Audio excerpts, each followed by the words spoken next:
Today95.1 FM. Port Harcourt. News.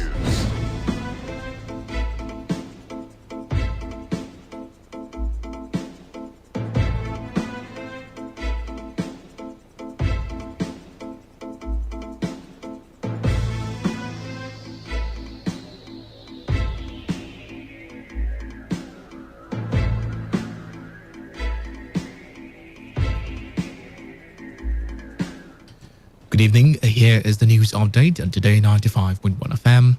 I am Dave Roberts.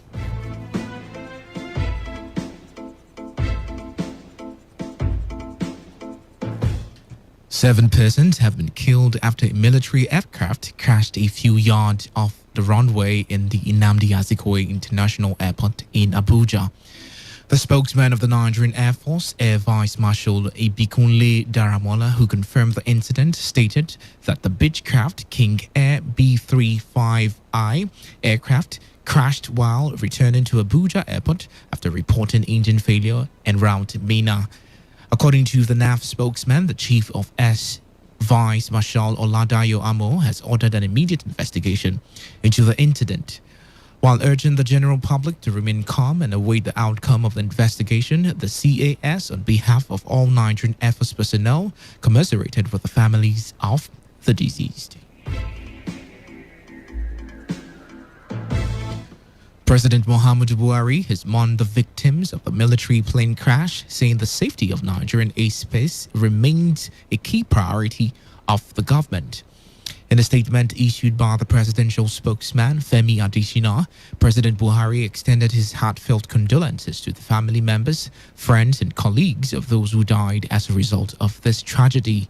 According to the statement, President Buhari said he is joining the Nigerian Air Force, the military, and other Nigerians in mourning the unfortunate loss of the dedicated and courageous personnel who died in the line of duty. He explained that investigations into the cause of the crash were ongoing.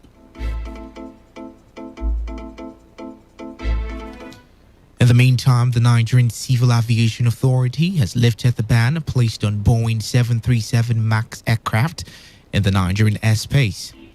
The ban was announced by the Minister of Aviation, Hadi Sirika, following the crash of two Boeing 737 MAX aircraft, Lion Air Flight 610 and Ethiopian Airlines Flight 320, which occurred minutes after takeoff. In a statement signed by its Director General, Captain Musa Nuhu, the NCCA revealed that the lifting of the ban followed a review of the system safety of Boeing 737 MAX done by international aviation authorities. Nuhu said the NTCA will continue to ensure strict compliance to safety regulations as violations will be viewed seriously.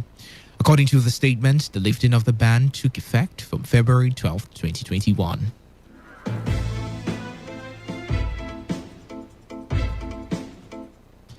The Socio-Economic Rights and Accountability Project, SERAP, has urged President Muhammadu Buhari to direct the Attorney General of the Federation and Minister of Justice Abubakar Malami to work with appropriate anti-corruption agencies to probe allegations of corruption in the Universal Basic Education Commission and State Universal Basic Education Boards between 2004 and 2020.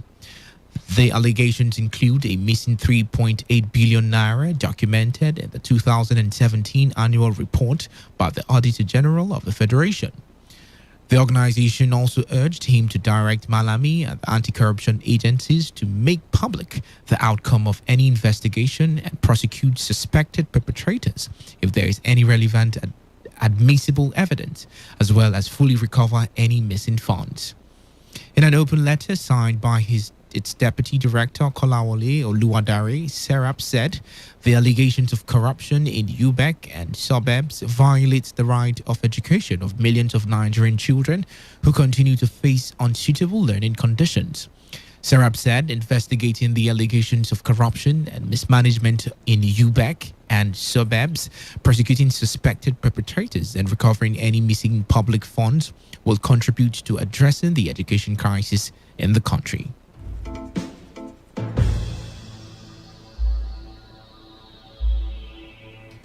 Members of of the Job Vigilante Group have been reacting to an attack on their member identified as Chief Isaac Owaku by the councillor representing Ward 17 and Port Harcourt City local government area of River State, Chigozie Walker. The commander of the Job Vigilante, Prince Amatari, in a statement called on the police to ensure adequate investigation and prosecution of those behind the attack. Amatari declared that Chief Ohaku is not just a member of Job Vigilante Security Service, but also one of the pioneering patrons of the security outfit. The vigilante leader further expressed belief that the narrative about crime and criminality can be changed if the security agencies can stand against political influence and act accordingly. The statement encouraged the River State Police Command to bring to book those involved in the attack of their member, which it said would serve as a deterrent to others. And on the foreign scene, huge crowds have turned out in Myanmar's capital, Nay Pyi Taw, for the funeral of a young woman killed in the protest against military coup. Mia Kiang was shot in the head just before her 20th birthday.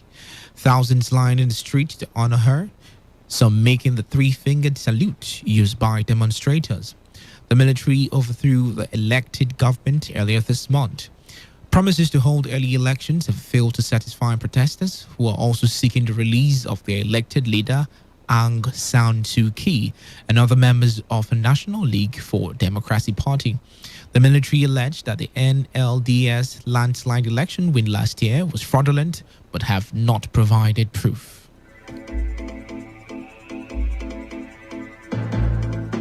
That was the news update on Today 95.1 FM. Do not forget, take responsibility. Wash your hands frequently with soap under running water. Avoid touching your face and high contact surfaces to prevent coronavirus. Good evening. I am Dave Roberts.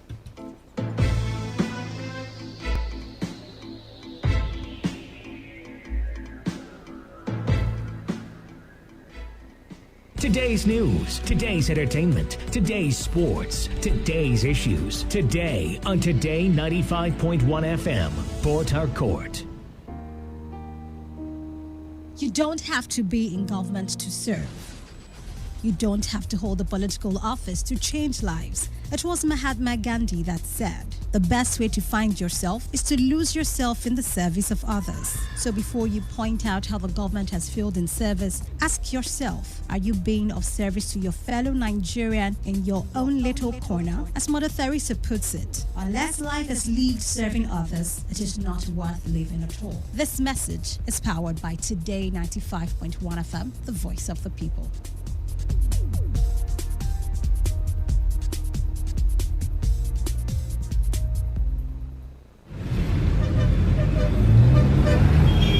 Live from the Garden City of Port Harcourt, Nigeria. This is Today 95.1 FM.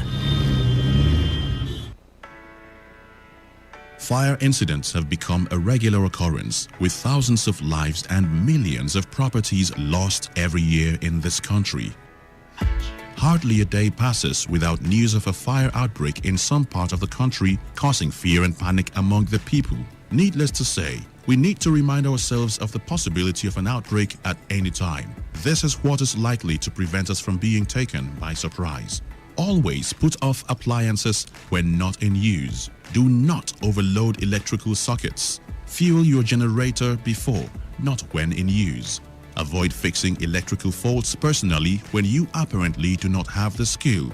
Keep the candle on a candle stand. It takes only a minute for a fire to get out of hand. In case of a fire outbreak, please call the fire service hotline 070-315-221-99. This message is brought to you by your premium talk radio station, Today 95.1 FM, Port Harcourt, voice of the people.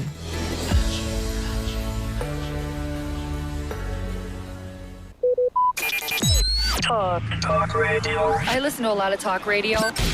95.1 FM.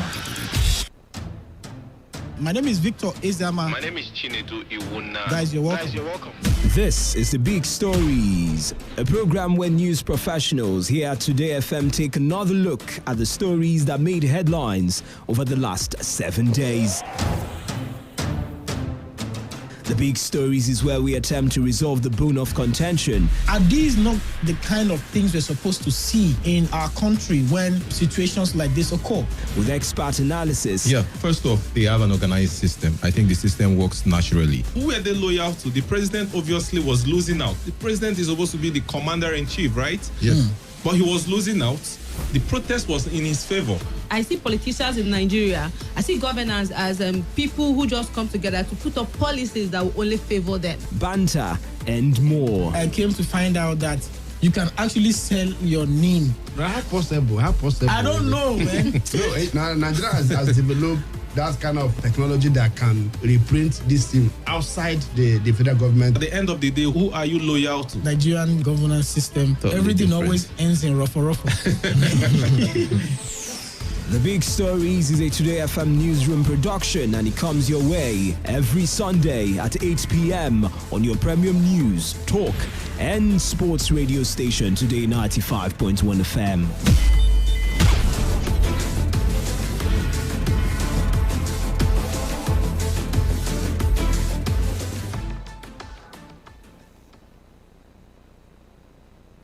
Okay, all right. All you need to know about this one is that 95.1 FM. Such a unique dial.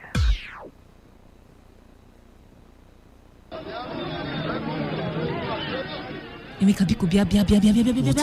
What is it? How come Chukwudi, that guy, Chukwudi, how come he's making more sales than us? And we are in the same line of business, eh? Relax. Cool down. Are you sure he's not using something? Eh? Ask him so that whatever he uses, we can use it. I'll do something. I'll meet him. Ask him now, Okay, wow. I'll meet him. He's my brother. Calm down.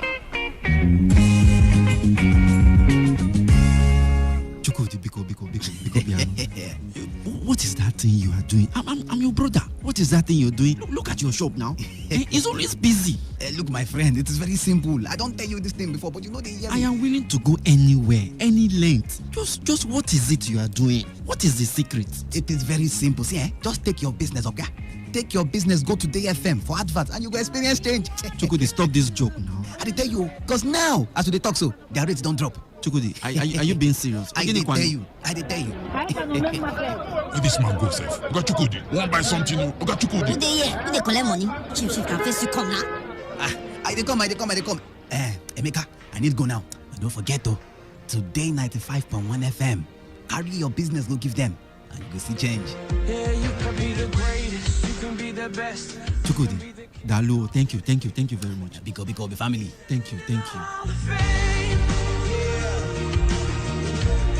And the world's gonna know your name.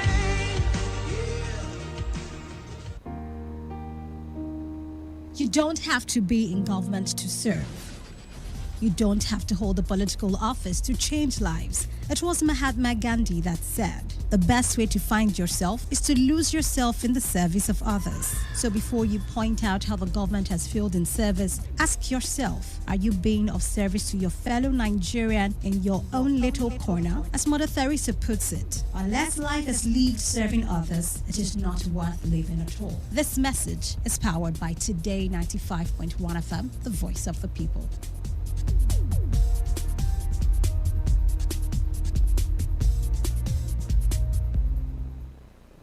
Okay, all right. All you need to know about this one is that 95.1 FM. Such a unique dial.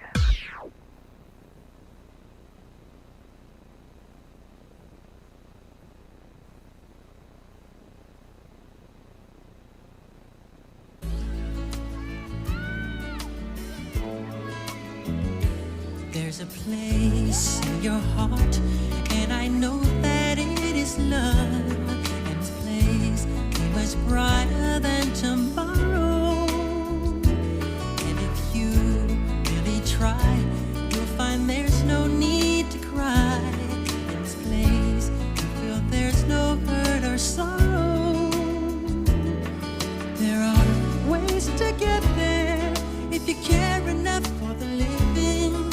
Make a little space, make a better place.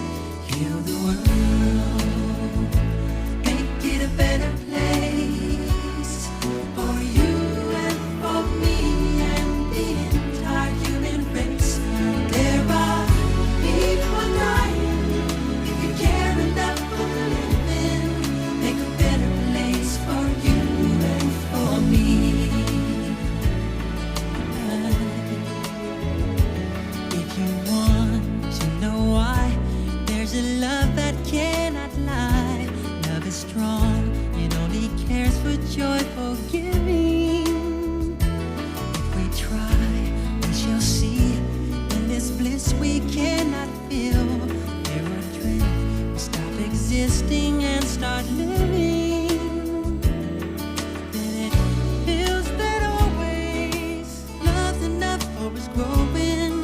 Make a better world, make a better world. Heal the world, make it a better place for you and for me and the entire human race. There are people dying. If you care enough for living, make a better place for you and for me. And the dream we weren't received and will reveal a joyful face. And the world we once believed in will shine again in grace.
News and sports station right here in the city of Port Harcourt.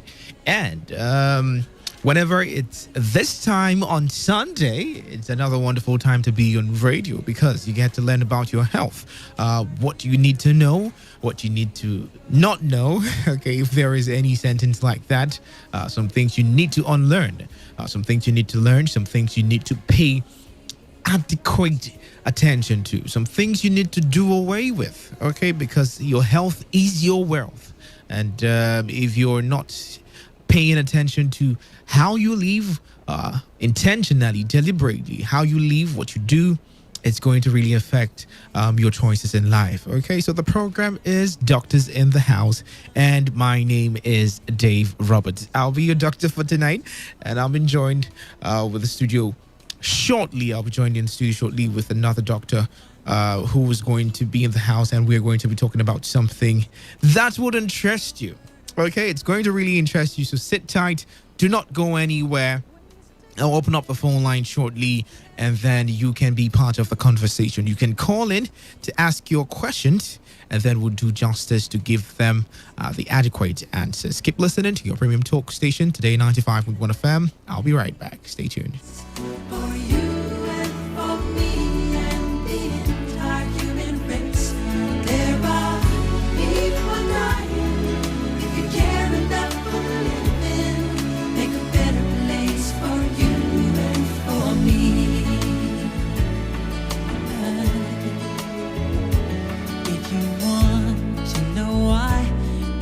Love that cares.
Okay, beautiful people, you're welcome back. It's still doctors in the house. And whenever the doctors in the house are available, you know your health questions, and every question is pertaining to health and wellness and fitness. Be rest assured that you get the right answers to them. Okay, I'm being joined in the studio with Dr. Raymond Stanley, who is going to help me, because it's a discussion that is going to touch a lot of people. It's going to pinch a lot of areas, but it's going to help me say it the proper way, so people who take offense when they hear things like this, or people who feel intimidated when they hear certain things like this, you can learn. Okay, you can learn, and you can just mitigate that particular issue. Dr. Stanley Raymond is a dental health physician, and he's from the University of Port Harcourt Teaching Hospital. Good evening, Dr. Stanley. You're welcome. Yeah, good evening. All right. It's a pleasure. It's a pleasure. How was your Sunday? Beautiful. Beautiful. Yeah. Thank God. All right. So, we are going to be deliberating on something that when people hear about it, it's become fun to some people. Yeah. It's become a funny scenario to them, especially, since it's service and it's a Sunday, and, most people went to church when the pastor says, turn to your neighbor. And so many people get scared. I get scared when you say turn, or you whisper to your neighbor and say you are blessed. And then someone is whispering to you, and then there is this wave of what you can't really explain. It just hits you. It just hits you from left, right, center, and you're like, what in the world just came out from your mouth? And some people are really, some people have this issue and they can't do anything. Yeah, that's true. They are ashamed, to talk about it in public. They feel like society itself has given them an impression like something is wrong with you. I mean, what comes out of you is terrible. Yeah. So you're going to be telling us about what we call bad breath, but in medical terms it's halitosis. Yeah. Okay, so what is halitosis? Okay, halitosis, actually it's a Latin word. It's okay. not an English word. Yeah. It was derived from two words, halitus, okay, meaning breath, okay, and tosis meaning a condition. Okay. Okay, so but in simple terms, halitosis means oral malodor, bad breath. Okay. The mouth odor, people call it, in this part of the world. And it can be very offensive. Very odoriferous. Yes, very repulsive. Really. So it's not something one would want to identify with at all. Yeah, so and most people that have it, well, it's not intentional, maybe because of ignorance and so many other factors. But I think that today a lot of people get to know the cause of these this particular condition. Yes. Yeah, all right, so let's just get straight into it. I know the causes. You can't just rule out one particular cause and say this is the particular problem, or this is the main issue behind halitosis. So what is, or what are the causes of halitosis? Well, there are a lot of causes. Actually. A lot of them. And well, I don't want to be too technical. Okay. I'll try to be as simple as possible. Try, because people are listening to you and then they are saying, look, one of my friends needs a deliverance on this particular issue. Yeah. So in very simple lay terms, what are the causes? Okay, well, I would like to talk about halitosis in the form of classification. Okay, yes. You can have halitosis being categorized into two different major categories. Okay. It can be genuine halitosis, and it can be delusional. That is, there is a psychological problem, making the person feel as though he or she has a bad breath. Do you understand? Yes, it can be genuine. That is frank, as the person really has halitosis, has bad breath. Yeah. Okay, you can feel the odor from the mouth. Okay, the nearest person can feel it. Yeah. Okay, but in delusional, the person feels he or she has. So that is something of the mind? Yes, kind of. And then it's just occurring like that if it's something of the mind? Yes. So wow. he feels that, he doesn't really the person next to him may not actually notice perceive, it. notice Okay, it. Or he feels this obsession that I have a bad breath. Okay, I have a bad breath, and it can be very disastrous. Wow. Yeah, it can be very disastrous. It can lead to suicidal tendencies. What, are you serious? Of course.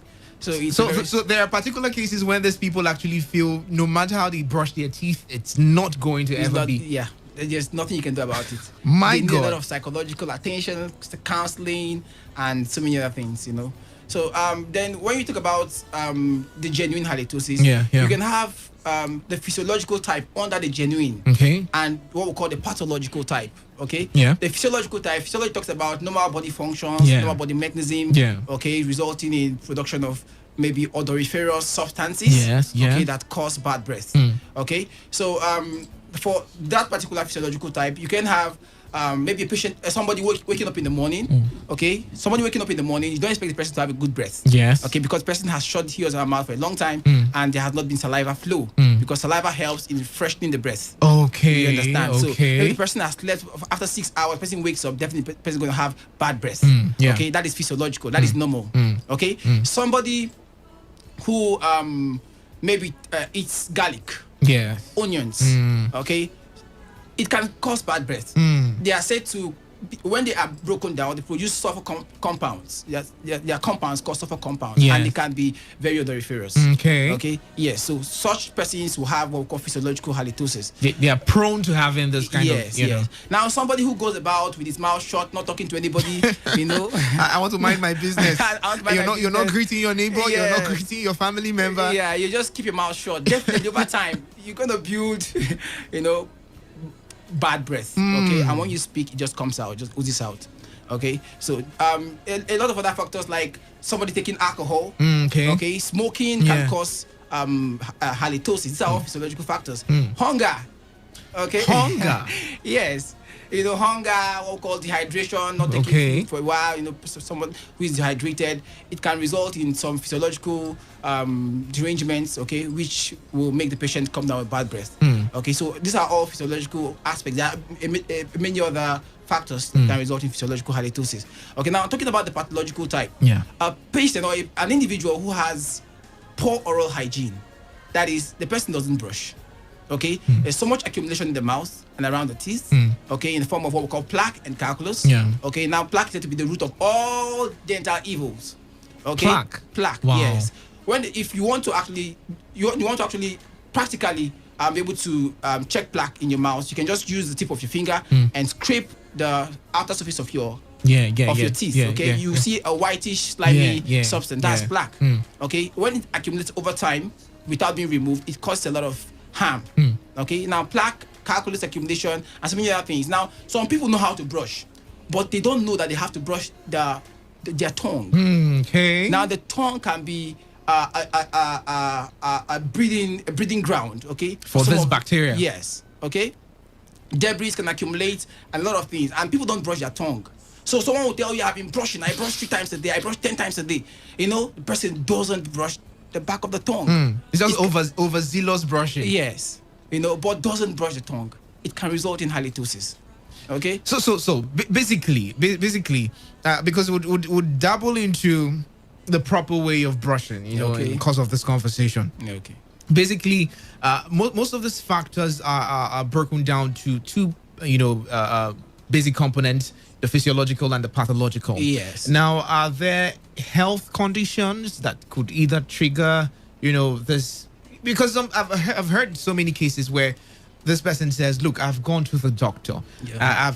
I've taken." Not necessarily gone to the doctor though, but like people have told me, and then I've been intentional about, brushing daily, having to, make sure that I'm always hydrated. But at the end of the day, they still have those kind of conditions. So are there medical underlying, ailments that is tied to halitosis? Yes, a lot of them. Okay. A lot of them, yes. Now, under the pathological type, okay, apart from the normal things happening around the mouth, the hole in the teeth, the gum problems, ulcers, Ulcers? Wow. Yes, Okay. ulcers, Okay. maybe wound around, ulcer mean wounds, wounds around the mouth and all that. Yeah. maybe after extraction, such things can result in. Apart from all those things, activities happening around the mouth, causing bad breath, there could be systemic conditions. Okay. Okay, that is when the patient comes to you, an individual comes to you and tells you, I've done everything possible, and you as a physician, you have examined the mouth, you've checked and you've seen that this patient has done everything possible, you have prescribed all you need to prescribe, taught the patient how to do the normal brushing, take normal precautions, and then at the end of the day, you're not finding anything associated with the mouth, then you may need to probe for underlying medical conditions, okay, such as diabetes mellitus. Okay. They have what we call diabetic ketosis, or ketosis, they produce what we call acetone. It can result in what we call acetone breath. Okay. You can have patients with renal problems, renal conditions. Okay, they can have uremic, what we call uremic breath. The mouth begins to smell like urine or ammonium or something like that. You can have patients with liver cirrhosis, liver conditions, liver pathology. Okay, they can have their own peculiar odor coming out. Stench. Patient with lung diseases, tuberculosis. Tuberculosis. In fact, they are innumerable. I can just go on and on and on and on. So a lot of medical conditions can result in bad breath. Okay, so not just the oral conditions, but the medical conditions. So when a patient comes to you, when an individual comes to you, sometimes you may just be the first point of kind of they come to you and you be the first person to detect that this person has an underlying condition before you refer to the appropriate physician. Also, patients who have maybe problem with their nose. Okay, the antrum and so on. They can have bad breath. Okay, because the person actually perceives it through his or her nose, isn't it? So once there's a problem in the nose, down to the trachea, the lungs and all that, the person will definitely have bad breath, and the person will definitely perceive bad breath. So when you're done with your oral checks and there is no sign of bad breath, okay, then you have to probe for other systemic conditions. Now, still on the pathological angle of it, is it possible that there is anything traced to genealogy? The grandfather had a history of bad breath and is, handed over to this particular person? Really, there's no documented articles on that. Okay. No, I don't think there's anything like that. Okay. But basically, just you could have systemic conditions. Okay, that are inherited. And those systemic conditions can predispose to bad breath, but not outrightly bad breath being transferred from one generation to the other. Okay? Because so sometimes you wonder. This person looks hygiene in hygiene terms. Hygienically, this person looks like he does the proper things he's supposed to do, but at the end of the day, I've had conversations with people and I am really sometimes I get blown away. You look at this young man who's properly dressed, who has everything going on, physical appearance and looking good, but that particular thing is just the thing that turns every other person off. So should we open up the phone lines right now? Well, let's just go into the treatment, or let's just talk about the modes of treatment, starting from what you should do. Now, you made mention of the ones that are induced, delusional. The delusional ones. Yes. How do you go about that when you feel you have this perception about yourself that no matter how clean your mouth is, it never smells fine? Well, for that kind of individual, the person actually needs counseling. Yes, that's the first thing. Okay. Person has to visit a dentist. Sorry, physician. I'm sorry. Let me just cut you there. How often should you visit your dentist? Okay. On the average, 2 times a year. 2 times a year. Yeah. Okay. Every 6 months. Every 6 months, yes. If you can, as much as possible. Yes. The least once a year. All right. So back to the question. Okay. So for that kind of patient or that kind of individual, you have to visit a physician. Okay, a dental physician or a dentist. Okay, who is going to counsel you. Before he counsels you, he has to prove to you, that you're okay. That you're okay. You understand? By every objective assessment. Because this thing you're saying, there are people who are addicted to all the substances that contain, they call them, is it methyl or something that, to mints just mints and every other thing to just keep your mouth fresh, in quotes. Yeah. So you see people buying these things in bulk. They virtually live, and that alone gives them that particular, odor. Yeah. When you hear them talk, why are you always sounding like you just finished licking this product? So it could tally up to people being dependent on those things for confidence. Yeah. So it's a really, really, really important thing. So counseling is the first step. Yeah, they have to be counseled. Okay, after proper objective assessment. Yes. Okay, because you're trying to work on their psychology this time. Okay, so you have to prove to them. Okay, by every objective means that you don't have bad breath. Okay, you don't have bad breath. You understand? So you have to educate them about halitosis or bad breath or mouth odor, the possible causes, so the patient will know that yes, or the individual will know that yes, I'm not doing anything possible. Okay, that will give me bad breath. The person is satisfied that I am not doing anything. Okay, you have to educate the person on how to brush. Okay, things to do. Okay, to keep the mouth clean on a regular basis. Okay, now when the person is satisfied with this information, okay, you can move on to the counseling. And then when the person still comes back to you, okay, to tell you that he or she has bad breath or is still having bad breath, okay, at that point in time, you may need to seek the advice or refer the person to a clinical psychologist or a psychiatrist. Okay, who will take it up from there. Okay, so it's a multidisciplinary approach. Okay, if when you discover that this person is beyond your therapeutic skills and acumen, you need to refer the person to the appropriate quarters. Wow, I just learned this particular one now, that someone can have the delusion that no matter, in fact, it happens. Funny enough, I had this conversation with someone today, although we're talking about something I can't really talk on air right now. And the person was saying the moment she has a kiss with someone who has a bad breath, automatically she feels that her whole body it's drained. Something has poisoned her. That's like she feels she has taken up a poisonous substance. Yeah. And at that point in time, she's ruined for the day. So for those of you who are dependent on mint and you feel like you would never have a proper, with someone, you need to go for clinical evaluation. It's funny, but it's true. People go through these things, on a daily basis. I'll pause here so we could take some calls. It's all right.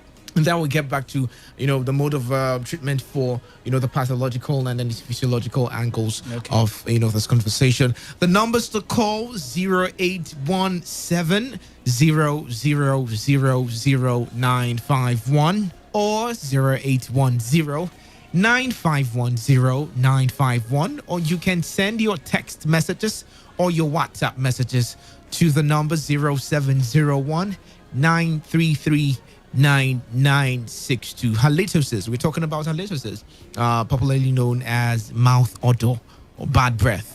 And do not be shy, okay? You might not tell me your name. I'm not seeing you, so I can't come and start asking you, oh, you're the particular one that asked me that question the other day. It's not a cliche discussion. You need help, and if you want help, ask for it so you can deliver yourself totally, from that bondage. Probably you're the one going through that situation and you feel you never get any clinical solution. It might just be a delusional issue with you. Okay, so call me up and ask your questions. 0817 0000951 or 0810 9510 951. 95.1 FM. Good evening and welcome. What's your name and where are you calling from?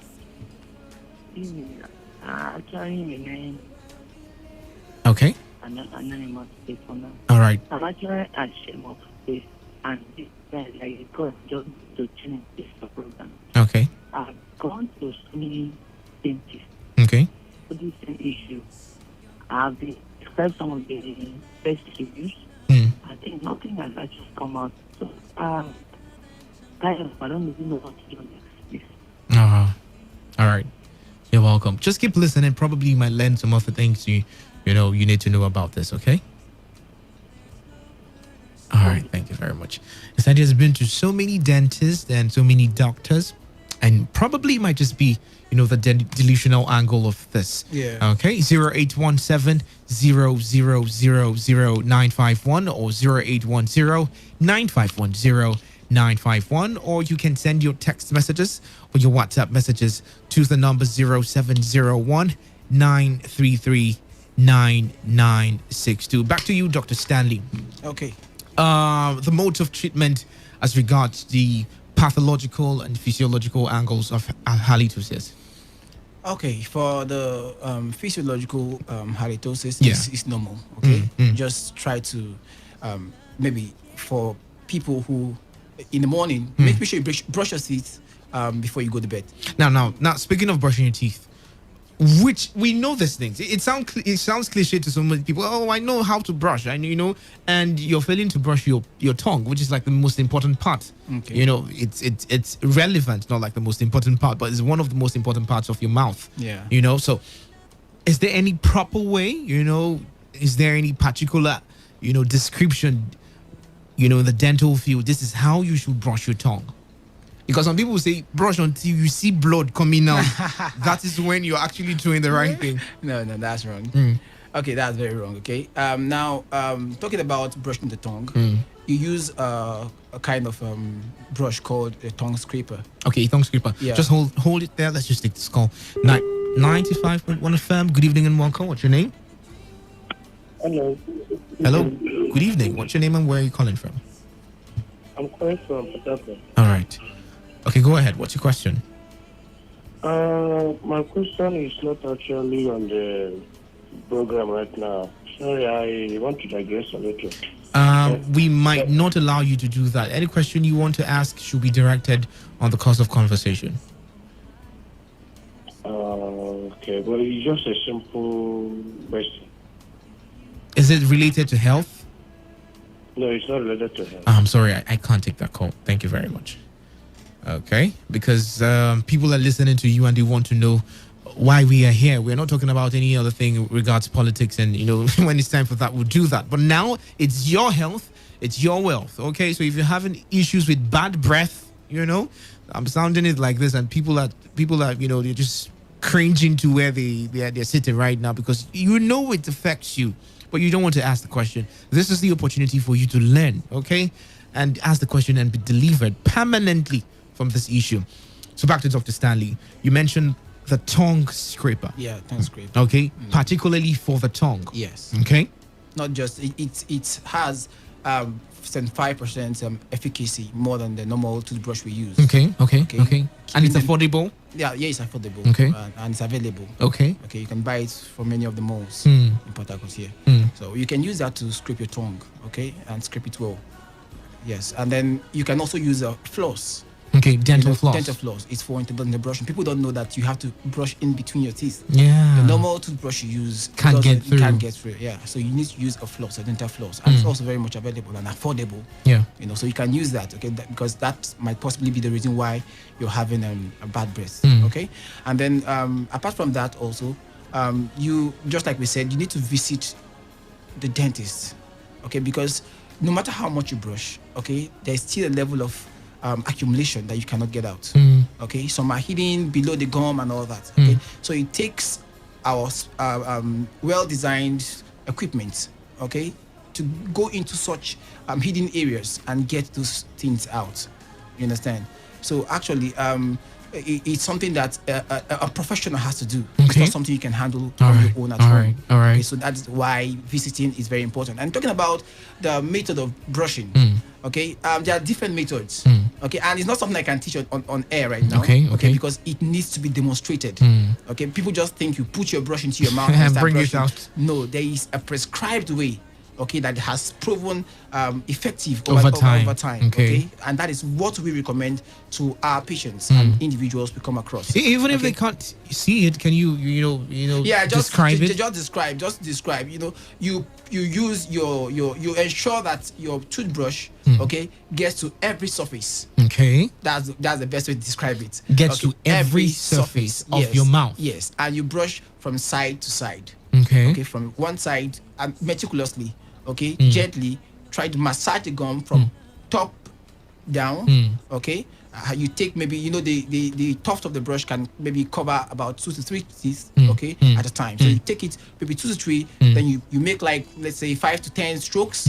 Okay, and then you take it round and then you brush the biting surfaces. Yes. Okay, of the teeth, and then when you're done, you use your floss. Okay. You understand? And that's very very important.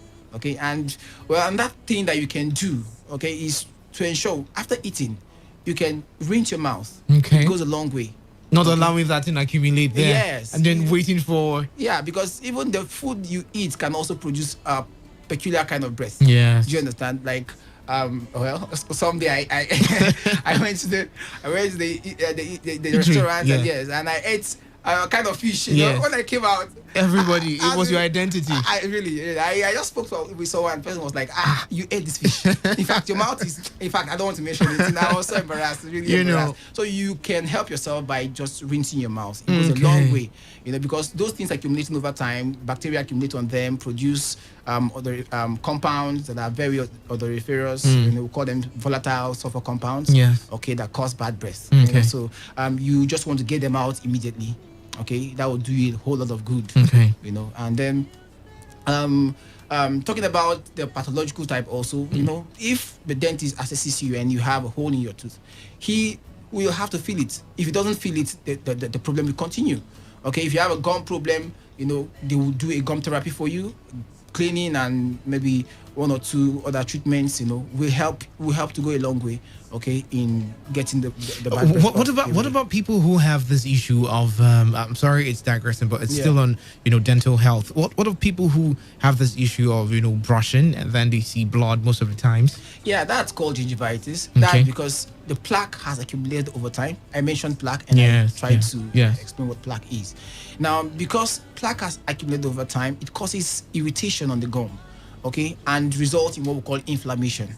Okay. Yes, and inflammation, when the gum, when it's inflamed, okay, it's the moment you touch it, a little touch, not even with a slight touch can provoke bleeding. Okay. So it means whenever you're brushing and you're bleeding, it means that your gum is not healthy. Okay. Okay, so you need a professional attention. That's what it means. Okay, so you can help yourself. Okay, so brushing and bleeding is not a sign of effective brushing. Yes, it's not a sign but is it an underlying sign to something very? It's like a warning of another health condition. Yes, because this thing, it has a progression.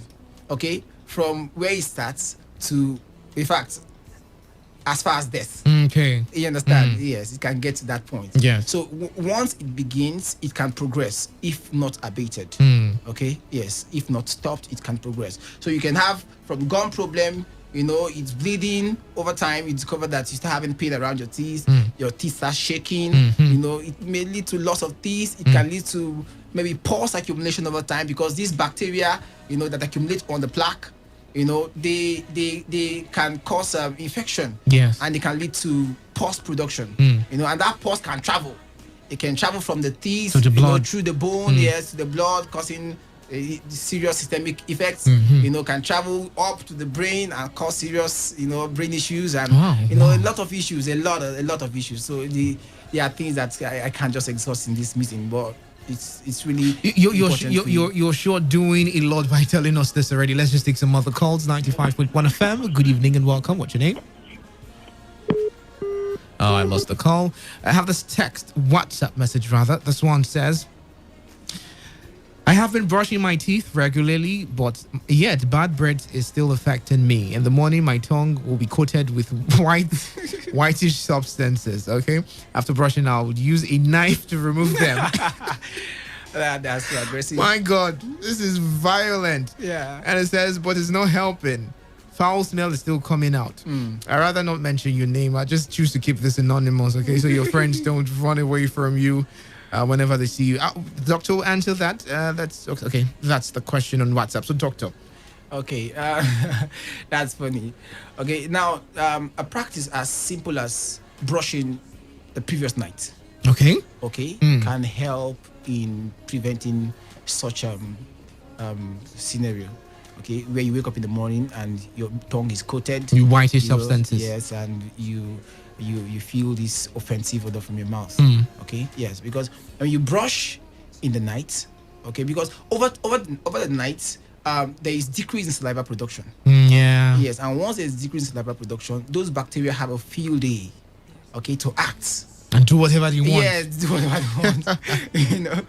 And whatever. That's why sometimes it's called that dental pains are even more terrible at night. Yeah. Because the bacteria have a field day, no saliva effects to cleanse or to keep the place pure and all Sanitize. that. Yeah, so they have a field day, and they cause a whole lot of terrible effects over the night. So when you brush your teeth in the night, okay, you decongest the bacterial load.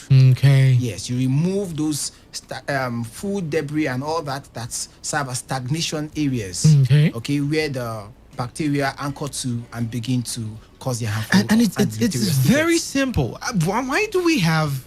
I think it's something that it's affiliated with the African culture, even if we're trying to break out gradually. Yeah. When you're done brushing in the morning, some people it's like it's done. It's not necessary again. I've brushed my mouth and I'm done. Yeah. So they don't want to. They even feel like you're telling them to do too much. I mean, the cost of paste is important. So you have to calculate. Don't be too stingy with your health. Yeah. So people feel it's not really much of an issue if they don't brush their mouth before they sleep. It's like a normal thing. And they wake up the next morning and they eat with that same mouth before brushing. So it's really funny. I think it's like a psychological it's a psychological restriction to a particular part of the world, because it's not something we deliberately. I've seen in different instances, even if I wasn't there live, but where this people in these parts of the world take their kids, stand in front of the mirror at night and then teach them how to brush before sleeping. Yeah. So we say it in school, we use it as nursery rhymes: brush your mouth in the morning, in the night, and then the parents aren't practicing it, the children aren't practicing it, and at the end of the day, we see a generation growing, to understand that not brushing in the night doesn't really matter. So there's enough, there's room for sensitization when it comes to how to properly take care of your mouth. Yeah, very important. Yeah. Are there any movements or sensitizations to particular people, especially people in the rural areas? Yeah. That you carry out, your group carries out, reaching out to them and telling them, the best dental hygiene? Yeah, we do that. We do that often. As often as possible. Yes, we do that often during our oral health week, and so many other people just do kind of charity outreaches to different communities. Politicians also sponsor their own. Yeah. In fact, there are a lot of sensitization going on. In fact, even as part of our requirements in our program, part of the training requirement is that you need to go out for community outreaches. Okay, so we do that quite often. Okay, and it's just that it's difficult really to get people to change their old norms. Changing behavior, changing attitude. Knowledge is not synonymous with practice. It's difficult. Some people know so much, but they don't practice what they know. Let me break one table now. Yeah. How effective is the chewing stick? Well, chewing stick. It's something that it's strange, but really chewing stick is good. It's good? Yeah. Wow. Chewing stick is good if you know how to use it. Chewing stick can be very effective. Wow. Yeah. When we came on board, studying dentistry, we felt that chewing stick should be is obsolete. Yes. But people have carried out research works to prove that chewing stick can be very, very effective. Okay, if appropriately utilized. Okay. So if somebody is actually using chewing stick properly, you go to the village and you discover that there's an old man there sitting down telling you that he's not going to use your own toothbrush in a white man's culture. Yes, you can just advise him. All you need to do at that point is to give him more information. So educate him on if the chewing stick is properly used. Yes, you can just encourage the people to carry on with their chewing stick. And some of these men, though they can be very aggressive, yeah, they can be very, very aggressive and can cause injuries. But some of them keep this chewing stick in their mouth for long, and it can keep their breath fresh. Wow. Yeah, because all our fathers, they have an attitude. Wow. They can put the chewing stick in the morning, and in the afternoon they will put it back again. Wow. Or even at night. So sometimes that's why it's difficult. It's difficult to really get these people to change, because it's an attitude that is in them, and you just have to encourage them to keep up with the practice, because it's actually very good.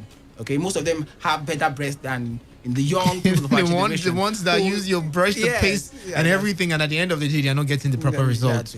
That's true. All right.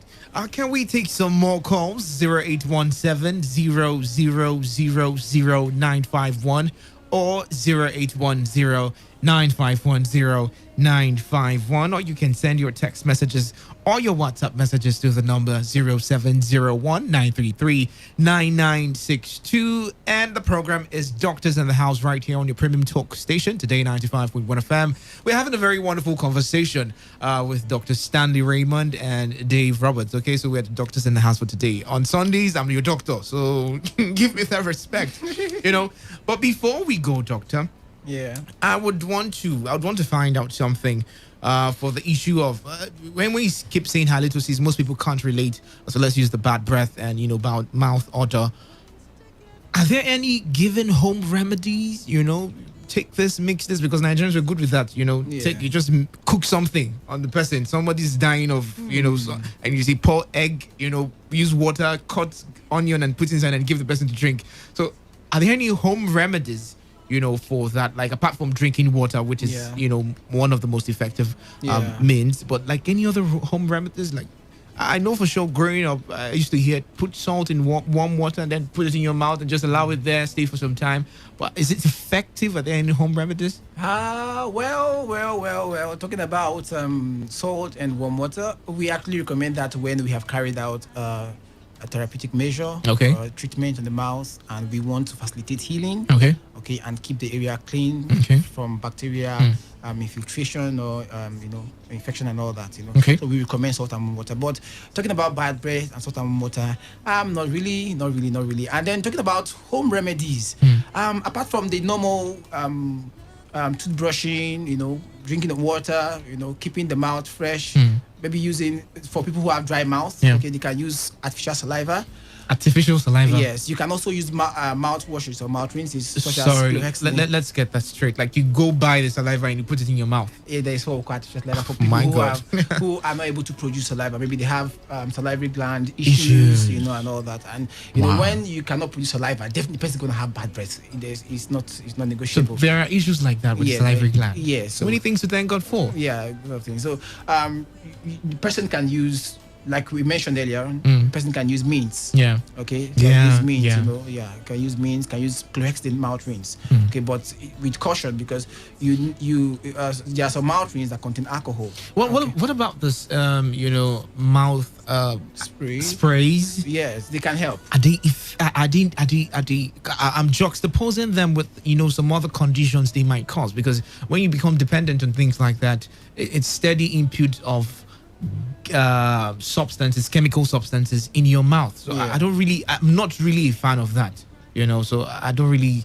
Well, is it recommended? They are short-term remedies. Okay. They are short-term remedies. It's not, you don't keep taking such things, because they also have their own side effects. Keeping sweet in your mouth, keeping mint in your mouth, and all that. But we recommend sugarless chewing gum. Yeah. Okay. Sugarless chewing gum. We have xylitol, and so many other products like that. Sold in pharmaceutical companies. Yeah, not just malls, normal malls. Okay. Xylitol. Yeah.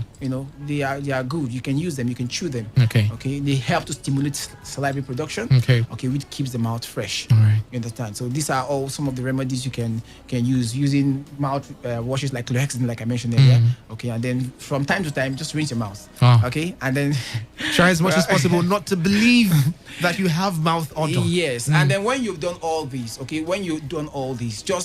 you just need to talk to yourself. Okay, the best person that will tell you if you have mouth odor or not is your spouse, if you have a spouse, or your girlfriend, or someone close very to close to you. You can confide. Confide the person. Hey guy, come, let me tell you something. Yes, and don't ask him like a question.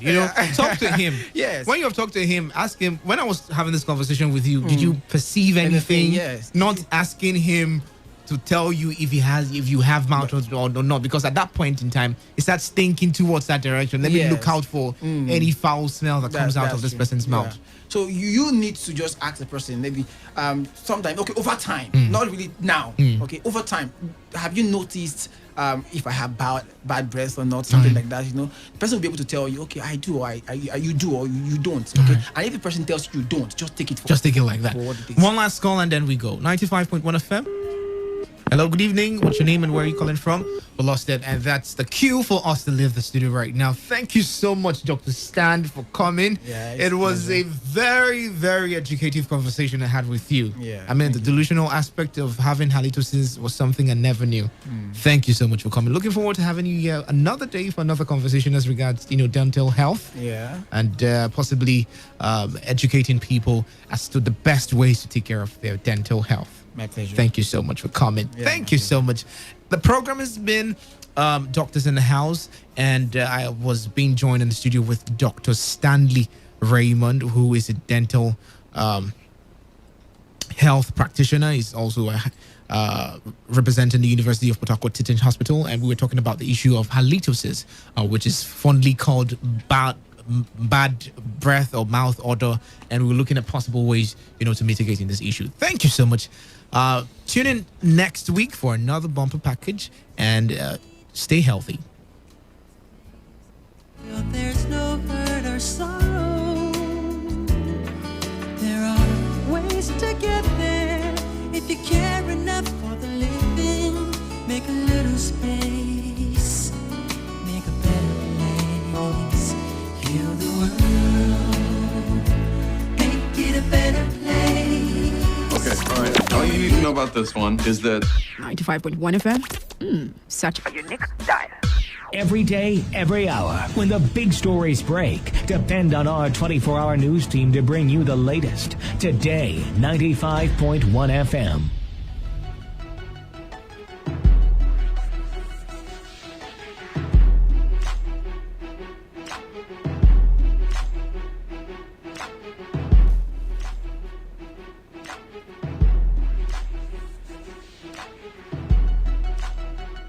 Still your premium talk news and sports station, Today 95.1 FM. And right here in the studio with me is a representative from the team lead Nonald Industrial Group, and his name is Samuel Thank God. Mr. Samuel Thank God, you're welcome. Oh, thank you very much. Another beautiful Sunday to have you in the studio. Yeah. Hello, listeners. All right. So please tell us why you're here.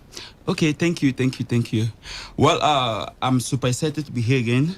And I'm here basically for two set of persons. Okay. Those who are tired of living an average life, or I call it playing small, and those who want to live a healthy life. Okay. We're having an amazing summit, empowerment summit, tomorrow. And this summit is organized by Norland Health International. I happen to be the team lead. And so we want the general public to be informed and to take advantage of this information, and the information will be given out. For you to be truly empowered, you need to be informed. Okay, information is power.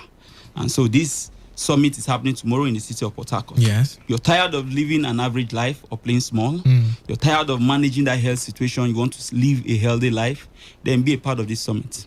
Okay, so when I'm listening to you and I'm wondering what is Norland? Why are you telling me this right now? Do you want to explain to people what Norland Industrial Group is all about?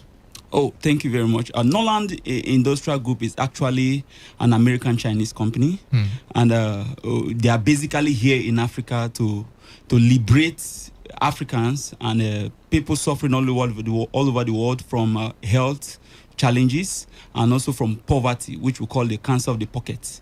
Okay, and 3 years of we being in Nigeria, we've done so well. Okay, and a lot of lives has been blessed, and so Norland.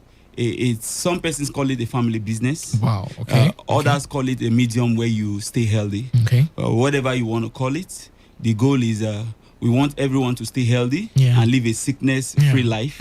So it's health and wealth. Health and wealth. We also want the average person to be empowered, and also those that are also well-to-do. You have money, you can come in as an investor. There are a lot of amazing things, amazing angles where you can Norland participate. is just for all. Yeah. All right. So, with different investment platforms, return on investment platforms, health platforms, wealth platforms, tell us why Norland should be the option.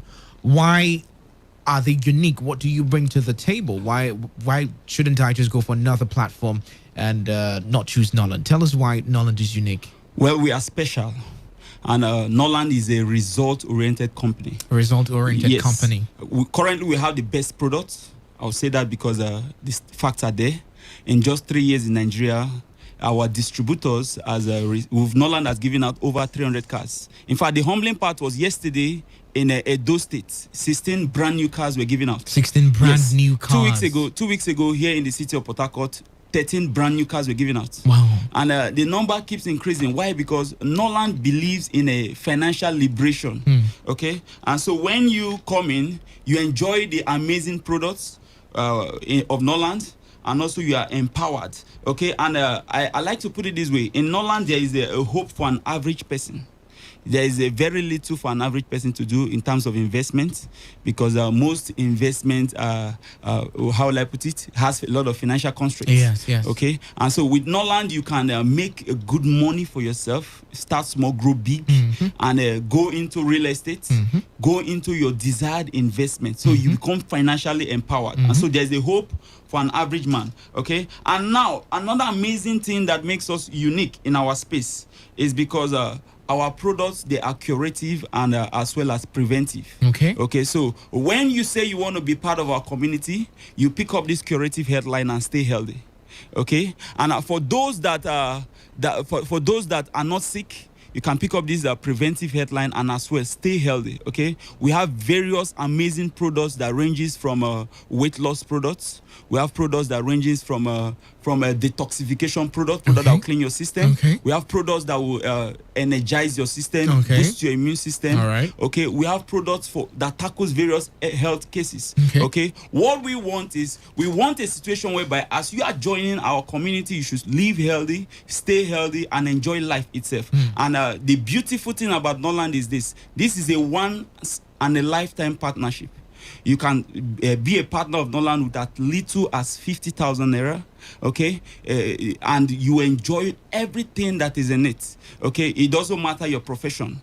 All right, you can have this as a plan B, plan C, whatever. But you know, Warren Buffett says, if you have less than 4 sources of income, you're a poor man. Okay, and so Noland does not only guarantee your health, but also it gives you financial liberation. So whether you're a school teacher, whether you're an engineer, whether you're a civil servant, you be a partner of Noland, enjoy the richness of Noland. Okay, 2 weeks ago here in Port Harcourt, even a school teacher received a brand new car. Wow, that's really the humbling part yesterday was two kids, one 7-year-old and the elder brother happens to be 11-year-old, receiving their brand new car. Why? Because their parents partnered with Noland and bring them in. So this is like a financial settlement for the whole family. Okay, what we want is be a part of Noland, enjoy health, and make money for yourself. Okay, listen to this. Those that likes business, Noland is the best platform. Okay. There is no compulsory monthly target, meaning as a partner of Noland, you are not forced to sell products. All right. There is no compulsory authorship. All right. There is no flushing of points. And guess what? Noland pays you weekly and monthly as you do the business. And the same point that pays you weekly and monthly, they don't flush it off. It keeps accumulating for your cars. So it's a steady income scheme. Noland is just amazing. Wow. All right. Health is life. Health is everybody's business. You cannot talk about food when you're not healthy. Okay? Yeah, so that's why Noland is the total package, where it gives you health and, it gives you also empowers you financially to take charge of your destiny. All right, thank you very much. You have an event coming up. Can you just quickly tell us the date and time, and if there is any gate fee, and adding to that the number for direction and seat reservations, and finally who can attend that seminar? The event coming up tomorrow, we target the River State Empowerment Summit. Okay, it's for everyone. There is no gate fee. Okay, it's happening here in Port Harcourt. So wherever you are, if you're in the neighboring state, you can find your way tomorrow. Okay, the time of this event is 10:30 in the morning. All right, and it's happening along Ikwere Road. To get the exact venue, I'll tell you something to do now. Just do it and you get it. Now, Ikwere Road, for those that might not be familiar with Port Harcourt, from Rumokoro down to Wimpy, My 3, My 1, along that route, that straight road is called Ikwere Road. So if you're coming from anywhere, from LMA, from Ahoda, from different parts, Abia State, find your way down to the heart, which is that Ikwere Road. Okay, so when you get the venue, You can give a call also to the number that sent you for direction. And the number for you to come for this event, the number is 0803 639 4752. I take it one more time, 0803 639 4752. Send the word reserve, your name and the word reserve to that number. Okay, you get the venue, you get all that details. Know that it's happening tomorrow. Tomorrow live in Port Harcourt. Monday. Monday the 22nd of February. It's happening live in Port Harcourt, and the time is 10:30 in the morning. It's open for everyone, whether you're working class, whether you're a business owner. You want to take charge of your life, your health, your destiny, be a part of this event. Okay? Tomorrow, and the time is 10:30 in the morning. Send your name and the word reserve to the number 0803 639 4752. You can call that number for direction, 0803 639 4752. Okay, so find your way down to Equator Road tomorrow by 10 a.m. in the morning. If it requires you to take break in your office, to take permission in the office, do that early in the morning. Find your way down. Be a part of this amazing summit. Be a part of the next set of car qualifiers. Take charge of your destiny. Come out of that smallness. Come out of that lack and want. Look, there was a time in 2018 I battled with being broke. I hated it. Yeah. Okay? And this opportunity came my way and I embraced it. So you too can come out of that. Yeah. Okay? Not always having money, always giving excuses for not attending events. It's not a good life. Yeah. All right? Take charge of your life. Be a part of Norland. Enjoy health. Make money. Bless the lives around you. Take charge of your destiny, and let's end the year 2021 on a flying note. Let's end the year 2021 on a flying note. I've been speaking with the speaker from Nolan Industrial Group. The team lead was in the person of Samuel, thank God, and he's talking about the Empowerment Summit, which is holding tomorrow on Monday, the 22nd of February. Time is 10:30 a.m. It's an empowerment summit holding in the city of Port Harcourt. If you want to be part of the summit, text your name and the word reserve to 0803 639 4752, and be sure to be part of this very wonderful meeting and program that would benefit your life in so many ways. Thank you so much, Mr. Samuel. Thank you for very coming. much. Health is life. Yes, health is life. That's your final word. Have yourself a very wonderful evening. Thank you. Thank you so much. See you. Thank you very much. It's still your premium talk news and sports station, Today 95.1 FM. Coming up shortly is Cruise Control. Have yourself a very wonderful evening.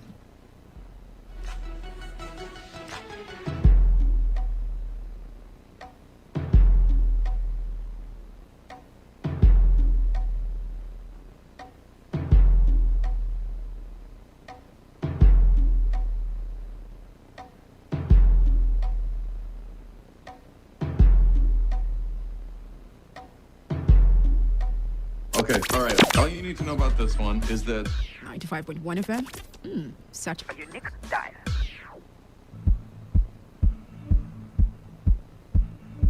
Cruise Control. Cruise Control, a program for young people creating a platform for them to connect, share ideas and experiences, promote each other, and showcase their uniqueness to the world.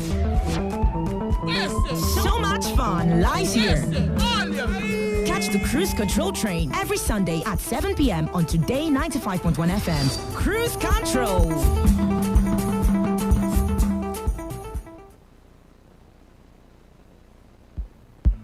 okay, all right. All you need to know about this one is that 95.1 FM. Such a unique style.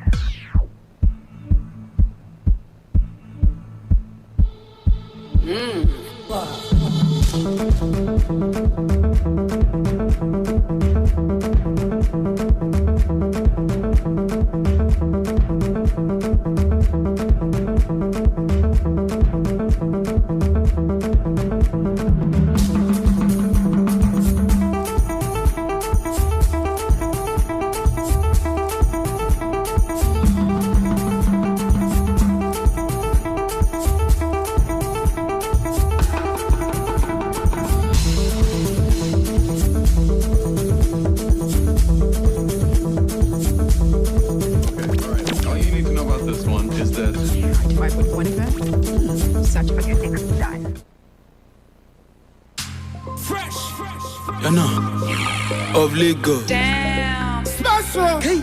My body on your body. It's the mayor of Lagos, baby.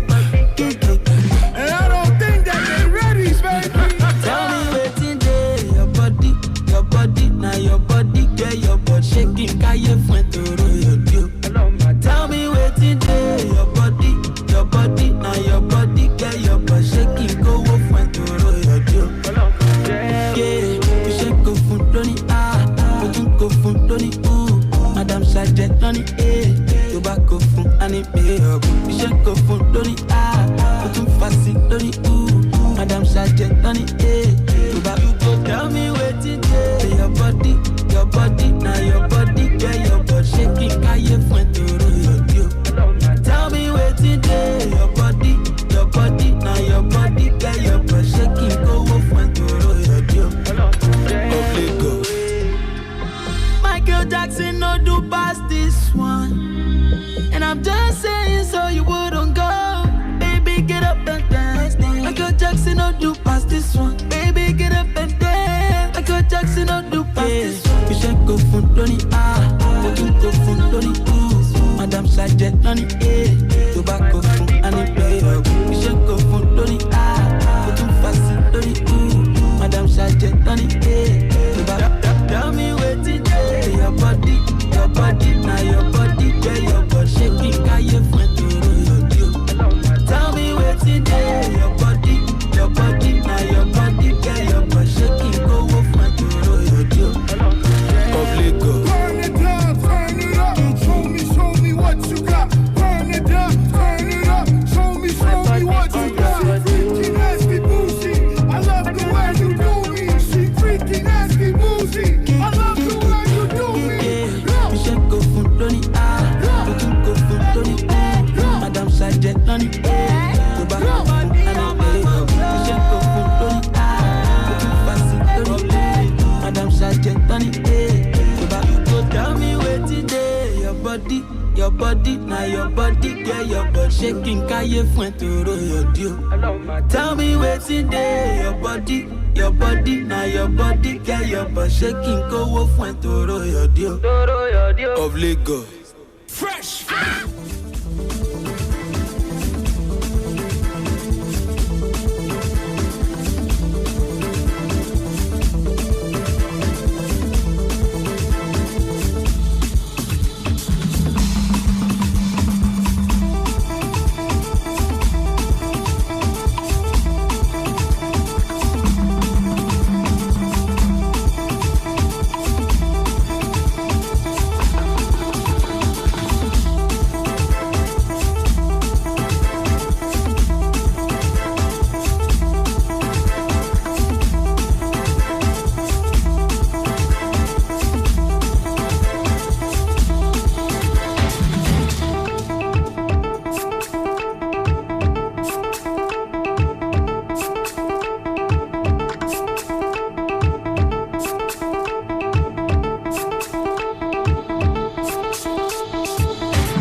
Yes, good evening to you. Good evening, Port Harcourt. Good evening to you wherever you're listening to us from. This is still Today 95.1 FM, Port Harcourt, the voice of the people. My name is Chiwendu Onye. Yes, you can call me Wenda, the producer. Yeah, that's my name.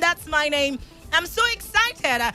In fact, I've been dancing all the way. And everybody here is looking at me like, come on, what's wrong with this girl? Hello, everybody. Yes, we're back. The show is Cruise Control. Yes, it's a show for the youth, a show for young people where we get to share ideas and promote each other. So you're welcome to the train. Yeah, good evening to you, Ria. We missed you last week. Welcome. Good evening, everyone. Good evening, Wendy. Wendy has been so excited, and I want to tap into that energy. Wendy is super hyped today. I don't even know why. Super high. I don't know why, but I want to tap into the energy. Anyway, I missed you guys last week, but I'm here, and you know the show must go on.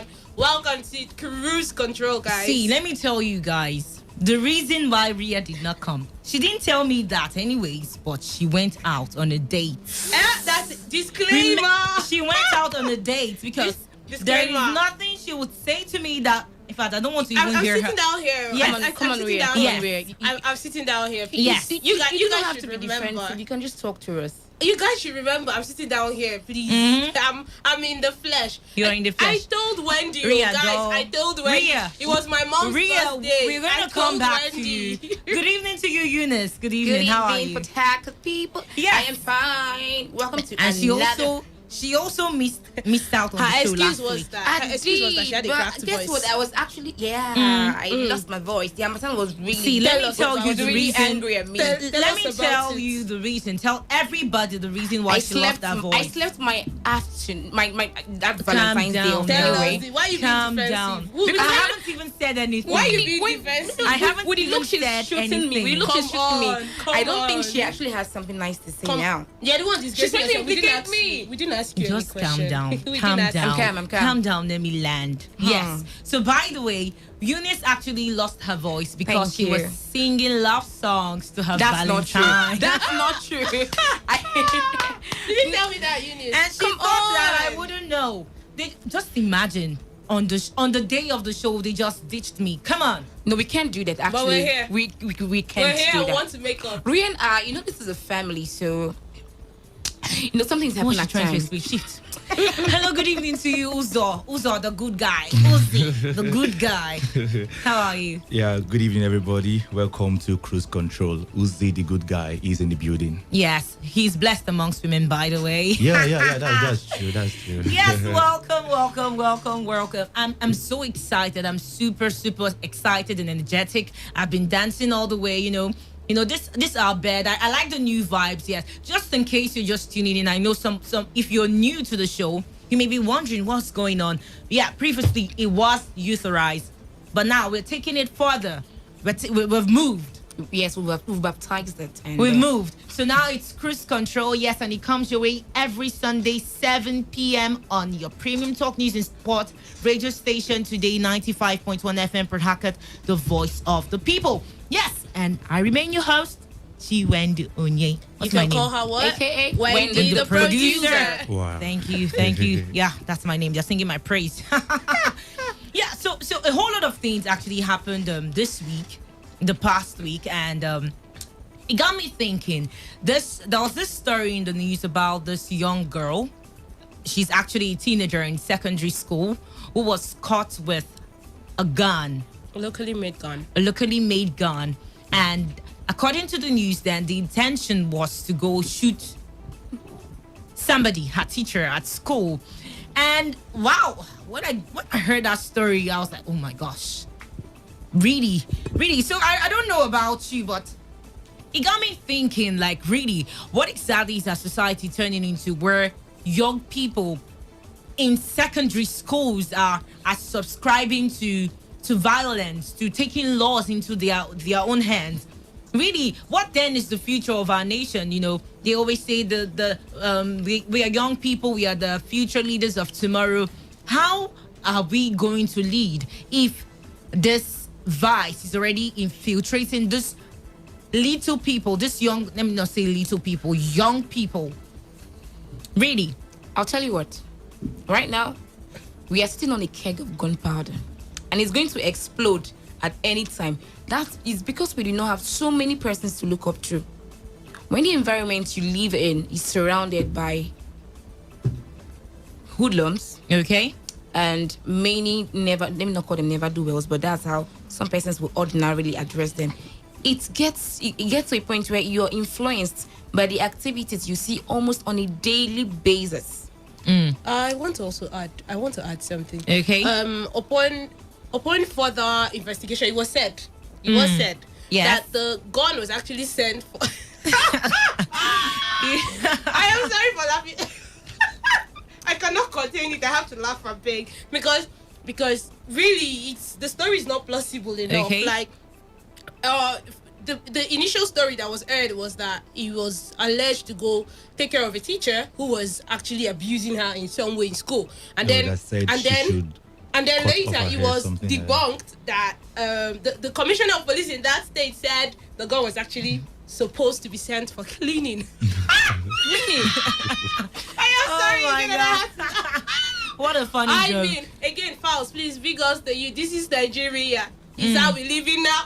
Okay, but and also really, it's crazy. I want to also to the part of Eunice where you say that the particular trend you see every day in a particular environment which you live in can also influence your thinking also.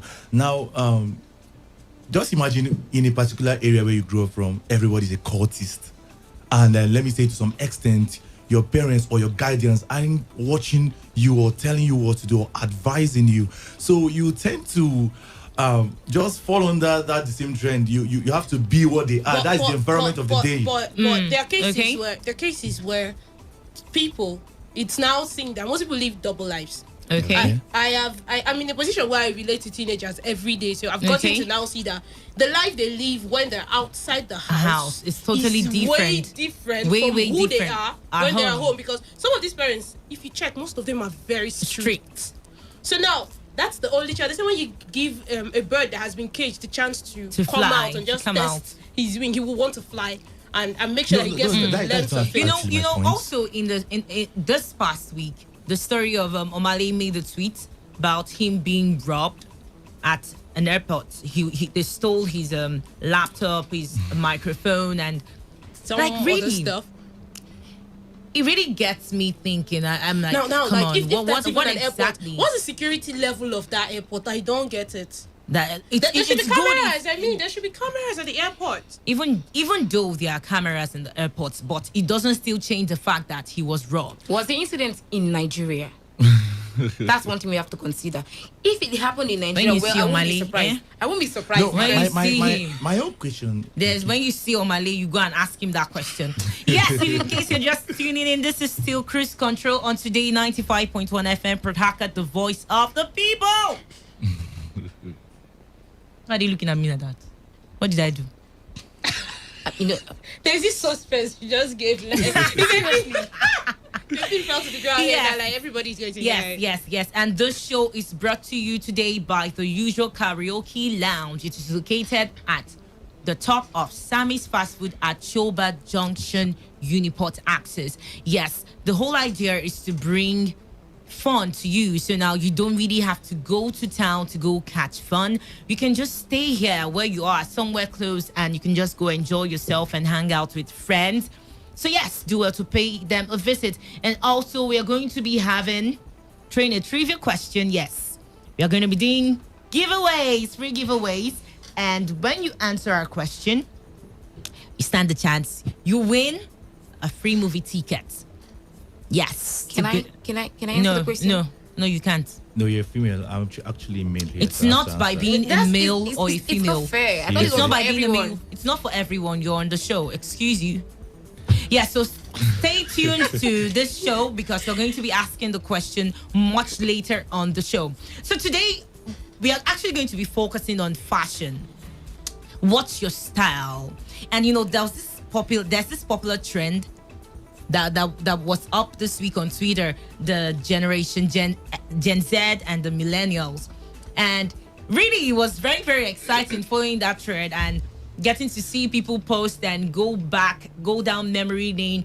There seemed to be this what do I call it? This Cold War between the Gen Z and the millennials. So I actually dug into it and made some more research. So according to them, so I will let Ria say that about the category and what age they fall. Okay, so according to the status on Google, it says that the Gen Z are actually those who were born between the year 1996 down to this present time, and then the Gen X was actually 1986 or thereabout down to 1996. So if you were born before 1996, please sit down and relax. You're not a Gen Z. I am sorry. I'm sorry to announce to you. That's so wrong. Okay, sorry. Those are the millennials, actually. Yes, they are and then millennials. Those born way From before that time are actually the Gen X. Okay. Then there's still the baby boomers and the silent ones. Don't worry about baby boomers. We don't need them. Silent ones, we also don't need them. But please, when Gen Z are talking, please, for those of us that mistakenly fell in millennials, I want to now place a disclaimer. Excuse me, I wasn't talking to you, please. I am a Gen Z. Deal with it. Argue with your phone. I am a Gen Z if you don't like it. For a second, I thought she was saying Jay-Z. Just I said Gen Z. Okay. So yes, this trend has been popular on Twitter, was popular this past week on Twitter. So now it actually took me down memory lane to think about the kind of gadgets that we had back in the day. You know, who remembers? There's this.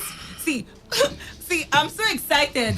One of the things that actually livened up my mood today was when I came across this particular ringtone. Mama, please, Mama, I hope you're listening right now. Mommy, listen.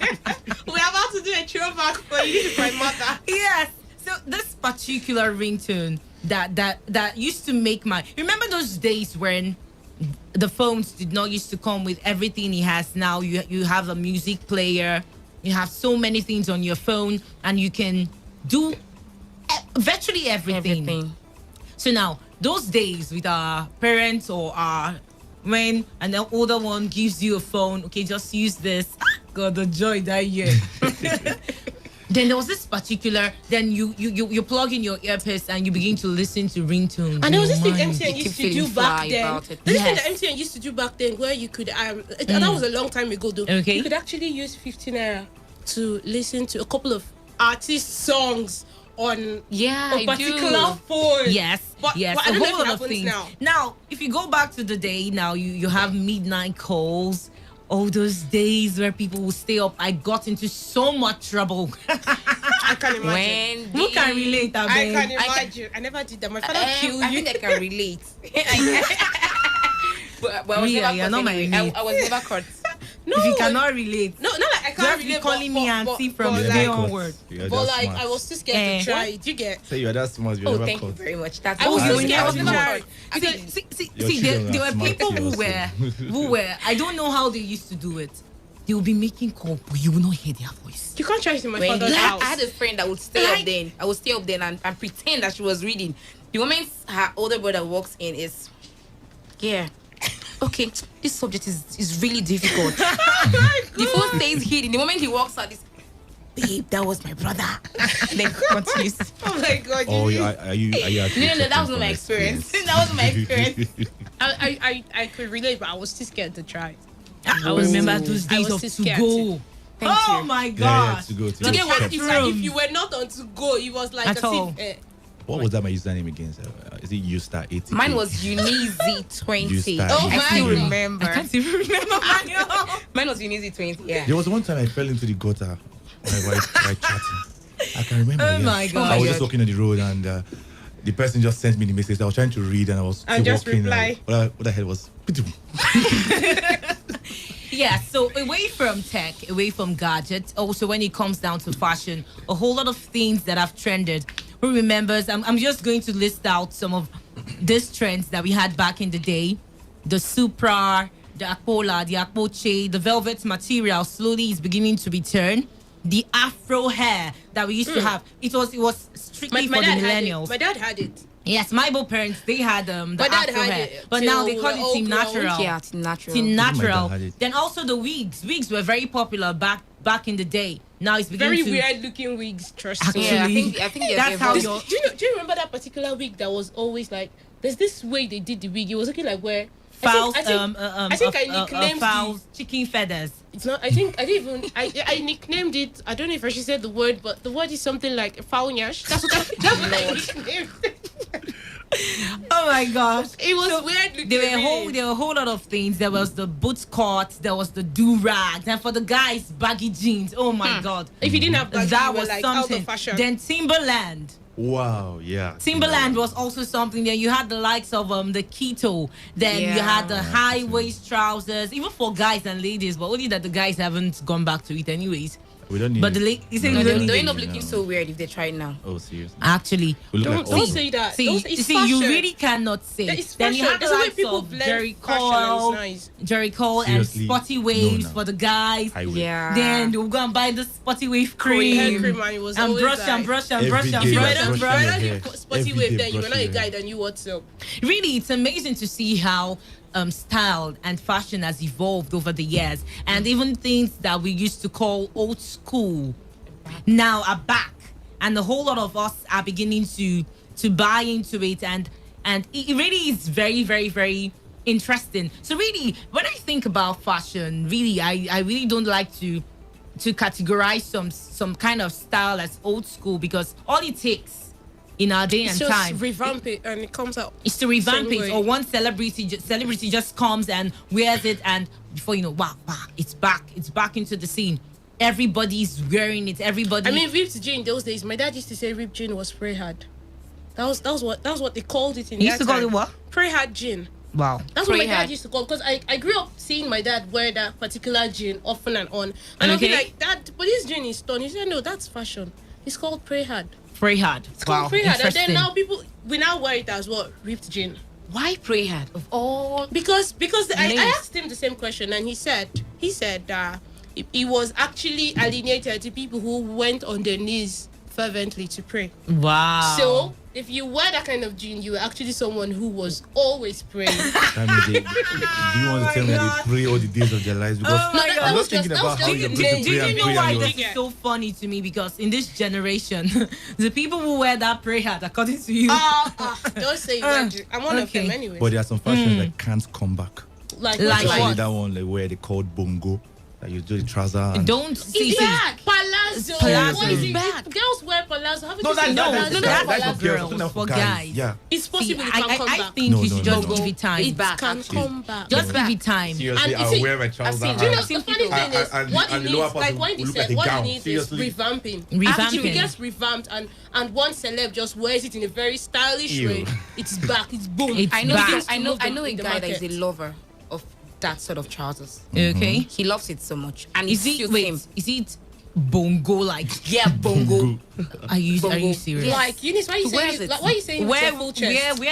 Where does this person pass, please? I think Where does he live? he lives in Ethiopia. No, he lives in Nigeria. Port Really, Harcourt, Are to be you precise. sure? Very How sure. does he survive? Because I can imagine this. By the time he It's wears his that own bongo fashion. trousers and his fitted polo, and then he straps his guitar, he's gone. So, I think I should throw you this question. So, what would you say is your style? Are you old-fashioned or new school? Because the way she's really admiring this thing, I'm going to wonder. I'm guilty. You're guilty. I'm So- guilty already. Okay, so I'm old school. So you're and more of old-fashioned. yes, conservatives. I fall in that category anyway. And it's not determined by the time or phases or new trends. It's more or less who I am. I think it defines my personality. Yeah. So, Uzochukwu, what's your style? Uzi the good guy. What's your style? Yeah, I dress according to any events I'll find myself in. If it's the one that needs corporate, I will be on corporate. Okay. When I need jean and trouser, jean and polo, I'll be like that. I don't actually fall on that. Maybe trends Okay, or but something. generally, when you're just let's say you're just going out and just normally, so what would people say? What would your friends say or categorize and say, okay, this is your style when it comes to dressing? Would they call you old fashioned? But this guy knows sabi within the apple, no? Well, I don't actually have much friends that will tell me that, but I think you just say this guy is just a normal guy. Yeah, just the normal guy. normal So guy, I think yeah. he I don't falls have in the time same for- category. He's Conservative. Old school. Yeah, conservative. Not Now old you school. talk. Okay, Cool. sorry, conservative. Mama, only use old school. Okay, fine, conservative then. Oh my gosh. Okay, what about you, Ria? What's your style? What's that? I'm waiting for Like, her to talk. really? Anybody that knows me knows I'm new school and whatever makes me comfortable. Wow, that's why you're on Super Kerry. She's new school and she's still evolving. That's the style. The trends that are yet to My come. fashion The trends that are yet to consultant. come. The trends that are yet to come. Ria, She's just already because- experimenting. She's already Oh my experimenting. God. Really? Because I think, Ria, you fall under the people that you always dress according to the fashion trends. Whatever comes, you want to That's try why it I out. said I mean mean, if you look at me very well, you would know I'm. Tying of military. Now she's having this bandana. I think don't say it. Why you know, go home. Don't say it out. Don't say it out. Go home. Just give it to yourself. I hope your mom is you can talk listening about also. the rest. You know, there was a time when bandanas were thin, and not the way she tied it. Then you have to fold it. Yeah. Then I you still do tie that too. on your head. Then you, oh my God. Then Now- there's the one you tie on your Now we hand. actually- On your wrist, yes. Yeah. On your wrist, Now yes. they're actually easy to tie their old hairs when the front is very bad. They That's cover not up. true. That's Yeah, not that- true. My hair is that- already not very bad. It's still in a Come good state. I on, just Are you chose sure? It's just bad. I just chose to do it this way. I wish you were on television and do that stuff. They'll say. Man. Jeez. You want Ria, people to come Ria, here for you. just calm down. Just calm down. Yes, let's So go. yes, you can join the conversation. The numbers to call. You can join the conversation. The numbers to call 0817 0000951 or 0810 9510951. You can send us a text message or WhatsApp message on 0701 9339 962 0701 9339 962. What's your style? Will you say you've been your style has been influenced by what has been before now? Hello, good evening to you. Oh, sorry. Okay, keep the calls coming in. The numbers to call once again 0817 0000951 and 0810 951 951. You can send a text to 0701 9339 962. What's your style? What would you consider? Are you conservative or are you like Ria, that is always going after the trends? So what's it like for you? But there's one thing actually that's actually true when it comes to style and dressing. Sometimes your mood determines what you put on, what you wear. Sometimes you may be you feel you just that's why sometimes you appear and like what's wrong with you? I mean, on a regular, everybody who knows me knows I love gin and polo. On a regular.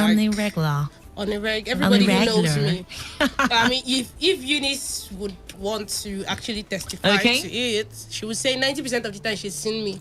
Right now, I can never picture her in a suit. No, Never. I'm not. Impossible. So you're a Rasta mama. Don't do that.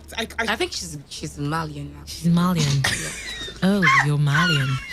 Why did you baptize me last Okay, so do you always dress according to fashion trends?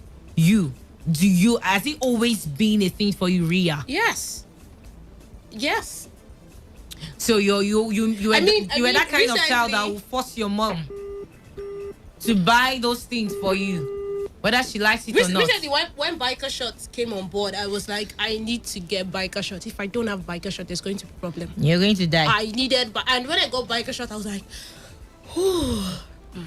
breath of relief. Like I am now among those who have what biker shorts. I can now wear my biker shorts everywhere. But really, this particular shoe, this block heel that seemed to be trending in our day and time. Those shoes, it was actually our moms that used to wear those kind of slippers back in the day. Our mommy and auntie. That's what I said. Fashion Really? fashion is evolving. Because especially those transparent ones. At first, when I saw those shoes coming back into vogue, and I was like, with mama slippers. You know, now it's so glassy and so beautiful that everybody's like, My able gosh, to have it. you can't even, because everybody is wearing it, celebs are wearing it. And most of the time, yes, that's actually a point. Most people's style are influenced by the people they follow. Sure. Especially celebrities, musicians, artists. Like Ria. Whatever they wear, they want to try on. So really, they really do not have a style that they will say is particular to them. So really, for me, should I tell you my style? Yeah, I've actually been waiting. What's my style? What's Do you your want to know my style? style? Yes, call in the numbers to call 0817 0000951 0810 9510951. You can also send your text message to 0701 9339 962. You're not getting off that easily. Was that you evaded? Back to my style. We were waiting. You were not getting off that easily. You No. know it. Okay, I'll consider myself as Conservative? No. I ain't conservative. I ain't conservative. Please, I consider you old. Hello. You're on your own. Hello, good evening to you today, 95.1 FM. What's your name and where are you calling from? Good evening, I'm Teresa calling from Oibo. Okay, welcome to the show. Is this your first time calling? My first time. Yay! Welcome. So tell us, what's your style? Are you old-fashioned or are you new school? I'm among the new fashion. I don't have part of that. Yeah. Okay. So what has influenced your style over the years? What has influenced your style? Has it been your personal choice or the people you look up to or the fashion trends that come and go at different points in time? I think my choice. Your style? I didn't get that. I think my choice because there are a lot of things that will come out I wouldn't like to take it on me. Yeah. So I go on things that are comfortable on me. Okay. Most times, go on comfortable stuff on me. Okay. Thank you so much for calling. Thank you. Yes, and also, I don't know, you can also call in and tell us about those crazy things you used to wear back in the day. And let's let you relive some of those memories. What was it like for you? Remember, see, when I begin to think about all of these things, it gives me so much joy going down, being all nostalgic, It gives me this nostalgic feel. There's nothing I remember about me growing up. There was no fashion sense then. So, really? Yeah, I just feel like I just feel like I was waiting for this point. For the fact that you, even though you would think that you knew nothing back then. But there was one thing I liked. But at least looking back and laughing at yourself, like, did I really wear that? Eunice, what did you do? Growing up, my parents went to the market to get us clothes. And because of shopping for us, they bought clothes that would stand the test of time rather. So you could wear a particular dress for like 5 years because it's enough allowance and the length is usually gets to your ankle. So yeah, and then they went for superior quality clothes. So those clothes they hardly wore out then. So you have to wear and wear. My mom, my own mother knew that every time she usually always has to take me to the market to shop for my clothes because she knows that she goes to the market to buy something I don't like. It's going to be under the box till the day they want to give it out. And she knows that. I think growing up, she always had this. She always said this, like, I know that you're a fashion freak, so I don't expect that you grow up into something different from what you're already showing us now. Yes, you have a mother that will. You have such a wonderful mother. Okay, just look at how tall I am. Okay. Talking about clothes I wore 10 years ago. And when I wear it now, you look so big on me. I'll be like, wait, you actually bought this for me to be wearing. Like, look at how big it is. I can't even wear this out. It's still big on me. And I wore this 10 years ago. Seriously. So we didn't have a choice then. No, but actually, back in the day, baggy was a thing, Back in those days, apart from when parents wants to be, when they want to be Nigerians, back then it was a thing where baggy jeans. I remember that year. My younger brothers had it a lot. My younger brothers had a lot of it. Baggy jeans. God, everybody wanted baggy jeans and the Timberland sandals and the super. It was so funny that the keto. I wore that. Then the do-rags that they tie on their hair. So it was the style back in the day, and I can just imagine you wearing that clothes, feeling like a superstar. Sometimes they try to brainwash you to be like, this fits you so much. You. Then when you go out, you keep your hands like hanger, walking up and down.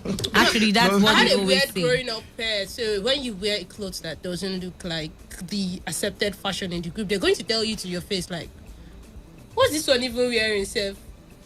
How do you get this kind of clothes? No. And so my mom knew I had this kind of friends, and she knew my kind of person that I would want to actually see. I'm still like that. I want to come into the room and be noticed. I want to outshine everybody. Weird. Wow. I want to outshine everybody. So no, I cannot dress under fashion. It's not possible. See, I cannot be cut on fresh. It's not possible. Wow, this is serious. I cannot be More cut off serious than I fresh. thought.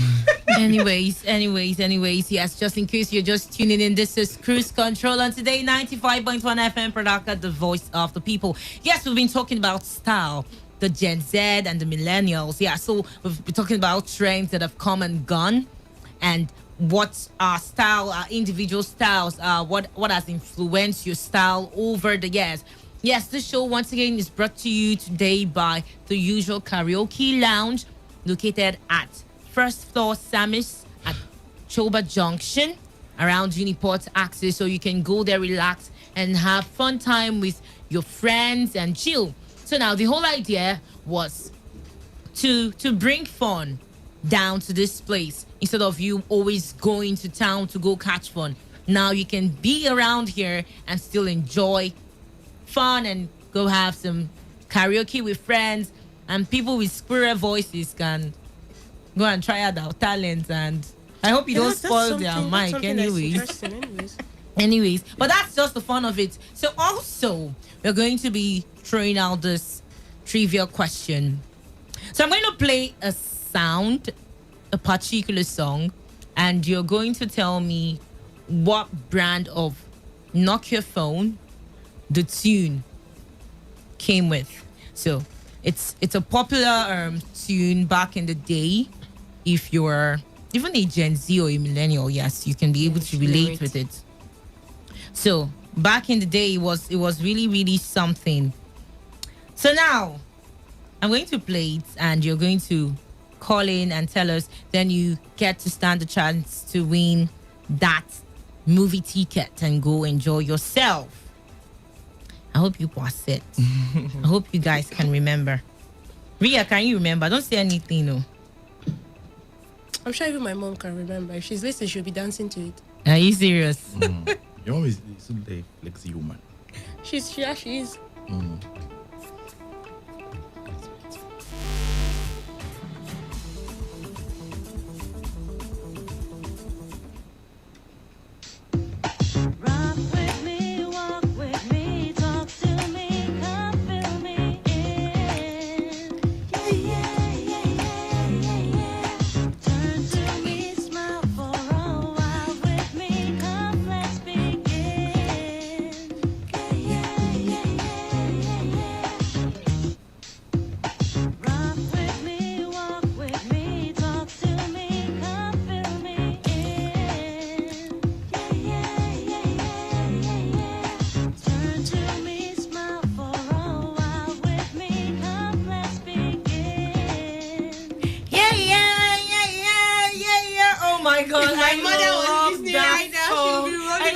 I love this tune back in the day. I remember I would play over and over and over and over and over again, and I would not even get tired.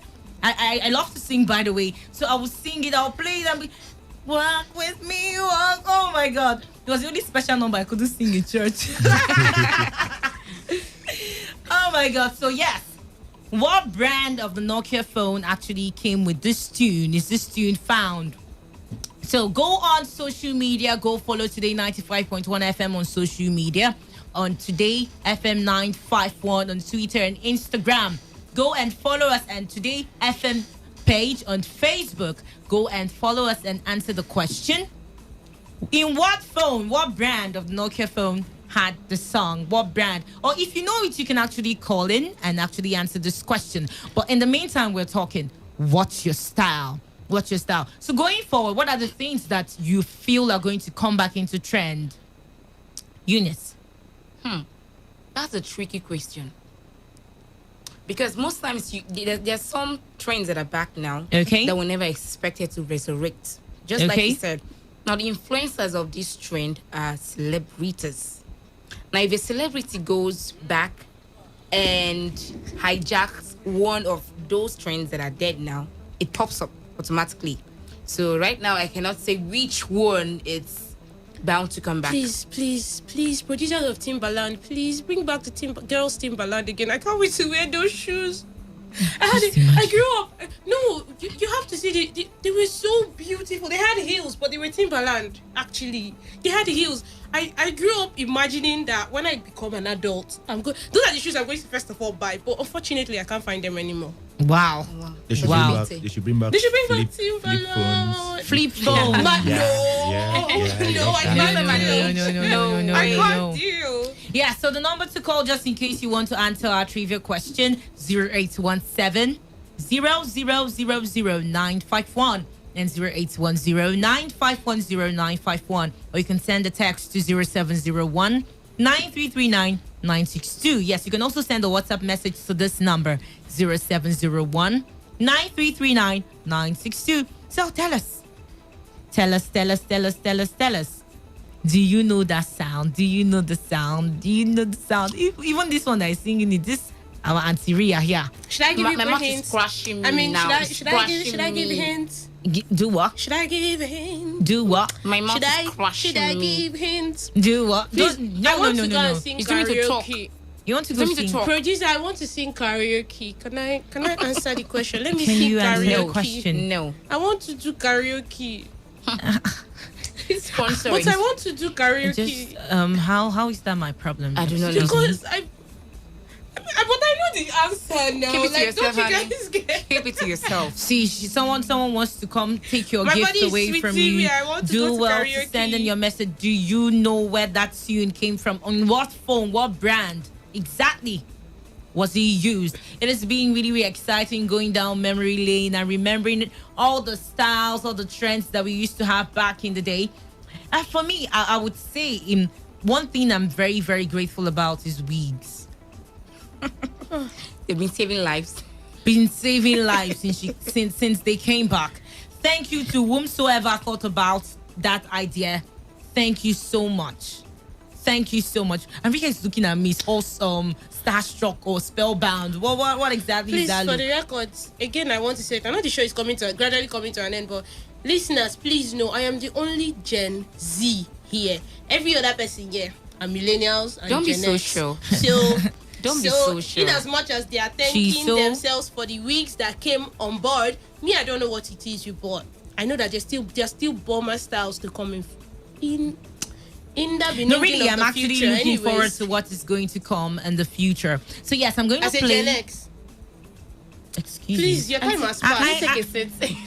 She's so certain that I'm a Gen X. As you that is a millennial, you're talking to me. When Gen Zs are talking, Gen X and millennials keep distance. This person is saying that was a Nokia 1100 Nada from Kuje, Abuja. Interesting. We have a listener from Abuja. Wow. That's so nice. That's so nice. Yeah. So I ain't gonna say nothing. Just go on Twitter, go and follow us and answer the question. Do you know the brand of the phone that carries this particular tune? Let's see how many of you. I know you know this tune. Let me just play it once again so you can join in, so you can win this free movie ticket and have and enjoy your time.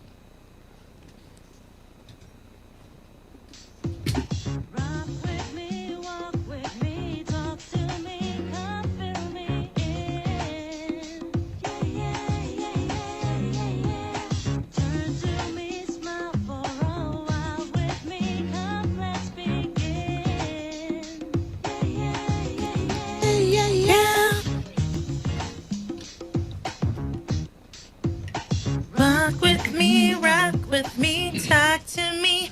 Yes, it has been exciting. It has been amazing on the show. Yes, it's been Cruise Control on Today 95.1 FM.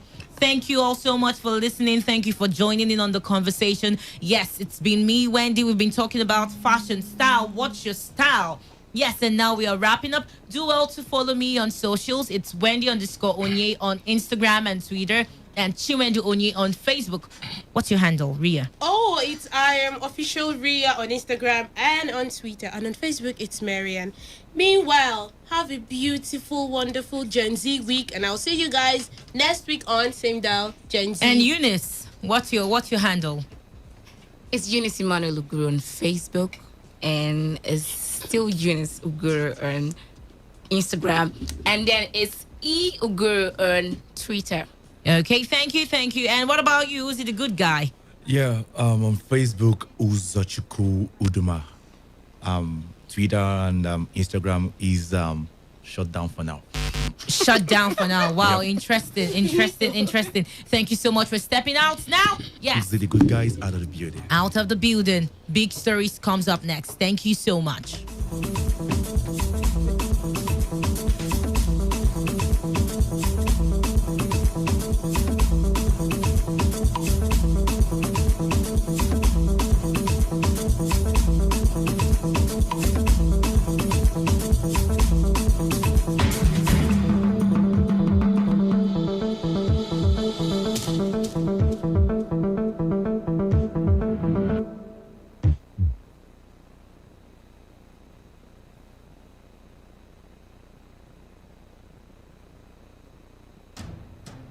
My name is Victor Ezama. My name is Chinedu Iwuna. Guys, you're welcome.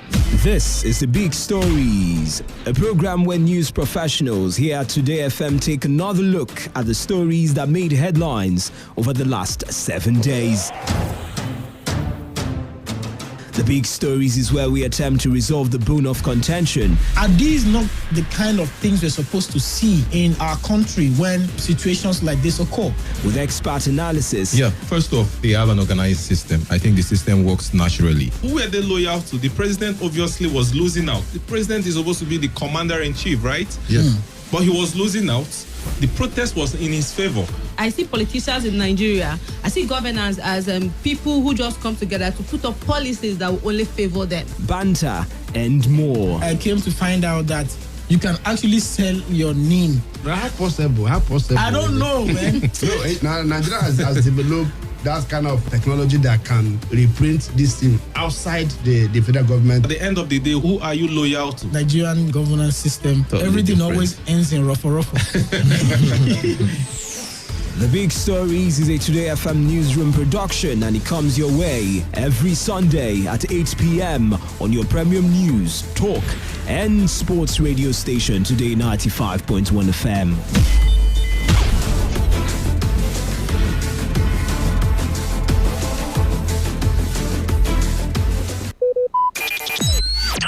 Talk radio. I listen to a lot of talk radio.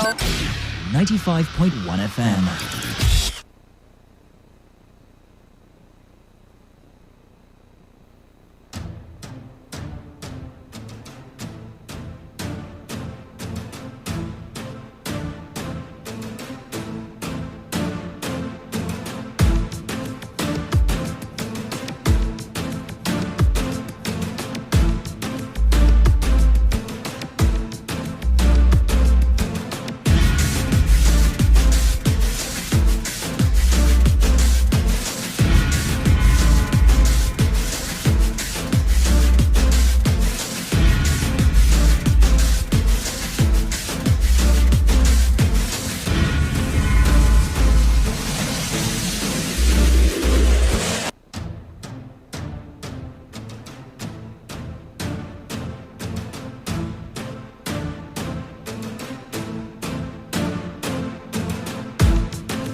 Hello and welcome to another edition of the Big Stories on Today 95.1 FM.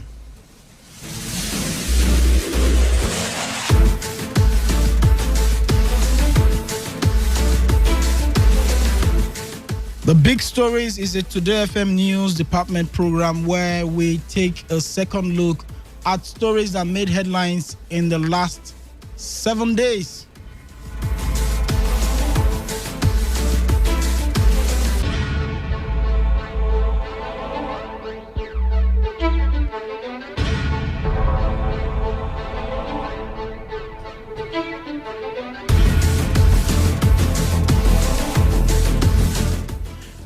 My name is Victor Ezama, and I'll be doing this with other members of the news department here at Today FM. I have here Priye, Izogo, and Uchendu Ijeho. Guys, you're welcome. Good evening. Good evening, Victor.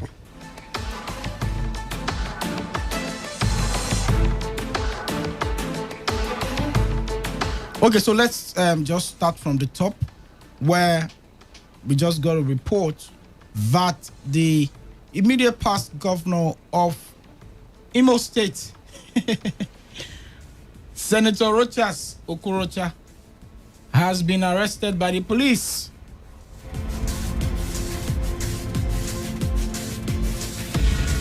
Actually, we are hearing a lot of stuff right now, but I know with time we are going to get the true situation report in Imo State. Even as at now, I think his bail should have been perfected because he's a VVIP, and I don't think that the police would want to, keep him for long. His arrest was ordered by the incumbent governor, Governor Hope Uzodinma, for some reasons that had to do with some of the things that Rochas Okorocha did when he was governor. And what we are hearing, what we are reading is that one of the hotels or one of the property that the former governor's wife owned, that's Rochas's wife owned, I think one of the hotels, Uchendo. Yes. Okay, so I think the current administration of Imo State, they sealed up that place, and this morning, Rochas Okorocha went there with his men to go or attempt to unseal it, and they were met with very stiff opposition. It was not a small thing, it was like a street fight. We saw blood. Uchendo. We saw blood, just like you said. There has been blood. There's some cars were damaged, and we also saw when the police were like marching Rochas to the station, and his wife, and I think that should be his henchman or whatever, to the station, and where he was seated. But what we don't know if eventually they will put him in the cell, which I know. Okay, so let's Priya, the issue is, it is so undemocratic of these men. These men that some people, look up to as their leaders. And then it's so embarrassing to see that the man you refer to as your leader decided to take laws into his hands, to the extent that some people were even injured. And he was even lucky because from the pictures that we have, his vehicle, the vehicle in which Rochas was driving in, was also attacked, and I think he was lucky because the vehicle is bulletproof. If not, the vehicle glasses were broken to the extent that it would have been easy to drag Rochas out of that vehicle and probably inflict some injuries on him. But he was lucky the police came and intervened. Right now, or about 30 minutes ago, he was at the police. He was seen at the police station. We do not know if his bail has been granted, but we are certainly sure that he will be granted bail. Priya, are you not disappointed? I'm totally disappointed. It seems like we're back to the Stone Age, because our politicians definitely will not disappoint you when it comes to their very character. Undisciplined. You wonder, these are men that should have passed through several level of education and exposure, that have been there, that have seen it all. A typical example, Rochas Okorocha. He has been a former special advisor to the president. He has been a successful businessman.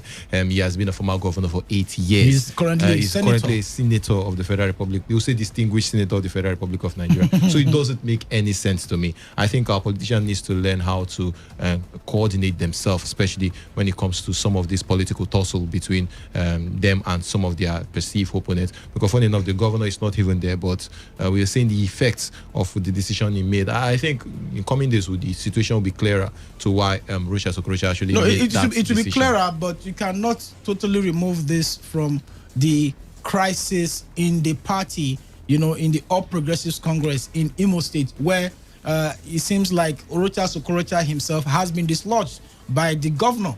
The governor, as we know, he defected from the PDP,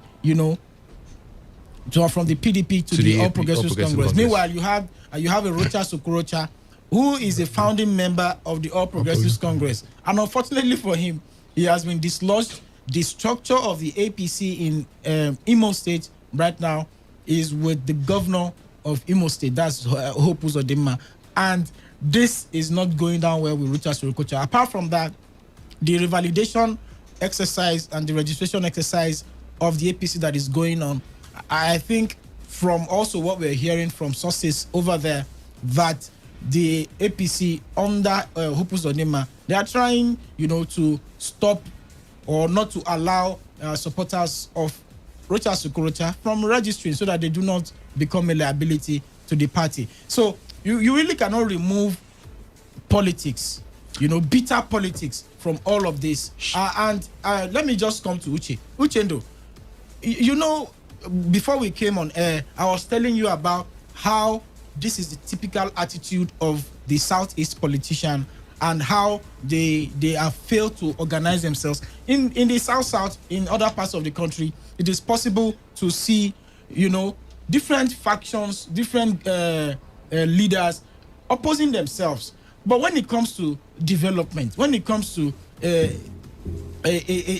something that they are supposed to benefit from generally, then you see them, they come together and fight for it violently, though, but not like what we have just seen with Rochas Okorocha, a former governor arrested being in his state, not even in his state. Being physical when some boys who claim to be his loyalists are fighting. Okay. And he wouldn't do anything. In fact, I'm disappointed. Okay, so we have Chinedu Iwanda also just joining us. Chinedu, yes, you know very much about what is happening in Imo State. Can you tell us more? Can I really? I wasn't there. But you are from there. But I'm here. I've been here with you since morning. But it's quite expected, The Rochas Okorocha and the former governor, who is now a senator, has been in a running battle with the current governor, who he helped bring into power. How did he help him to? We know how they teamed up to remove the former. Okay, through the Supreme Court. Yes, you mean? through the court. So a lot of people expected that, this is karma working against Rochas. Remember, the former governor also set up a committee to recover some properties of the state, and so a lot of them was recovered. This guy this new governor came in, being an APC member. We're expected. In fact, we heard that he dissolved all the committees set up by former governor Nyedioha, but he didn't dissolve the committee recovering the assets. You understand, and that was the problem. So we expected that it would get to this point someday. Now the battle is in the open. They are not hiding it anymore. Yesterday, the state government went and sealed an estate belonging, or we heard is belonging to the wife of the former governor. So the former governor, having gone there today, ordered the unsealing of the place with his supporters, and we heard some security personnel and members of the NCDC. Okay, so this was like the reaction of what happened. He does not have the power, I believe, to undo the action of the state government. He is not the governor. He has ruled the state and has gone. There's another. In fact, when this guy, I keep calling him a guy. He's your guy. Maybe he's a guy, man. When the current governor came in, he said, "I'm in charge now," and that was so instructive. So he's in charge. He has ordered the sealing of that property, and the former governor has gone to unseal it. It led to what happened today. He's to be arraigned in court. I want to ask you, tomorrow. Chinedu, why is there so much animosity, between these guys? They are from the same political party, and apart from that, they join hands, they join forces to remove Ihedioha, as governor. And besides that, you also found out that while Ihedioha was there as governor, Rochas was still had issues with Ihedioha. With him. Now you have Uzodinma as governor. Rochas still has issues with. So I think there's a big problem about Nigerian politicians who still think because they've occupied a certain office before and they want to continue to enjoy the benefits of that office. We know how Rochas tried as much as possible to bring in his son-in-law to become the governor. A lot of people, of course. I mean, that young man was ripe, was good for Imo people, I want to believe, because he's young and that's what we've been clamoring for. But because of the connection he had with Rochas Okorocha, they believe Rochas is coming back for the third time now. So they fought against it. So that is a normal thing for Nigerian politicians who feel that when they are out, they are supposed to still be in somehow. Okay, but unfortunately, we have somebody who has always had the running battle with. I mean, this is not the first time he has fought with Hope Uzodinma, right from when they were in PDP and up to the point they are governor. In fact, a lot of people were surprised that, like we were told, they worked together to remove Inyedioha. And today is happening. It's normal with Nigerian politicians. Okay. They want to remain there forever. Thank you, Chinedu.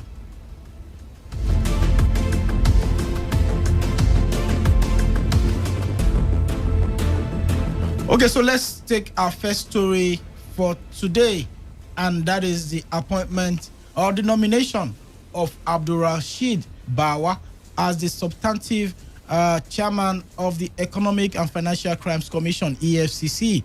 President Buhari on Tuesday consequently asked the Nigerian Senate to screen and confirm Bawa as the EFCC chairman. Bawa, who was the zonal head of the EFCC in Lagos and much later Rivers State, will replace Ibrahim Magu, who was removed last year after he was indicted by an investigative panel headed by retired Justice Ayo Salami.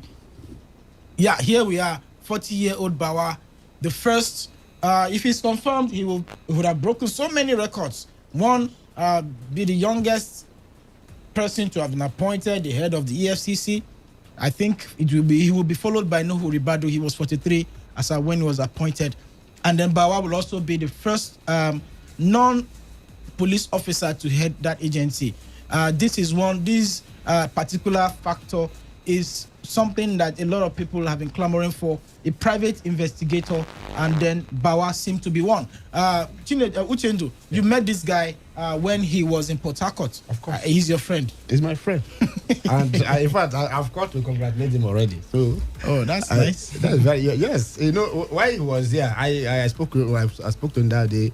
I said, God, but you are too young to be zona director of EFCC. He said no, that he has worked with the EFCC for some time, but the kind of department he operates, that is what EFCC needs. I think that has given him that opportunity to hold the disable. For what president have done, the age brackets, I think, is like a hope to a younger generation as far as this administration is concerned, that despite the criticism that young ones can still be part of the cabinet of the president. You know, whenever anybody is posted to Rivers State, there's always the tendency to be corrupt. You know, because there's always there's this belief that if you're in Rivers State, you need to make money, you know, before you're transferred, because there's a lot of money in the state. It's the treasure bees of the nation. And I mean, we've seen this with a lot of both members of the armed forces and even the paramilitary. They come here sometimes with nothing and they go back very wealthy. Same thing almost happened to Bawa when he was here, and at some point there was series of petitions against him, series of petitions by other officers at the EFCC here in Port Harcourt. For some reasons, he was even asked to step aside for a few days. We heard reports, unconfirmed though, that he was detained for those periods, but I don't think that's true. But at the end of the day, the investigations on those petitions were concluded, and Bawa was exonerated. Today, Bawa is going to be taking a very exalted position. He will be one of the most influential personalities in Nigeria by the time he is confirmed. What do you see? First off, I think it's a great one for the younger generation to actually have someone like this. Intellectually, he's quite a smart man. And if you go through his resume, you know that he's quite good for the job. And beyond that, we always talk about how people actually perceive Rivers State to be a state where you can actually come in and make more money. But he wasn't indicted in the first place. So let's see what he can actually bring into the table when it comes to investigation and when it comes to... because a lot of times under the administration of Magu, we saw EFCC losing a lot of cases on technical reasons. So let's see how he will actually bring his professionalism into that and involve a lot of intelligence reports before they could actually file in some of these court cases. So at the end of the day, they will not lose it on technical ground. I think he should just come in and do a decent job. The pressure is not too much on him, unlike when Ibrahim Magu was screened by the Senate, the National Assembly. We saw a lot of people complained, even from the members of the National Assembly. We saw petitions flying in from DSS, counter petition, but we are not seeing that happening now. That means there's a level, there's a point of stability when it comes to his appointments. Let's see how he's going to bring, when it comes to investigation, into the table. And the most important thing is that that's one very strong office in this country. Yes, we know how powerful that office is. When Magu did a little bit above average when he was the DG of EFCC. We saw how a lot of priests were coming in across the country. He was even touted to be the president of this country because of his input then when he was the EFCC and chairman. So let's see what he can actually bring in. There's a whole lot for him in the future if he could actually do well as the EFCC chairman. Who says he could not even be president in 2023? Chinedu, one of the major achievements of Bawa in his dossier is the fact that he led the investigation on the corruption allegations, of the former Minister of Petroleum Resources, Diziani Alison Madueke.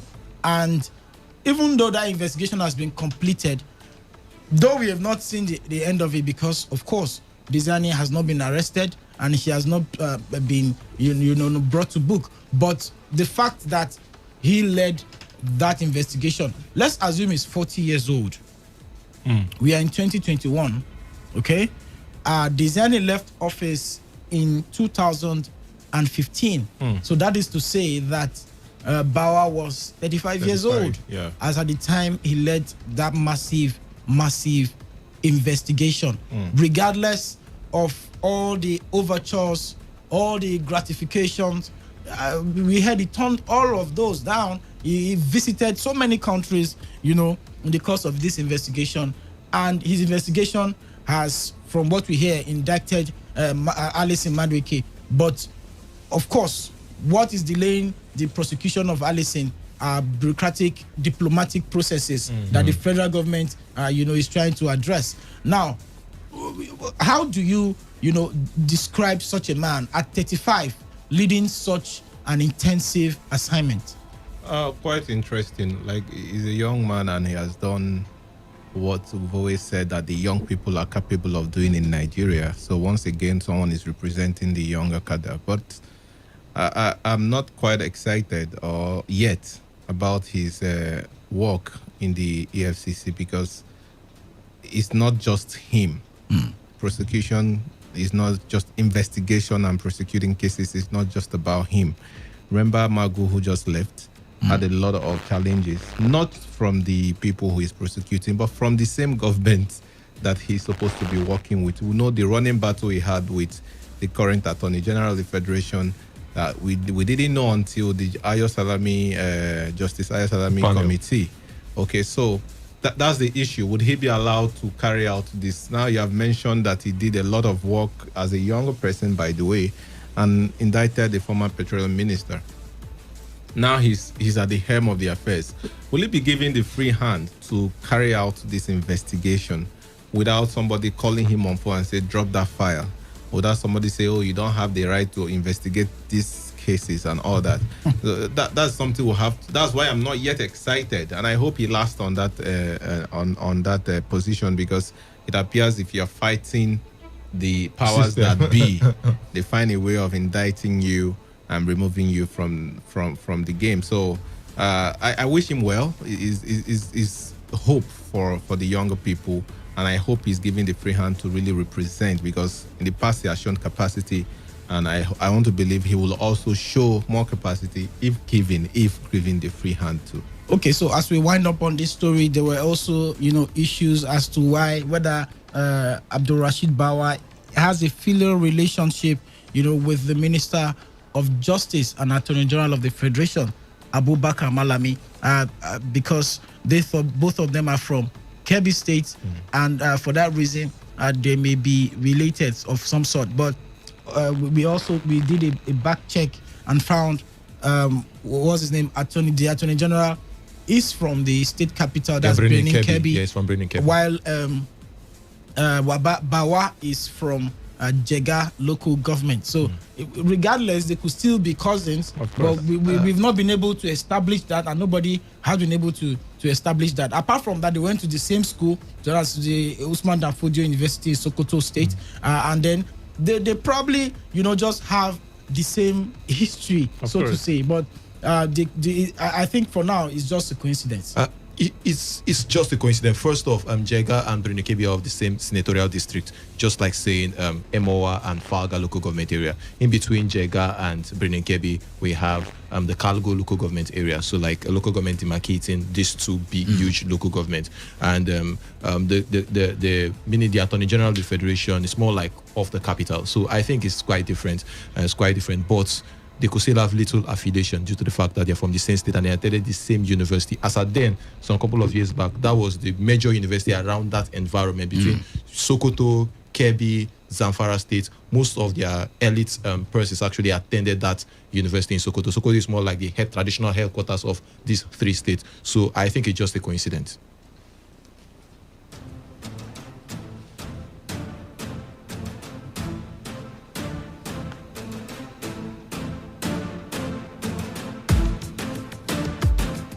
Okay, so let's take our second story. On Monday, the former Minister of Finance in Nigeria, Dr. Ngozi Okonjo-Iweala, was confirmed as the Director General of the World Trade Organization, WTO.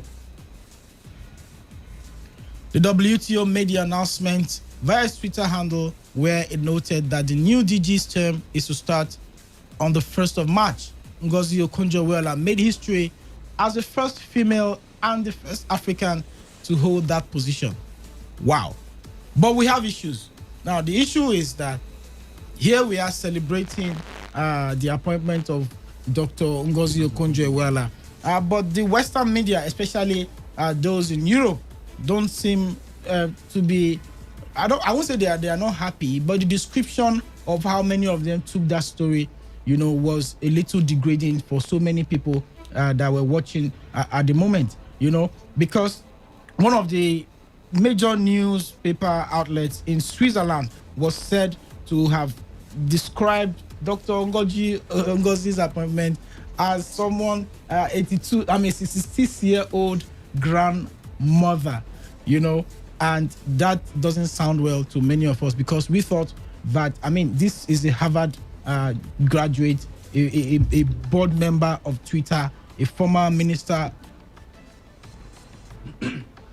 of finance, and so many things that could have been used to describe her, rather than a 66-year-old grandmother. Chinedu.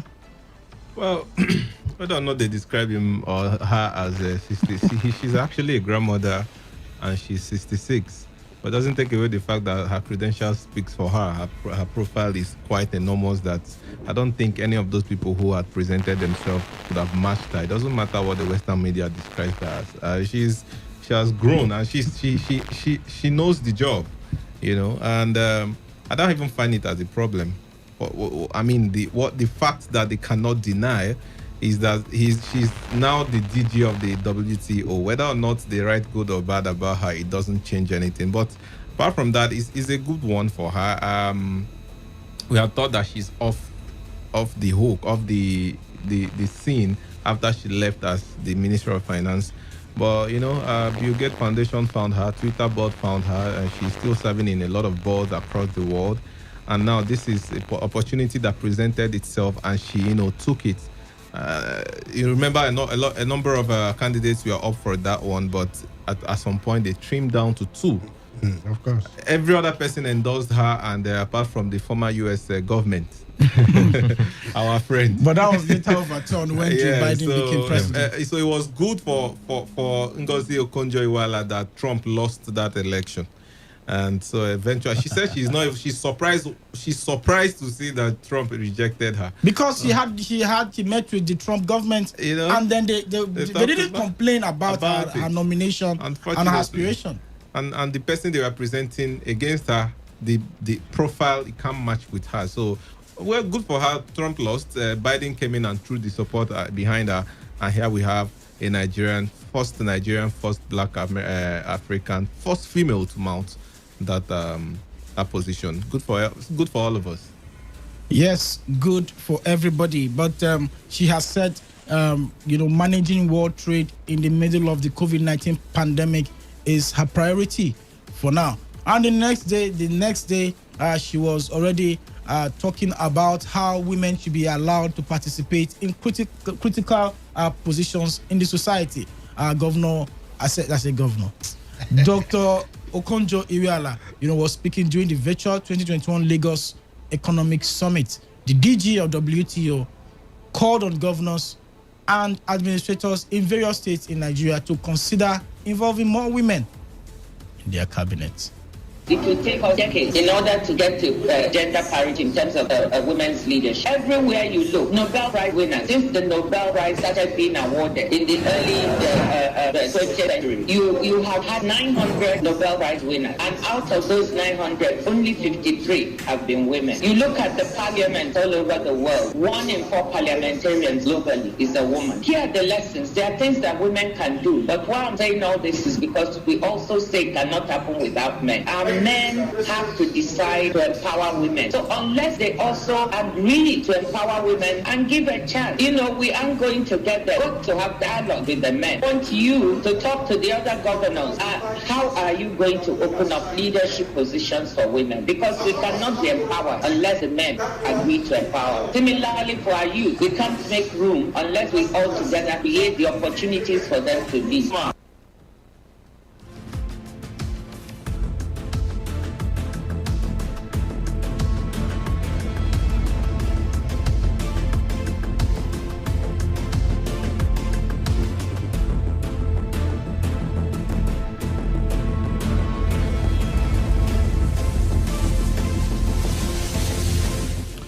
Okay, a very salient point there.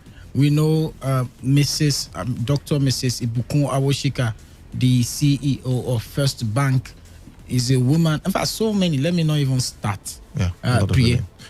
First off, I think when she made mention about political and consideration, I think women needs to do more.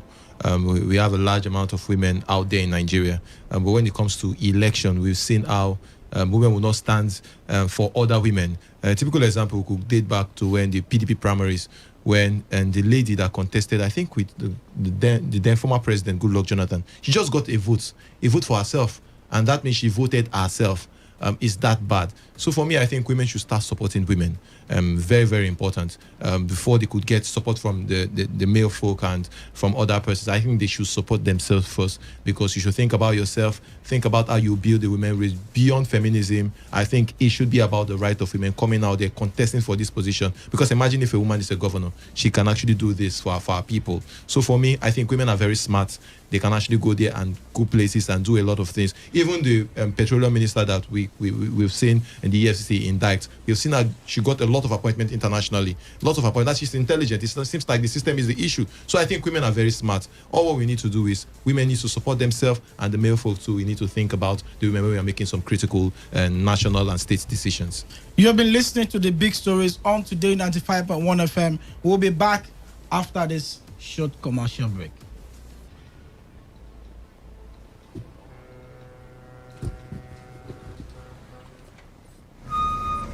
Officer, take. Officer, give me number. No time. Ma, they match am, they go. What? You bribing the officer of the law? You under arrest.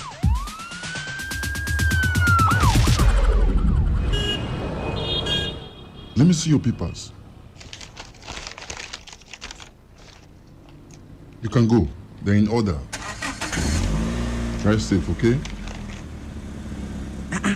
I don't understand though. No be the same country again. Officer reject bribe. Mona wake me. They arrested me yesterday. That yesterday, I go do my papers. See as I pass now. I pass without fear. You too, make you do wetin dey right. For we country to better, it dey for we hand. If you like, do like say you no hear am. To give or to take bribe, na offense. Una don hear am, abi? You hear am too, abi? You hear am. You hear am well. They themselves, they hear am. Now the voice of the people. Now him bring this message give me. Today 95.1 FM. Now we be the voice of the people.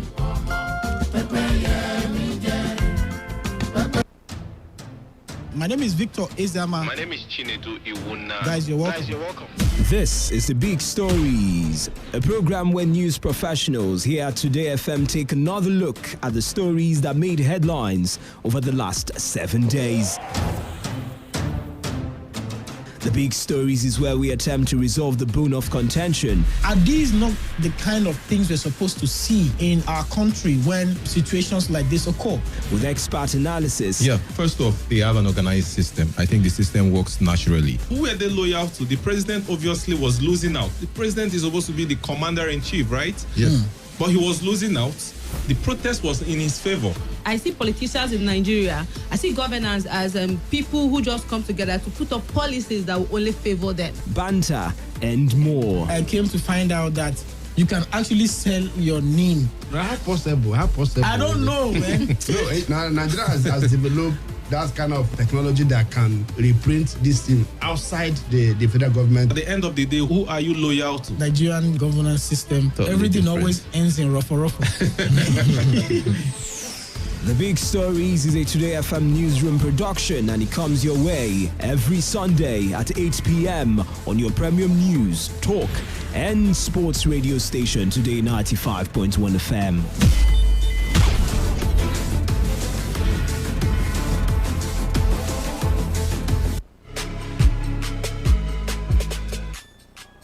Every day on Today 95.1 FM, there's always an opportunity to comment and air your views on our various programs. It's not just about us, it's about you, your opinion, and your voice. President, don't you think that it's time to step down, sir? Be part of the story, the gist, reactions, intrigues, and the news. President Neil Patrick Harris has called for greater regulation. Give us a feedback or join the conversation on Twitter at TodayFM951. Our Facebook address is Today95.1 FM, or join us on the number 0701-933-9962. That's our WhatsApp application. Be informed, be educated, and have fun. We are Today 95.1 FM, voice of the people. 95.1 FM, voice of the people. And we're back.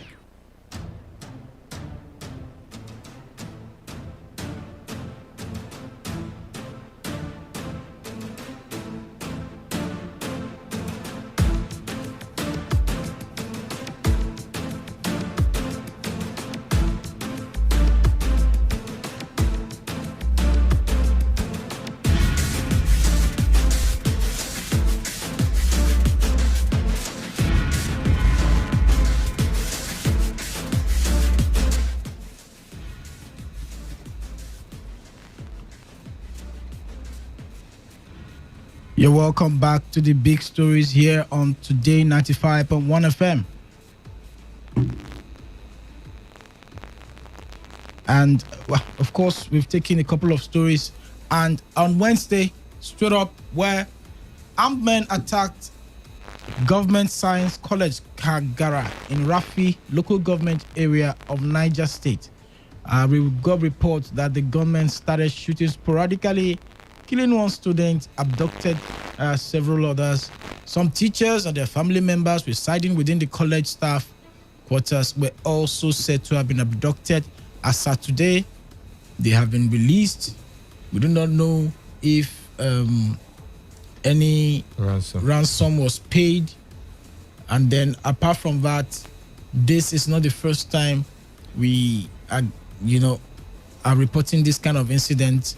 Was it late last year or early this year, where the Kankara boys were kidnapped? Last year. And Chibok girls were kidnapped, Dapchi boys were kidnapped, and a lot of these incidents have been happening within the same region by the same set of people. Some will say they are bandits, some will say they are Boko Haram insurgents, some will say they are ISWAP members, some will even say they are herdsmen. But what we know is that these people are criminals. The issue of insecurity has become something that Nigerians are beginning to politicize to the extent that a certain ethnic group has been blamed for this incident of kidnapping and attacks of course, they say they are headsmen, Fulani headsmen, but this is far from the truth as far as security agencies are concerned, as far as the federal government is concerned.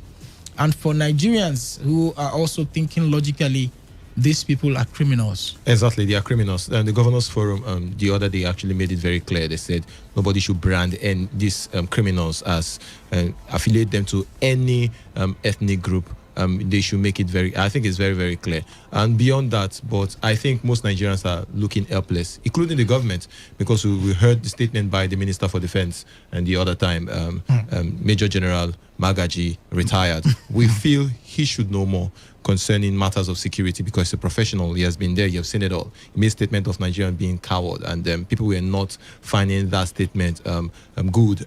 I think he had a lot of bashing across social media and even across the country. And I think our government needs to be more responsible. Lai Mohammed, the Minister for Information, made it very clear that the government will not pay ransom to criminals because it's more like you're empowering them for them to do more crimes. Let's see how everything will pan out. I think most of these communities that are actually isolated, because if you've been to the northern part of Nigeria, especially Niger, they have a large landscape, and you see a lot of small communities and settlements. I think they should be protected because some of these settlements don't even have a police station. There's no one police officer in some of those settlements, so someone can actually just come in there, perpetuate any crime they want, and they live without anybody noticing. I think that's a big problem. And some of those settlements have primary and secondary schools, including some government and property. So I think people in those settlements needs to be protected. If you have been to the north, you see settlements where after you pass there, you will not see any building, any structure for close to you could look at that distance from Brumola down to Choba Junction is that long. You will not see any structure,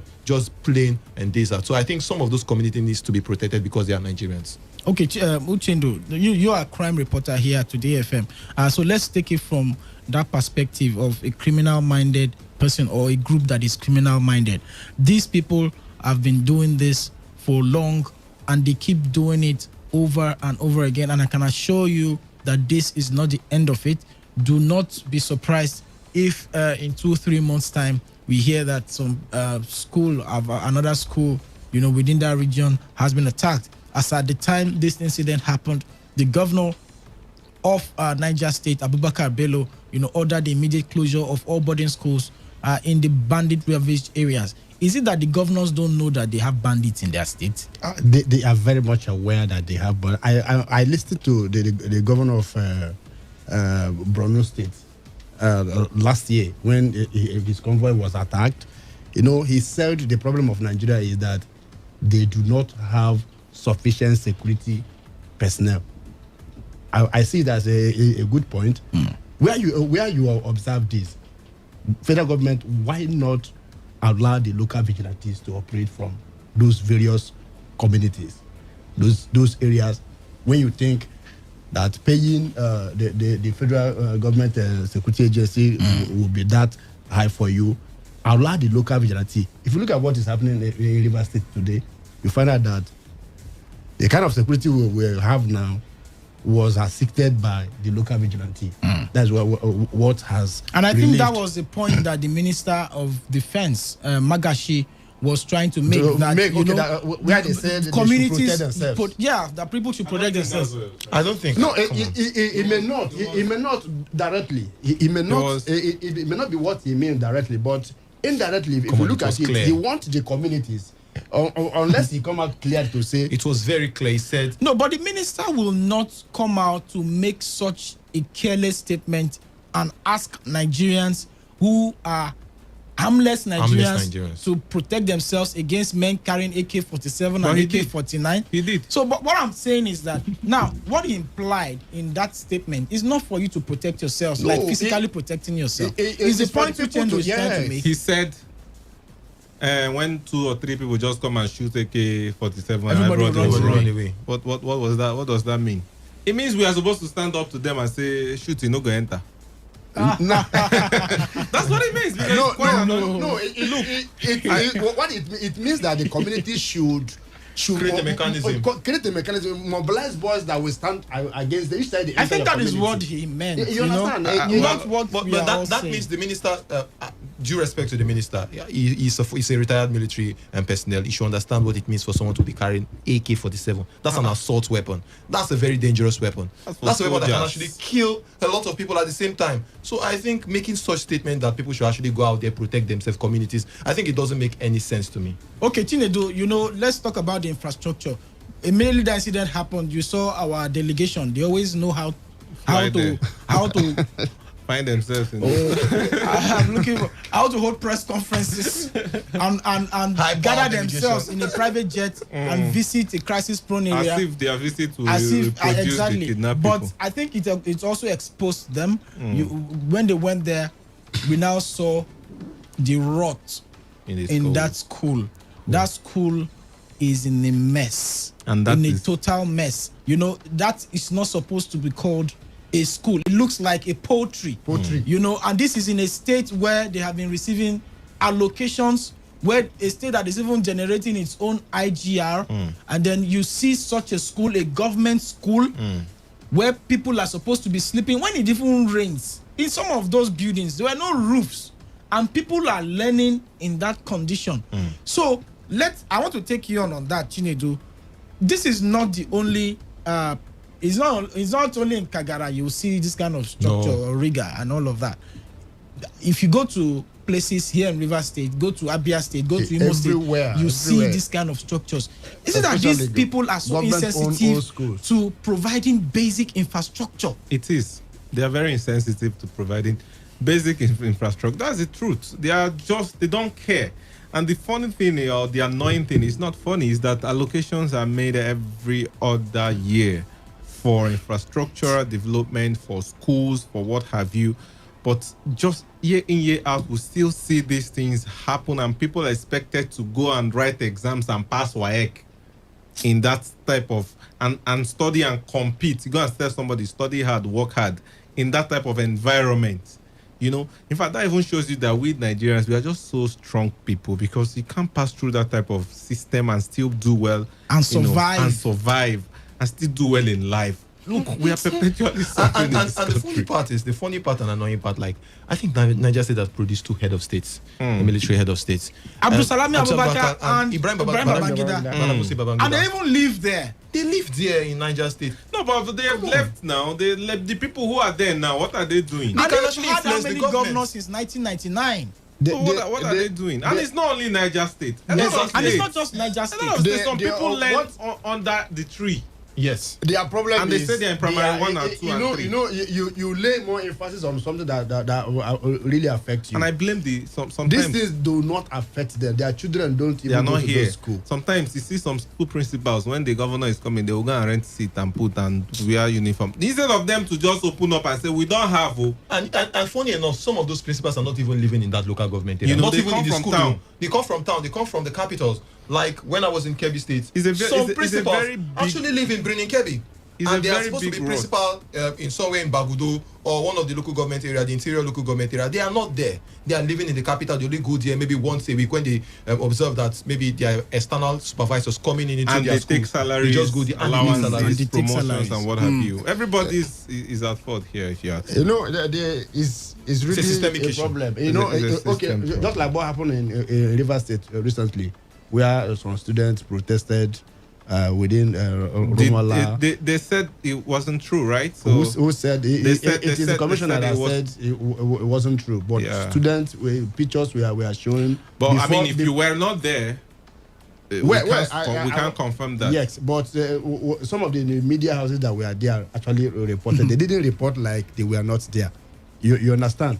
And if you understand me from the school I have visited, especially the one in my community, you find out that one teacher is actually teaching more than 6 to 7 subjects. Let them post a core member to one secondary school. She will teach from primary 1A to G. You understand? And primary 2A to F. That implies that they are lacking teachers. A lot of times. They are lacking teachers. But when the commissioner got there, he said only that school have 80 teachers. Okay, I think we'll just end it there. Nigeria, our problems will never end until we have the right leaders. And if we continue like this, we'll continue, to lament. I pity a lot of Nigerians, especially the young ones that are coming up. That is why they say, if you want to correct the course of the country, you should join a political party so that you stop complaining. That is the much we can take on today's edition of the Big Stories. It's a newsroom production and it was produced by Stella Sasongo. Do not forget, take responsibility, wash your hands frequently under soap and running water. Avoid touching your face and high contact surfaces to prevent coronavirus. I did this with the members of the news department, Priye Zogo, Uchendu Ijeho, Chinedu Ewona. My name is Victor Izama. See you next week.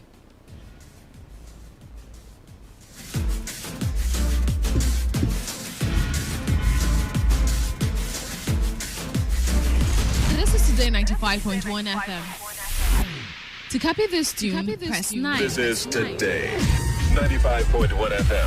For current news and information, press 5. They are politicians, all of them. Talking to representatives of daily income stores. Let me know your name first of all. Okay, good morning everyone. My name is Engineer Ofon Ubokodom, of course, the MDC of Division Nigeria Limited. Okay, so what is daily income stores? What's that?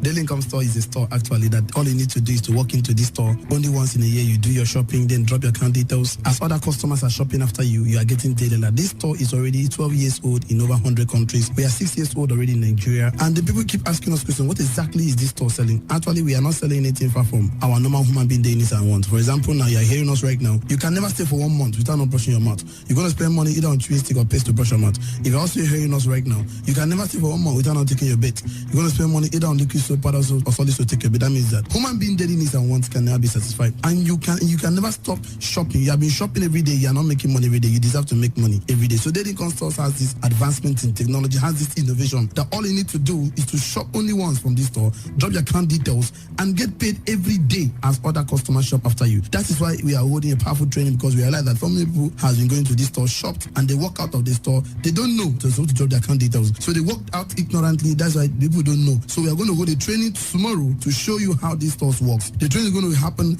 in 2 sections. Tomorrow, you are 11 a.m. time. You cannot come by 11 a.m. You can come by 4 p.m. in the evening after work. The good news is that you have to send us a text, enjoy. This event is tomorrow. Send enjoy to the number 0703 001 2947. 0703 001 2947. Again, 0703 001 2947. We will reserve a seat for you to be in the training tomorrow. I'm a bit interested in how this innovation works. So you say just go shop one. Okay, yes. So I'll come in, do my regular shopping, just once in a year. And then I earn it for a lifetime. As other customers are shopping after you, that means there's a percentage of each product, toothpaste, soaps, beverages that we have in our store that's also come to you as a customer who shop first. Just one time? Just one time. That is why the training is important. This store is already here, of course.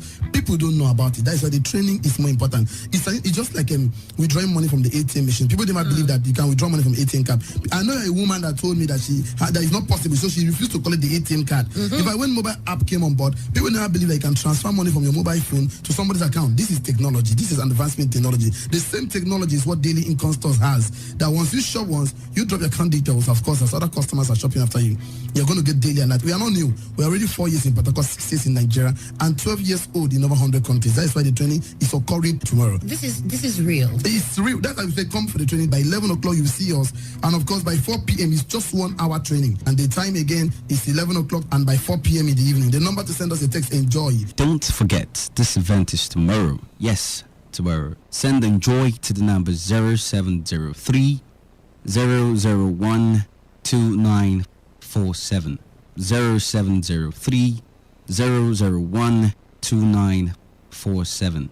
Again, 0703 001 2947. The training fee is just a token of 2,000 naira, but we are running a promo. We are going to give you a discount, 50% discount, so your training fee will be 1,000 naira tomorrow. You can come by 11, it's okay for you.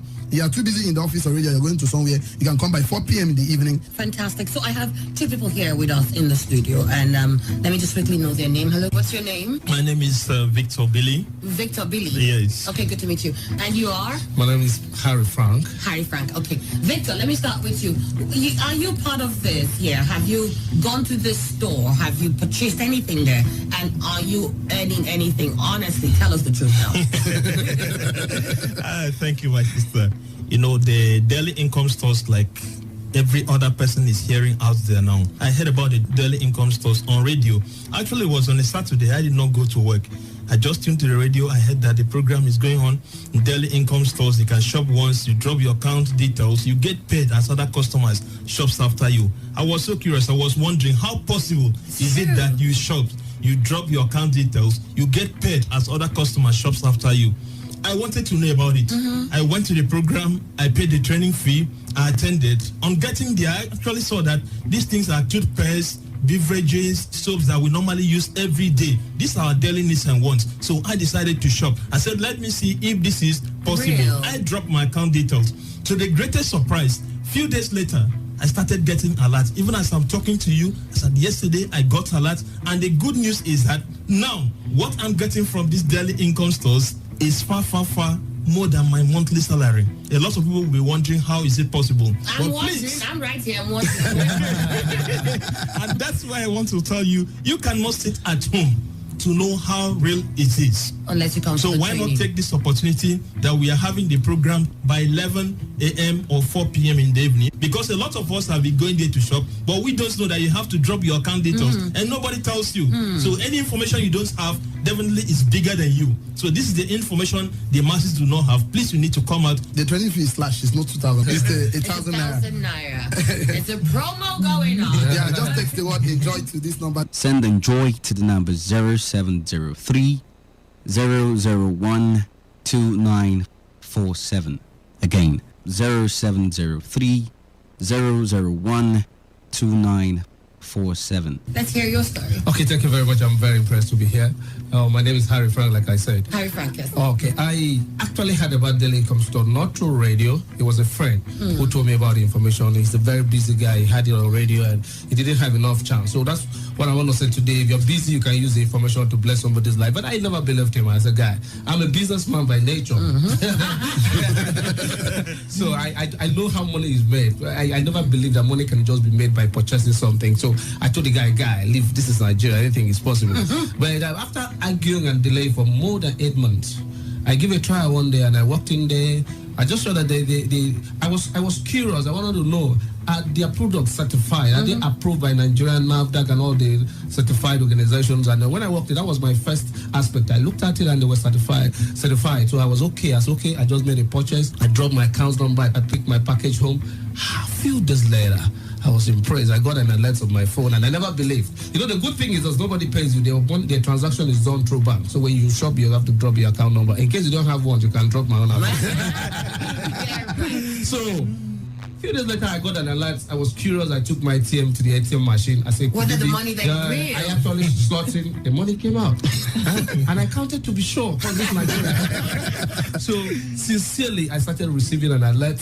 And this has actually turned my life around. And every member of my family, friends, relatives, enemies, I've actually told them because it's good to use the information you have to bless people's lives. So that has been my experience. I'm still trying to wrap my head around this because this seems like a win-win situation. Okay. You said you found out that the products that you bought are certified. Yeah. So that means you actually did use the products and you benefited from the products. Oh my God, wonderful product. Just like we have to pay free products. Who are still doubting? You can try and be one of the first 10 people. Wow, I will have something for you for free. Whether you're shopping or not, just text the word enjoy. It's going to be happening tomorrow. Send enjoy to the number 0703 001 2947. Again, 0703 001 2947. Let me just quickly chip in here. 10 people. I hope you know that I'm inside the 10. Why about the hot now? I'm part I can see you don't want to miss this. No. Let me understand something too. Is there a maximum amount of something of what you should shop for? Or? No, I can't decide for you. I can't decide. But maybe you only shop according to your needs. Maybe you don't have need for toothpaste. Why do you shop? You don't have need for soap. Why do you shop? But the most important thing why the training is being organized that we want to create an awareness. Want people to go. You also realize that a lot of people don't know about daily consults. And you know one thing is that a lot of people became poor in life because poor is spelled P-O-O-R. P means passing. O means over. O means opportunities. R means repeatedly. When a man keep passing over opportunities repeatedly, it tends to be a poor man. People keep telling me on the street, I've never seen an opportunity for him, and I say it's a lie. Opportunity everywhere. It's around you. There's abundance in Nigeria. There's abundance for you to succeed in life. You are the architect of success. So Daily Income Stores has come to do this innovation, come to do this awareness training, come to do this particular training for you to be aware of this training. Of course, you can always shop once, drop your account details, and get paid every day as other customers shop after you. The only thing that will cost you is just send us a text, enjoy. Don't forget, this event is going to be happening tomorrow.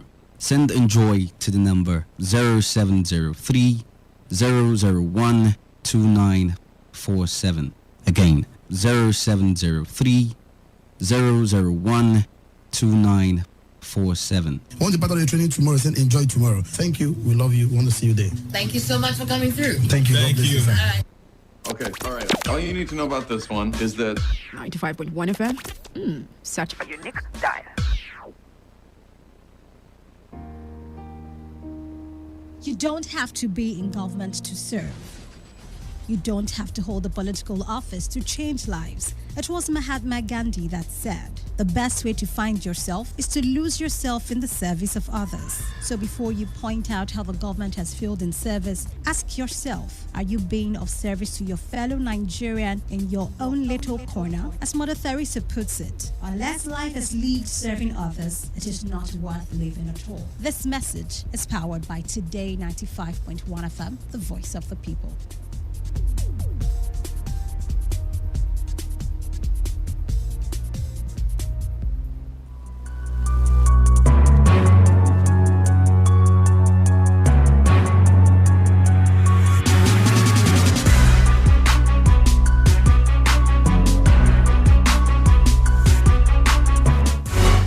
A very beautiful Sunday evening to you, my dear listeners, wherever you're tuned in from Port Harcourt City, from Abia State, from Bayelsa State, from Akwa Ibom, from Delta, from Enugu, from Lagos, Abuja, wherever you're listening to Today 95.1 FM, good evening to you.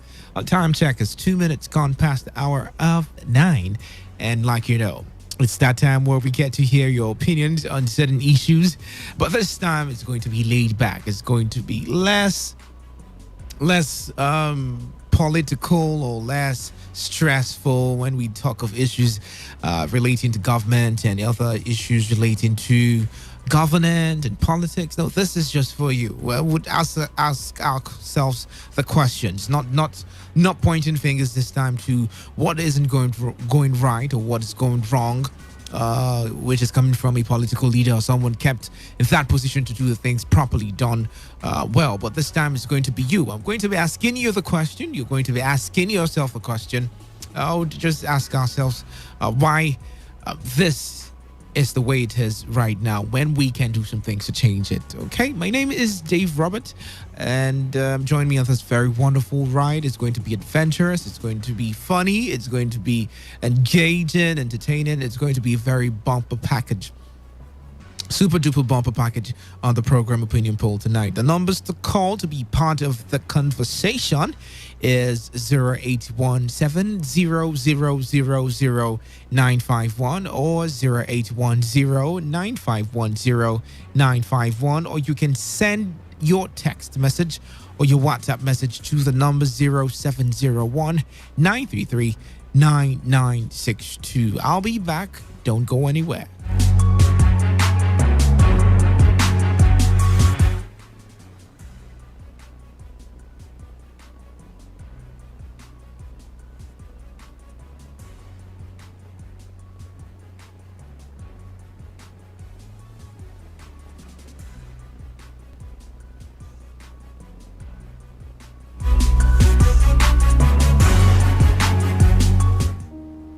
You don't have to be in government to serve.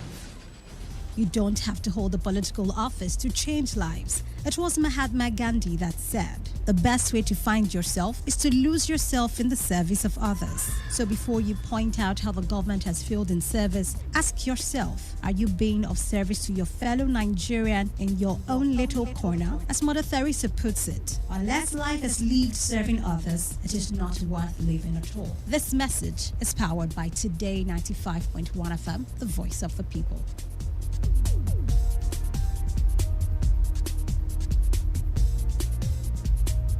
Okay, all right. All you need to know about this one is that 95.1 FM. Such a unique style.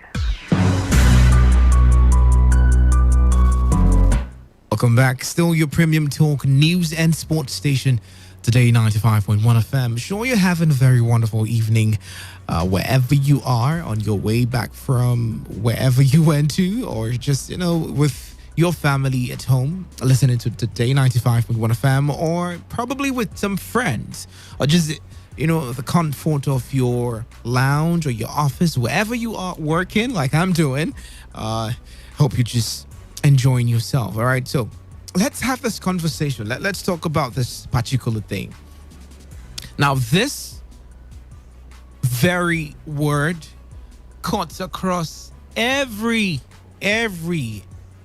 sphere of life. I mean, from relationships to marriage to family to governance to society to business to religion to, every sphere of life. It cuts across every sphere of life. It's relatable to every sphere of life. It's something that society can not do without. It's something that is a very key factor in society, in business, most especially in communication, most especially relationships. Okay? Now to start off with this quote I saw on social media, and it's funny because after reading the quote, I got to ask myself certain questions, and I think you should do so after hearing this quote. The quote says, a wise man once said, do not brag about your morals unless you have enough money to fund your temptations. Okay? Let me do that again. Do not brag about your morals unless you have enough money to fund your temptations. You can rephrase it and say, do not brag about your morals unless you have money to fight your temptations. I'm not talking about temptations tonight, but it's going to be related to temptations, okay? Now, it's very clear it's clear and obvious to us when we're not in certain positions that needs us to compromise, and then we say, look, I have a high standing on this particular issue. In fact, if you give me 100 million naira now, I wouldn't, it wouldn't bother me, because come on, I can keep it for you. Okay, I could do business with your money, and then I'll give you the returns on investment. I'll pay you back the debt that I'm owing you or something, because probably you've seen 100 million naira before, so it's not really an issue for you. Let's not use 100 million, let's use 100,000. Okay, so if you give me 100,000, it wouldn't really freak me. So I could easily keep your money for you, or save your money for you, or hold your money for you. But if you give me $100 million, it's a whole new level. It's a whole new responsibility. It's a whole new approach. You're telling me, look at $100 million, take it and keep it. I'm coming back in the next 10 years. Whenever I come, hand it over to me. And then at that time, your heart starts racing, your heart starts thumping. So many ideas just come into your head. Now, the question is, how sincere are you to doing things when you are not under temptation, or when you're comfortable? Okay? Now, when we write certain letters, especially to very, reputable companies, and then we want to present ourselves as people who have a very high standing with morals, and we can be held accountable. We're responsible. You can look up to us. You can relate to us whenever you do business with me, or we can get into this relationship together, and be rest assured, nothing is going to happen. Okay? Yours sincerely. I'm giving you my word. Nothing is going to happen. You can do business with me. Be rest assured, nothing is going to happen. I had some, challenges recently, couple of days. If up until today, certain things went wrong with the business, that I was part of. And then why those things went wrong wasn't because of me. It was because of, the third party involved in the business. Money was paid to me. I paid the money to someone to do the best business for this particular client. And then this other third party goes AWOL, doesn't do the business, doesn't give feedback on the business, doesn't send any reason why he's AWOL on the business. And then the first client is telling me, look, I paid money to you to consult for this person, and then this person isn't doing his job. You want to be held accountable for that. You're to be the one who's to be blamed for that. And to me, I'm trying. In fact, I'm not even trying, because I'm sincere to do the business with you. But someone else's insincerity is rubbing off on mine. Do you get the picture I'm painting? So sincerity is something that is pertinent in society, in relationships, in conversations, in agreement. Sincerity. What is happening? Why are we having the issues we're having right now in Nigeria? Insincerity from people placed in certain some certain governmental offices, stemming up from political parties, who say, oh, look, we're going to do this. And then at the end of the day, they are not sincere. Okay? Now, marriage is having issue. This man is cheating on me, and the marriage has issues, and the husband is going this way, divorce. We talked about divorce, yes, last week, okay? Insincerity. What is happening with, the productivity in the society? You go to the market, you want to buy something, and I went to buy something last week. Very funny. And it's fish.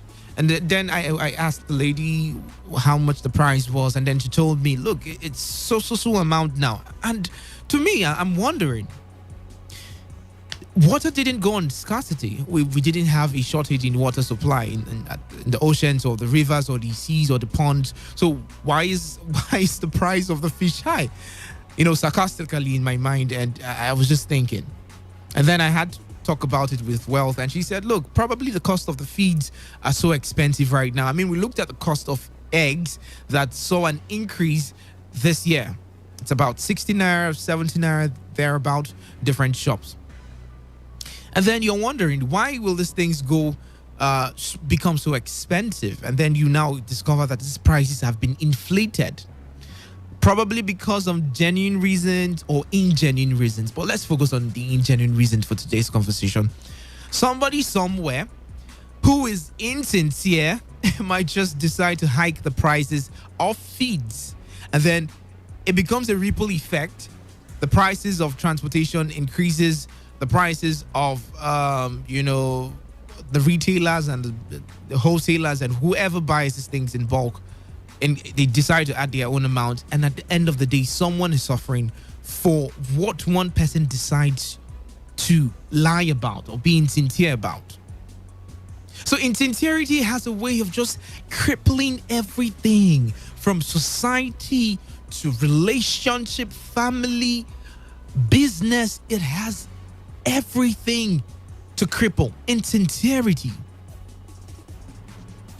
I mean, why are you insincere, if I ask you? Why do you choose to do certain things in certain ways? You tell someone, oh, I'm going to marry you. I'm going to take care of you. I'm going to be there for you. And then at the end of the day, you leave that person and get married to another person. Oh, we're going to do this business together. Look at what the commission is going to be for me. Look at yours. We're going to split it 50-50, 60-40, 70-30 as the case may be. And at the end of the day, you decide to run off. Now we're looking at the trend of, cybercrime and everything.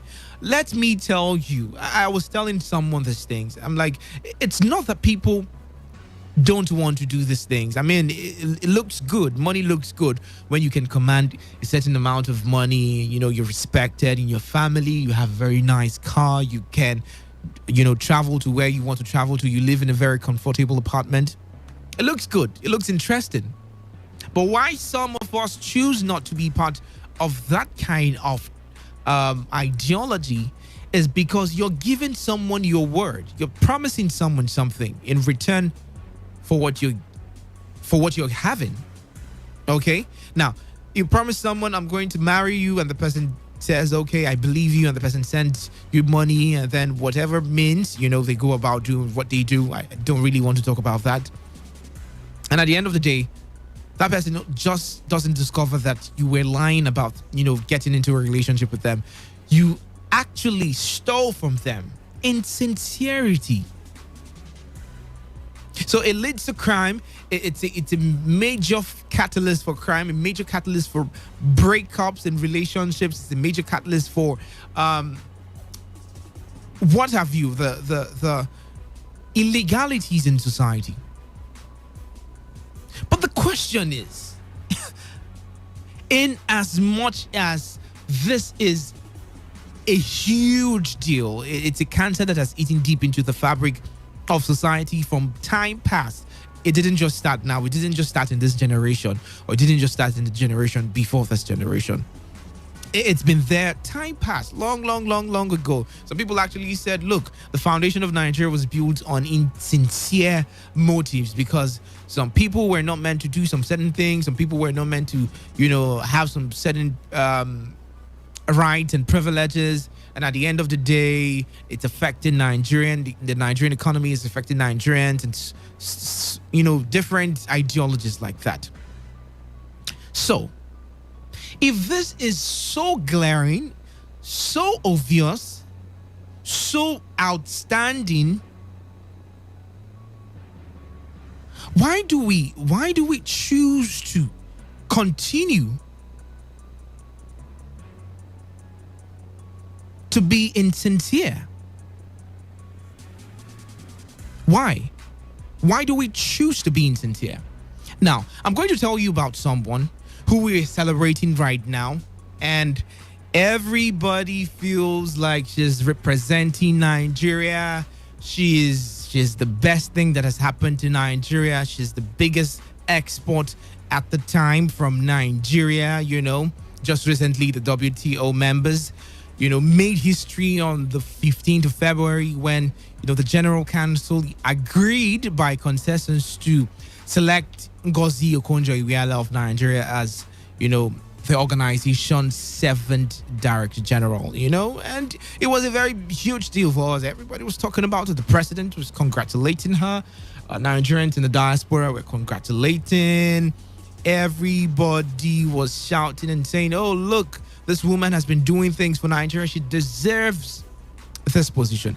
I've been following up with her, once in a while, but I just decided to go check up on, who she was before this time. And boy, I was blown away. She had either been the head of this particular organization or this other organization in Nigeria, outside Nigeria, Japan, Europe, Asia, the American countries, Africa, heading one particular place or the other at one point in time.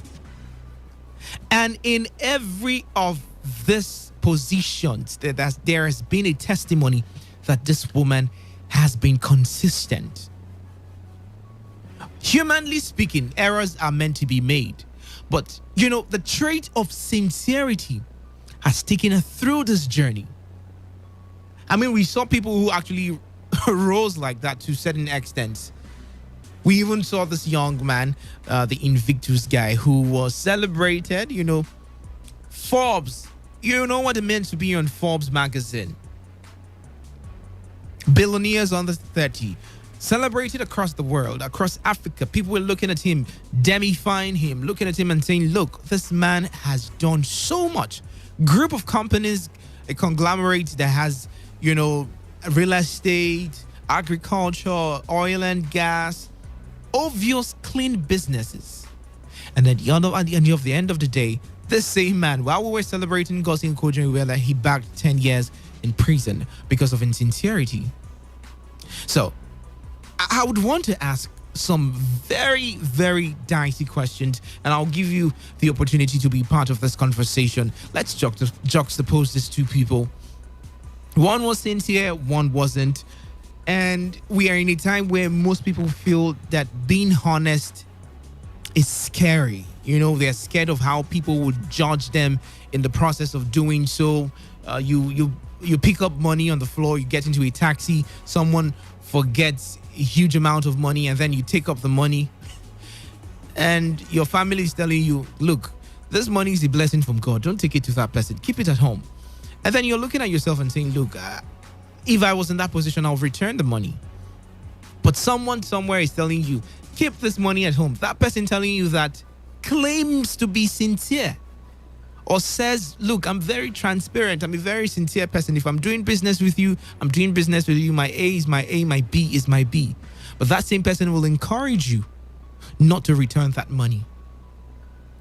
So we're living in a world where insincerity is like the order of the day.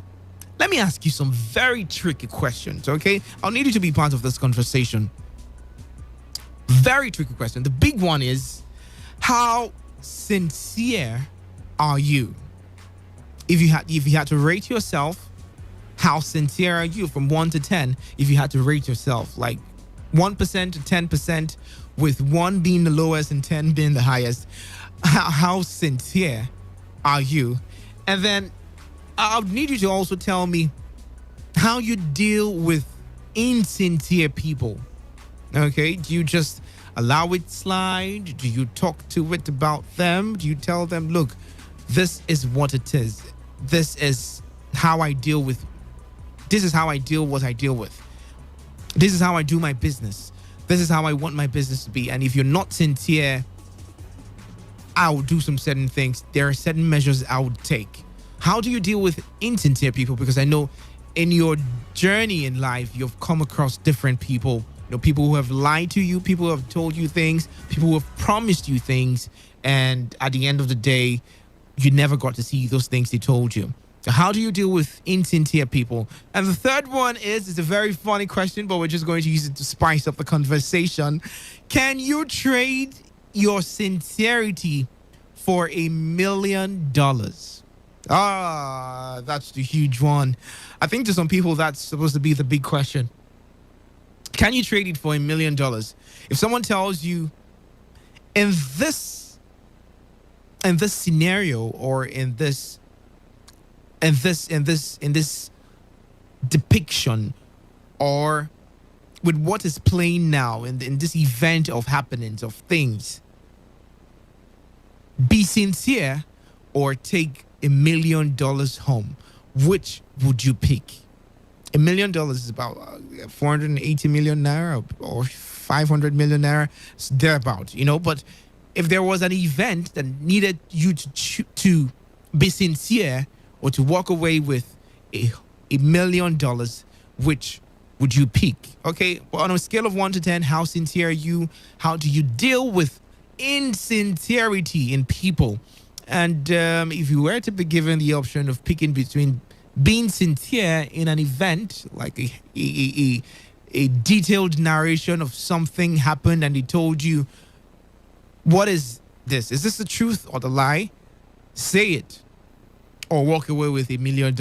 Which will you pick? The numbers to call 0817 0000951 or 0810-9510-951, or you can send in your text messages or your WhatsApp messages to the number 0701 933 9962. I take the numbers once again: 0817 0000951 or 0810-951-0951, or you can send your text message, WhatsApp message to the number 0701-933-9962. We'll go on a very short break, and when we get back, we'll take your calls and your messages. Stay tuned. Okay, all right. All you need to know about this one is that 95.1 FM. Such a unique style.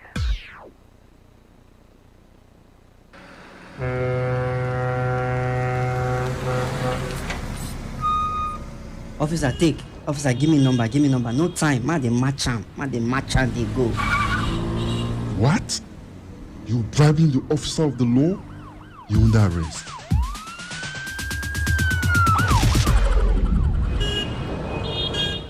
Let me see your papers.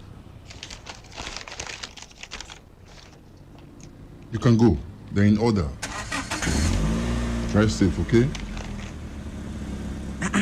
I don't understand though. No be the same country again. Officer reject bribe. They arrest me yesterday.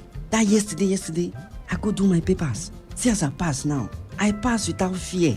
You too, make you do wetin dey right. For we country to better, it dey for we hand. If you like, do like say you no hear am. To give or to take bribe, na offense. Una don hear am, abi? You hear am too, abi? You hear am. You hear am well. They themselves, they hear am. Now the voice of the people. Now him bring this message give una. Today 95.1 FM. Now we be the voice of the people.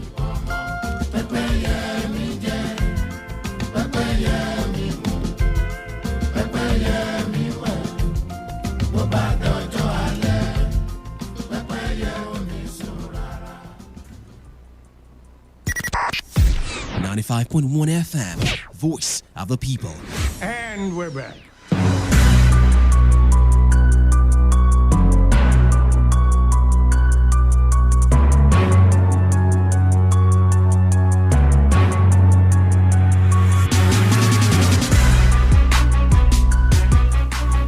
Still your premium talk station, Today 95.1 FM, and it's the Sunday edition of the program Opinion Poll right here on this very wonderful station. And what we get to do every Sunday is take off the huge chunk of blaming the government. We're not necessarily blaming ourselves this time, but taking off the huge chunk of blames on the government and then spreading it across.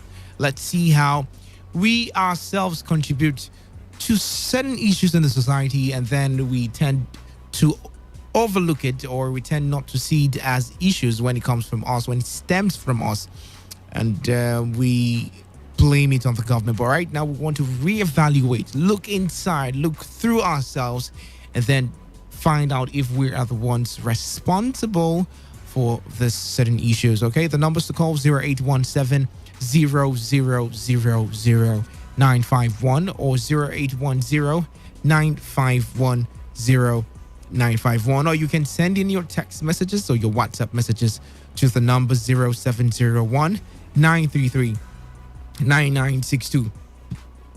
In case you're just tuning in and you're just joining me, my name is Dave Roberts on this dial, Today 95.1 FM. And then the conversation for tonight is the issue of, not the issue, sincerity itself, okay? The issue of sincerity.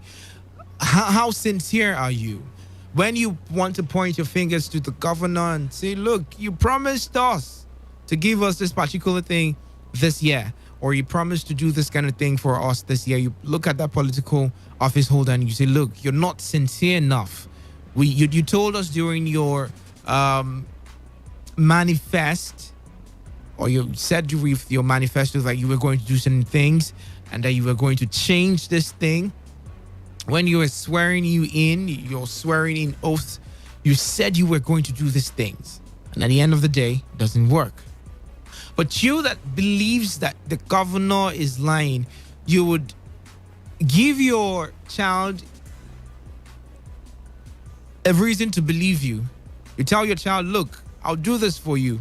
And at the end of the day, you never get to do that thing for your child. Let's get to the phone lines. 95.1 FM. Good evening and welcome. Good evening. Hello and good evening. What's your name? Where are you calling from? My name is Uchenna. I'm calling from Port. Mr. Ochena, you're welcome. Happy Sunday. All right, go ahead. How sincere are you? On a scale of 1 to 10. I think 10 or 9. Okay, so if you were given the opportunity to be sincere or have $1 million, which would you prefer? Sorry, what do you say? If you were given the opportunity to be sincere in an occasion, like an event, something happened, and you had to choose between being sincere or walking away with $1 million, what would you do in that kind of situation? I think it's a thing of it's a matter of what you value. Okay. Most persons, for me, I value sincerity.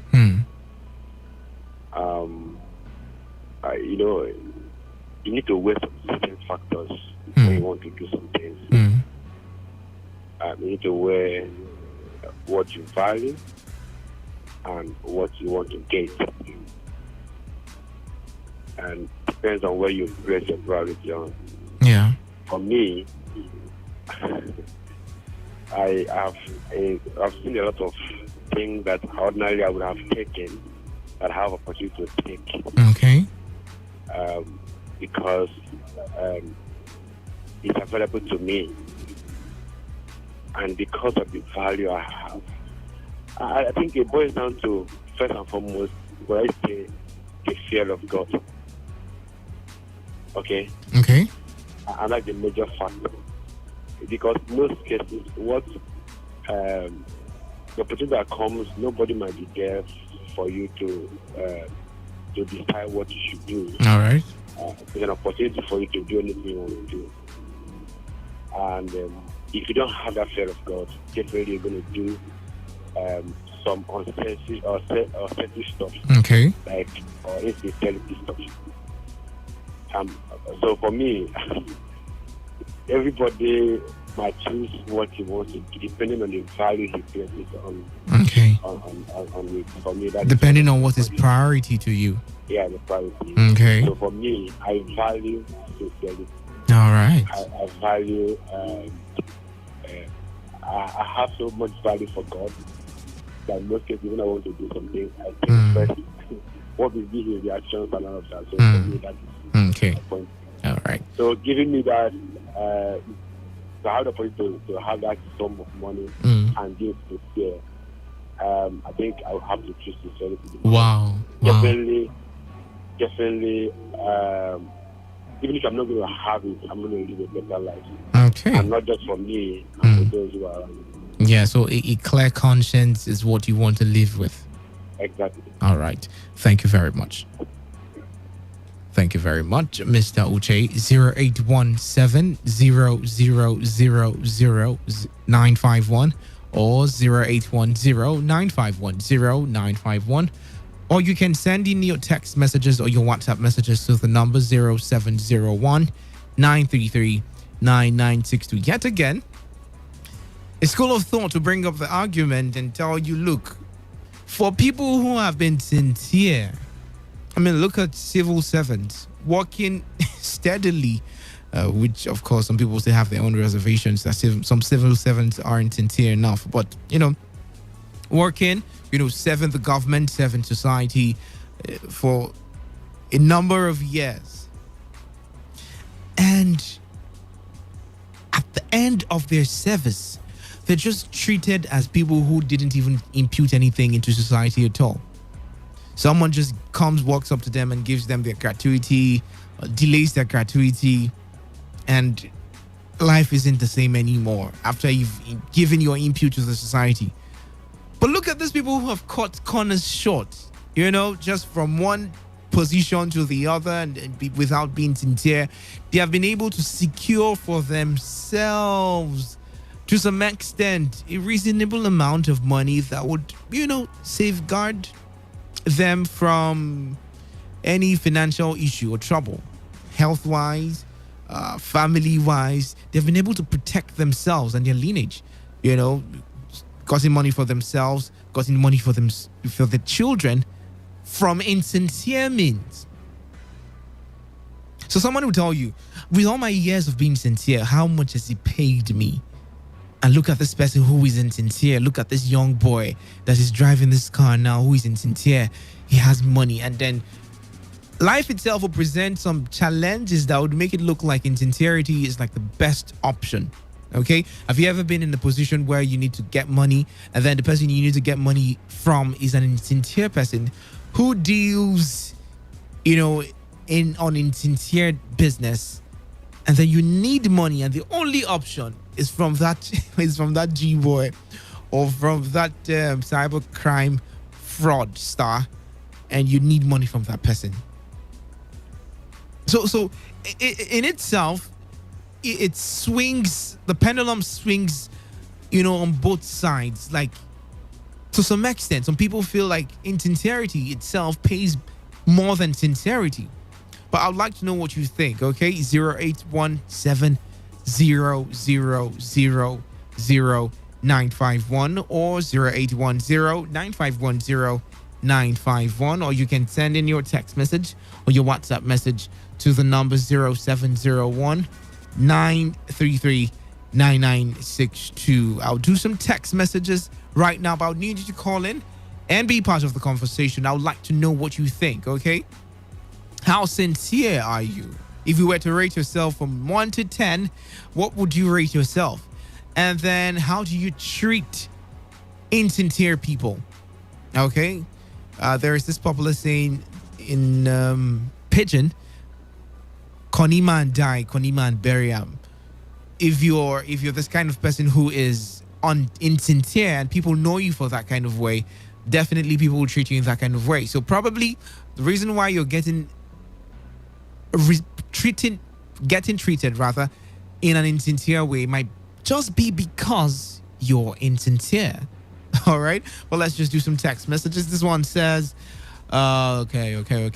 This one says, I rate myself 9.5. Reason is because I'm born again.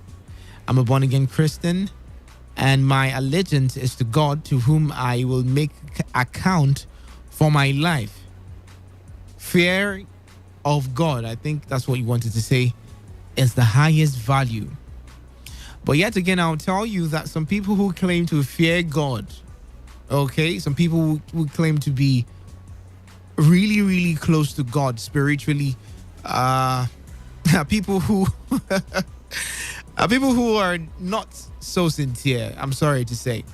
I mean, I saw this very funny story just before I came on air, where this particular cleric, I don't know the religion he belongs to, said people should actually swear with some diabolic or fetish ornament, or swear through a fetish means before they can occupy some political offices, because using the Bible alone or using the Quran might not just do the damage anymore. Back to the phone line, 95.1 FM. Good evening and welcome. What's your name? Where are you calling from? Good evening. Good evening. My name is Brother IG, calling from Ibrita. All right, Brother IG, go ahead. I'm very glad to hear this topic. Okay. But first off, I would like to ask you, how sincere are you? If you had to rate yourself from 1 to 10, what would you find yourself? Okay. I can rate myself at least 85%. At least what? At least 85%. Okay. 85%. That should be an 8. Okay. Yeah. All right. And because, okay, go ahead. Okay, because this topic is just the solution to the problem we have in Nigeria. I have found myself where I worked when I was in the north. I worked in a treasure company in their at a branch. So they need to bring goods from Lagos to us, and I'm working at the stocking at the warehouse stock department. I was the HOD there. There was a day they brought excess goods, and that was not in the document. Okay. It was in the way there. So when after counting the goods, it was over 100 pieces, so bundles of materials. The supervisor, the white man, was not doing the trust he has on me, that he has on me. He did not even come to confirm how many. I just signed the deal, the way deal, and give it to the driver as he went back. So when our general director now came, I told him, look, see what I am seeing. These Jews is more than is 100 pieces over of what is in the way deal. And I have reviewed the load, and I have signed and given the radio back to the driver. Said okay, so it's very good. Now say I did well. Okay. He now called the office, and now we discover that goods, that 100 pieces is supposed to go to Meduguri instead of coming to Kano. Wow. That is supposed to go to Meduguri. So and by so doing, I was exhausted. I was, this will happen towards December. They gave me gifts. They gave me money. We are very happy that these goods, that if it's a personal person, these goods will just die off. Because even their own person there are supposed to come and check me to know that maybe is the good complete or not. Did not even come. Just come on phone and say, have I received the goods? I say, yes, I have received it. Not even come to confirm. So what I'm saying, and that helped me a lot. Even when I was living there, they were not happy to say, well, I'm leaving the office. I said, no, I want to relocate to Port Harcourt. So, and that had been a priority. Anywhere I found myself. All right. So you if you had to rate yourself, what would you rate yourself as? Well, I rate myself, as I told you, nobody's perfect. Okay. But I rate myself as 85%. Okay. I will say 85%. And then if we are given the opportunity to be sincere or walk away with $1 million, which would you prefer? Money will finish, but your dignity can never finish. Money will finish, but your dignity remains. If you lose your dignity, then later they will trap on you. Okay. You become nobody will trust you again. All right. But because money will come and go, but your personality will remain. Is what will lead you to the next level. Okay. Thank you very much. Have yourself a wonderful evening. Thank you so much. Okay, the numbers to call 0817-0000951 or 0810-951-0951, or you can send your text message 0701-933-9962. That number doubles as the WhatsApp portal also, okay? To you, the driver, you know, I've found myself in these positions a number of times. To you, the driver who gets to see an amount of money, you know, and then there was a day I took a taxi, and then I was supposed to pay this man a particular amount of money, and then I brought out 1,000 naira and I gave it to this man. And God knows that was everything I had at that day. And then I gave it to this man. And totally forgot. I felt like it was because the journey was like meant to be 100 naira, and I just gave it to this man. And I totally forgot. I felt like I gave him 100 naira. And I would blame myself for forgetting because I had too many things in my mind. And this man just zoomed off. He saw the money, 1,000 naira. He even asked me, I've given you your change, right? Oh, he didn't mention that. He didn't say anything. Okay? So you're praying, oh God, make me like Ngozi Okonjo-Iweala. I want to be like this woman. But you're busy inflating the prices of goods whenever people come to your shop to buy things. Or you get counterfeit products for them. People ask you to do a certain thing and then you just do the opposite of what they paid you to do. And then you're praying. You want to go there. You want to climb in your career. You want to achieve some certain things. But Ogozi has showed us how consistency with sincerity has kept her for this number of years heading different organizations. And then you ask yourself the question, why am I not getting relevant in life? Why is it that things are not just working the way I expect them to work? Probably you've not done your sincerity check. You should go do that, okay? Let me just read this text message. This one says, or WhatsApp message rather. This one says, okay. Good evening, Dave. First, I will say I am 7/10, okay? I'll rate myself 7/10, while the remaining fraction depends on if my expectations are provided.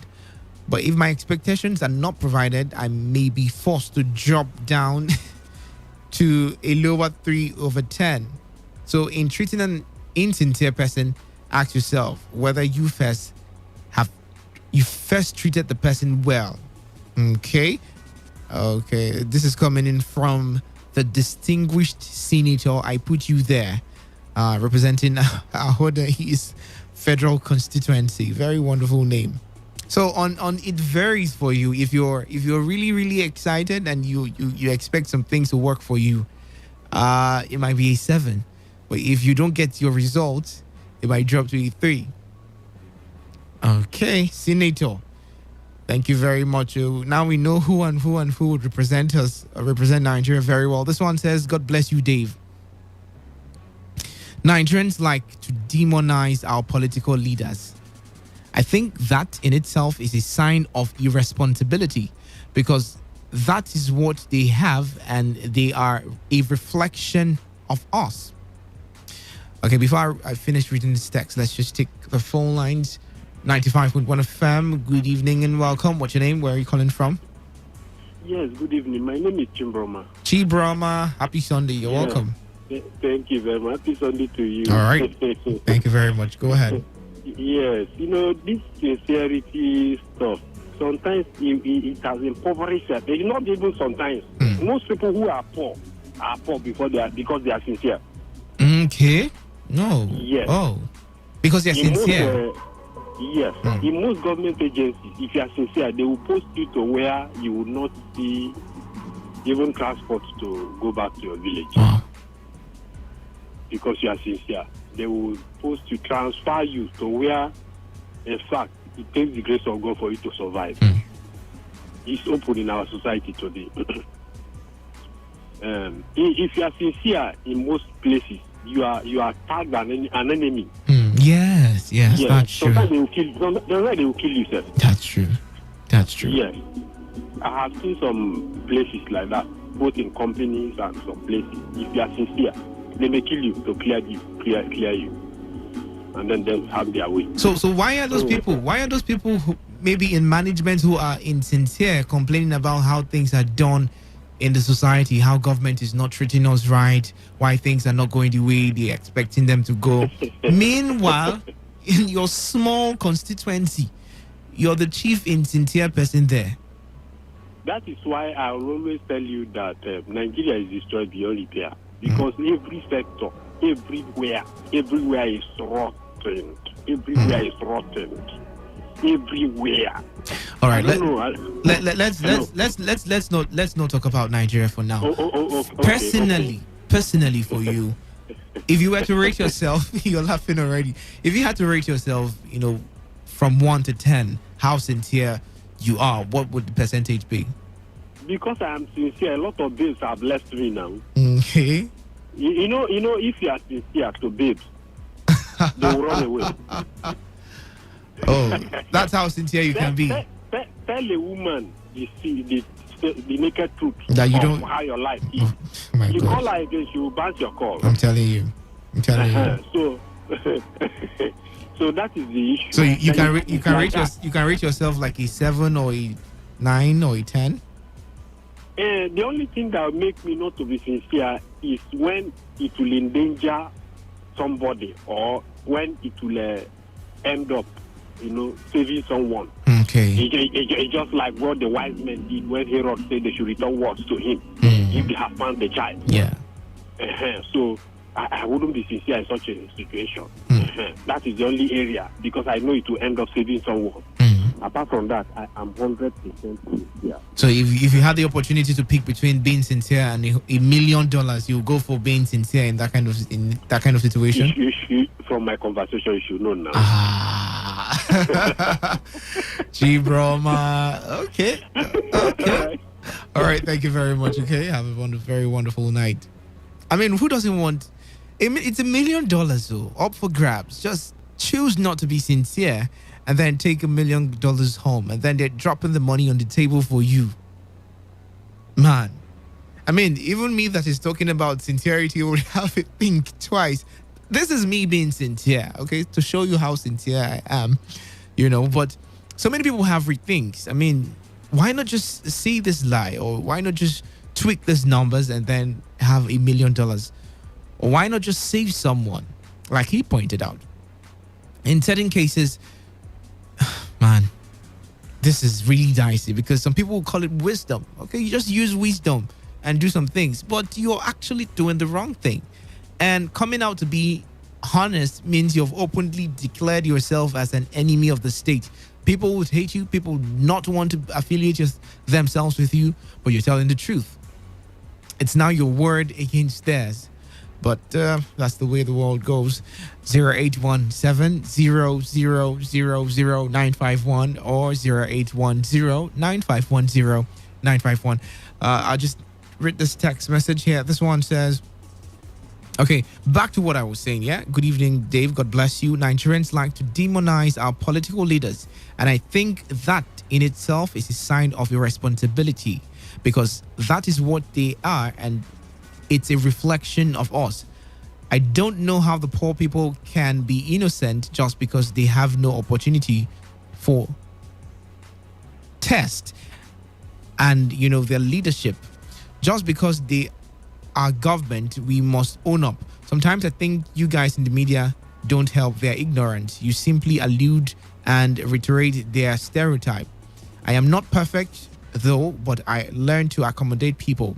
I am a functionalist who believes that if you do things right, I would see it right.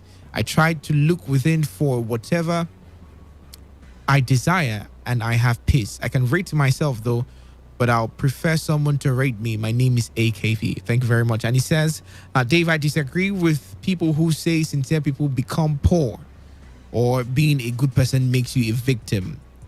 It's an erroneous theory. Still from AKP. Thank you very much. This one says, good evening, Dave. Nobody is perfect. Please, where is Wisdom Obina? Please, Emmanuel from PH. Okay, Wisdom Obina will be here shortly. You get to hear from him soon this week. All right. Okay.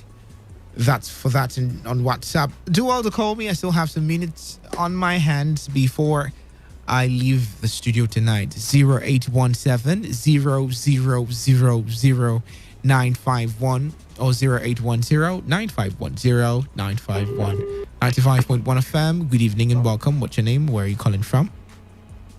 Hello, good evening. My name is Precious. I'm calling from Port Harcourt. All right, Mr. Precious. Happy Sunday to you. Go ahead. All right. On a scale of 1 to 10, I think I would take 9.7. 9.7. Yes. Your name should be Sincerity itself. Mr. Sincerity, we greet you. You're that keen about being sincere. Sorry? I say you're very keen about being sincere, right? Yes. And if you're not sincere, I will walk with you from a distance. There are some things I will not be able to entrust to you. Okay. Yes. Yeah. That and then being sincere also. Yes, you may have some aspects that will hurt. Yeah. But just keep being sincere, because with time you will see that people, even the people who are insincere, Still need people who are sincere to manage their affairs. Yeah, very true. Very true. Very true. And I've worked with quite a lot of. I've worked with some people who are well to do, and even when they see even when you think they are insincere, they're also looking out for you too. If you're like them, and if you're not like them, you see that you'll be entrusted with responsibilities that are delicate. All right. So, on a scale of 1 to 10, you said 9.7, and if you're given an opportunity to, be sincere or walk away with $1 million, you'd go with being sincere, I guess. I'll go with this. Already, the money I'm looking for is over the amount of money. Oh, you're my type of brother. You're my type of brother. People place so much value on some certain figures, and I'm like, dude, Elon Musk is owning the world, and why are you now killing yourself for this particular amount? Even the amount I need is greater than 10,000 trillion pounds, and that's what I say to myself every day. Wow. That one you're mentioning is small. I'm looking at greater than 10,000 trillion pounds. I think I told somebody, what is it that you smoke? But that's you being you. You're realistic, and then you're speaking faith. Yes, I do. So you cannot come and bribe me for any amount less than that, because even the person coming to you to meet you doesn't have that amount. That's just how I place it. Wow. Even the person coming to meet you to do something that is wrong or do something that is evil doesn't even have that particular amount. That kind of amount. Has that amount? That kind of amount. $1 million. $1 million billion pounds. Even it's not even dollar. Dollar is 380. Pound is 590. Oh my God, Precious! Thank you for cracking me up. You can go now. Thank you very much. Oh my God. He says, how much is $1 million? I like this kind of inspiration. How much is $1 million? And if everybody has this kind of mindset, I bet you, the way we respond to our votes because of a cup of rice and then 500 naira, would not be doing all these kind of things. Come and vote again and, rig the elections and engage in electoral violence and what have you. Do things that are illegal during elections. You wouldn't do it because of small change. It's just, oh my God. 95.1 FM. Good evening and welcome. Hello. Good evening. What's your name and where are you calling from? I'm calling from a panel in the local government area. All right. You have 1 minute. Go ahead. Yeah. I will be sincere. I will leave the money. You leave the money? Yeah. It's $1 million, so? Yes, I will leave it. That's about close to 500 million naira. That's like $500 million naira. Being sincere is the best in life. Okay. So if you were to rate yourself on the scale of 1 to 10, what would be your number? Number 5. Number 5. I like the fact that you're just being you and you're sincere about your number. You don't want to keep yourself there like, okay, I am that kind of person who doesn't make mistakes with my sincerity. And then you don't want to keep yourself below, like you're so porous that you can fall for anything. You're just average. Yes. Okay. That's nice. That's very nice. Thank you so much. Thank you. Thank you very much. Do I have time for one more call? Do I? Okay. This is where we call it a wrap for the program tonight. I had so much fun having the conversation with you. Okay, it's a new week already.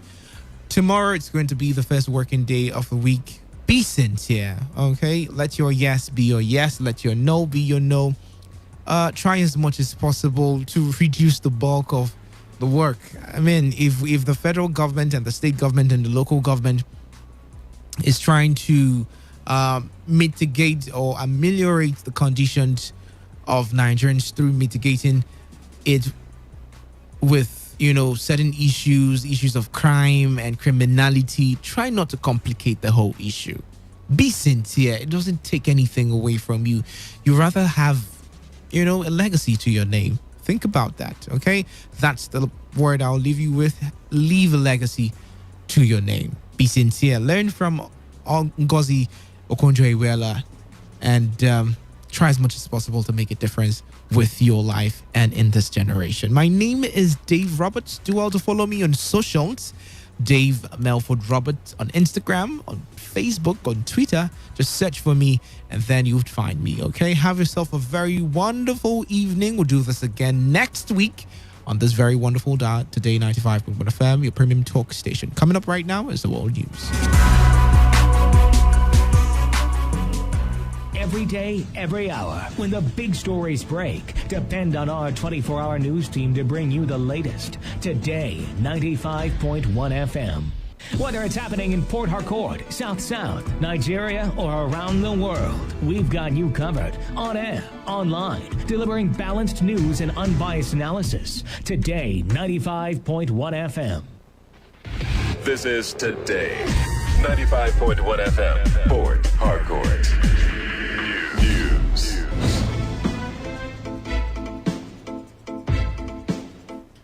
Good evening. This is the World News on your premium talk radio. Today, 95.1 FM, Port Harcourt. I am Dave Roberts.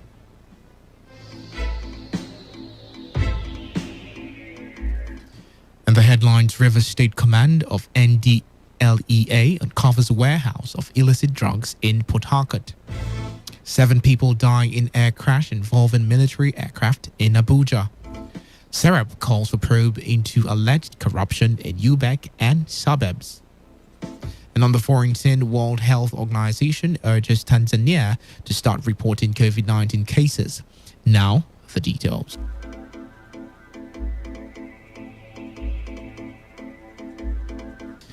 The River State Command for the National Drug Law Enforcement Agency has uncovered a warehouse of compressed cannabis sativa in Port Harcourt. The state commander, Rachel Shelleng, who announced this in a news briefing, said the officers of the agency stormed the cannabis warehouse in Abuja Estate in Port Harcourt the early hours of yesterday. Shelleng said the operation resulted in the recovery of 23 bags of compressed blocks of cannabis sativa weighing 621 kilograms and 0.09 kilograms of cocaine. The National Drug Law Enforcement Agency River State Command has uncovered a warehouse of compressed cannabis sativa in Abuja Estates of Port Harcourt Metropolis in River State. In the early hours of Saturday, 20th February 2021, based on a high-profile intelligence gathering, officers of the National Drug Law Enforcement Agency River State Command stormed Abuja Estate in Port Harcourt Metropolis and uncovered a cannabis warehouse containing 23 bags of compressed blocks of cannabis sativa weighing 621 kilograms and 0.029 kilograms of cocaine. The seized compressed cannabis sativa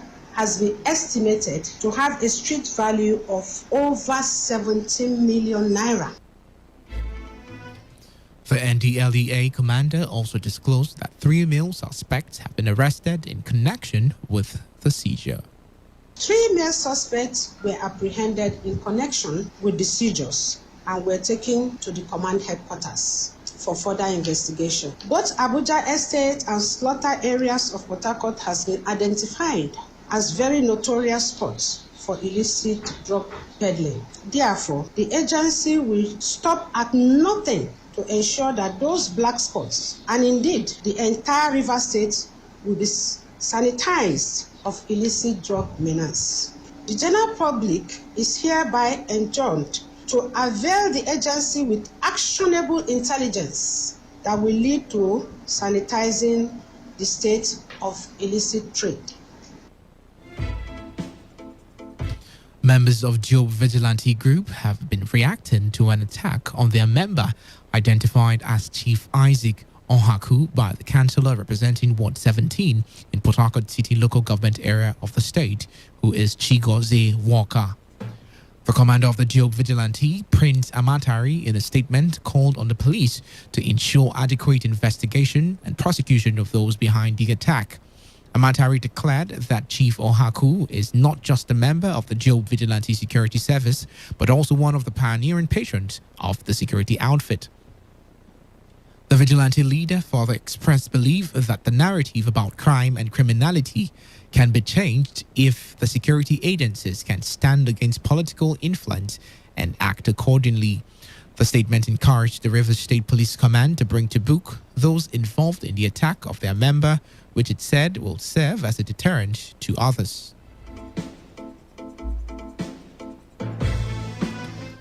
The need for the international community to search for solutions to achieve sustainable development, poverty eradication, and the promotion of full employment and decent work, universal social protection, gender equality, and access to social well-being and justice for all has been said to be the main focus of this year's World Day of Social Justice.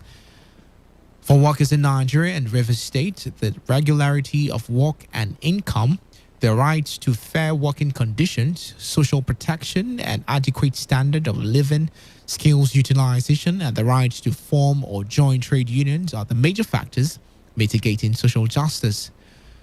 A lawyer based in Port Harcourt, Gloria Ohia, in an interview with our correspondent, said workers, union members, and litigants must take advantage of the multi-door courthouse to resolve all their matters. Ohia said while the COVID-19 pandemic has adversely affected the working populace caused by downsizing, aggrieved workers can approach the multi-door courthouse for mediation, reconciliation, and negotiation rather than take laws into their hands. But like I said, we're a work in progress. We're not going to give up on the judiciary. We only keep hoping that things will get better. As it is, even here in Rivers State, we're hoping that we would have the multi-door courthouse spring up very soon. And it's just as the name is, multi-door. So you have different doors to attaining justice, not just litigation.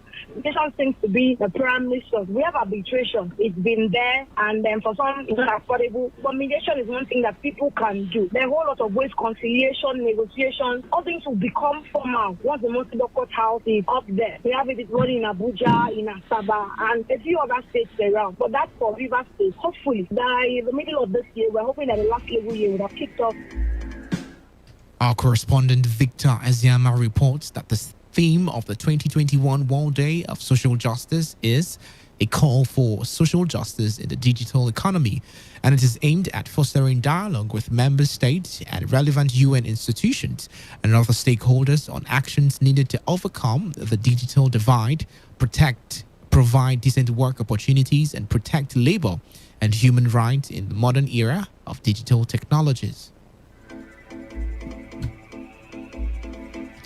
7 persons have been killed after a military aircraft crashed a few yards off the runway at the Nnamdi Azikiwe International Airport in Abuja. The spokesman of the Nigerian Air Force, Air Vice Marshal Ibukunle Daramola, who confirmed the incident, stated that the Beechcraft King Air B350I aircraft crashed while returning to Abuja Airport after reporting engine failure en route Mina.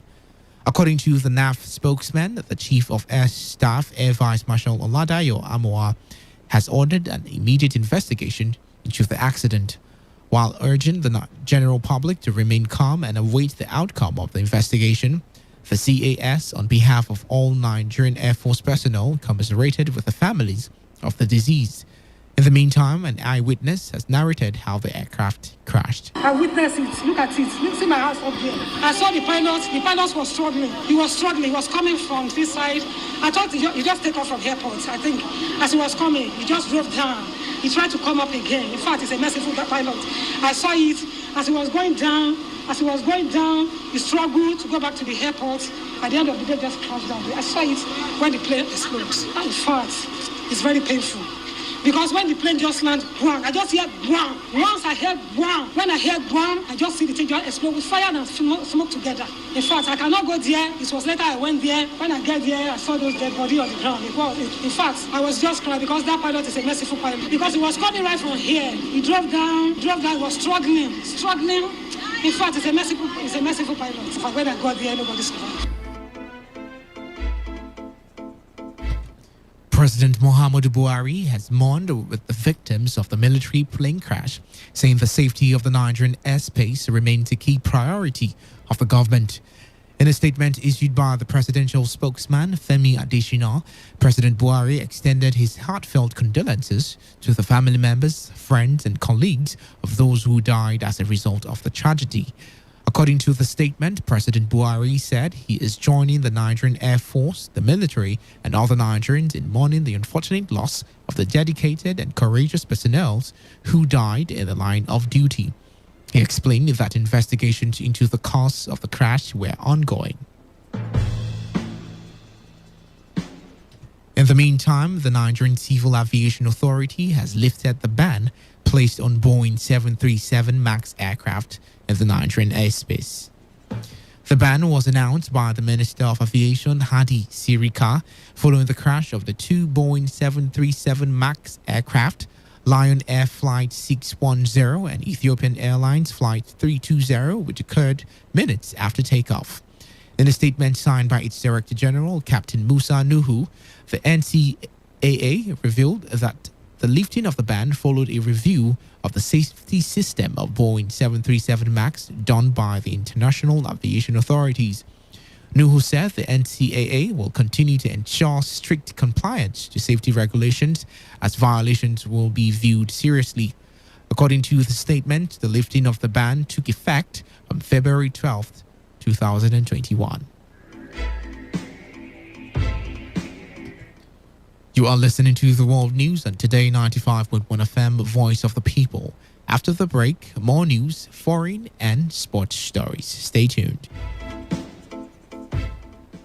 Today, every day, every hour, when the big stories break, depend on our 24-hour news team to bring you the latest. Today, 95.1 FM.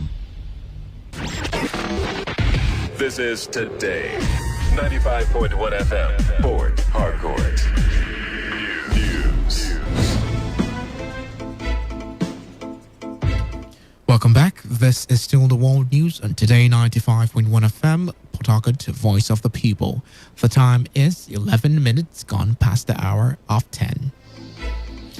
The Socio-Economic Right and Accountability Project, SERAP, has urged President Muhammadu Buhari to direct the Attorney General of the Federation and Minister of Justice, Abubakar Malami, to work with appropriate anti-corruption agencies to probe allegations of corruption in the Universal Basic Education Commission and State Universal Basic Education Boards between 2004 and 2020. The allegations include a missing 3.8 billion naira documented in the 2017 annual report by the Auditor General of the Federation. The organization also urged him to direct Malami and the anti-corruption agencies to make public the outcome of any investigations and to prosecute suspected perpetrators if there is any relevant admissible evidence, as well as fully recover any missing public funds. In an open letter signed by its Deputy Director, Kolawole Oluwadare, SERAP said the allegations of corruption in UBEC and suburbs violates the right of education of millions of Nigerian children who continue to face unsuitable learning conditions. SERAP said investigating the allegations of corruption and mismanagement in UBEC and suburbs, prosecuting suspected perpetrators and recovering any missing public funds will contribute to addressing the educational crisis in the country.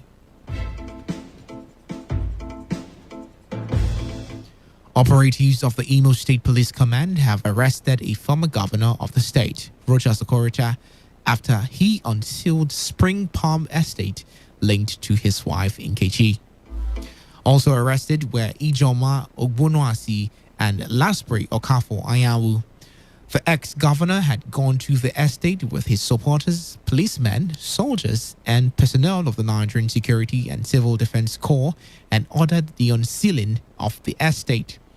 Government officials had mobilized to the estate, leading to a free-for-all as many were reportedly injured while some cars were damaged.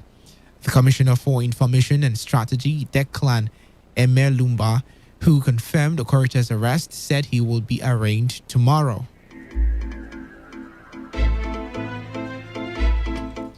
The Niger state government says it has secured the release of all passengers abducted from the Niger State Transit Authority bus. Governor of Niger State Abubakar Sani Bello confirmed this via his Twitter handle. NSTA passengers were abducted a week ago while returning to Minna along the Niger-Minna-Zungeru Road. The chief press secretary to the governor, Mary Noel Bergie, told newsmen that the abductees were rescued around Zamfara State.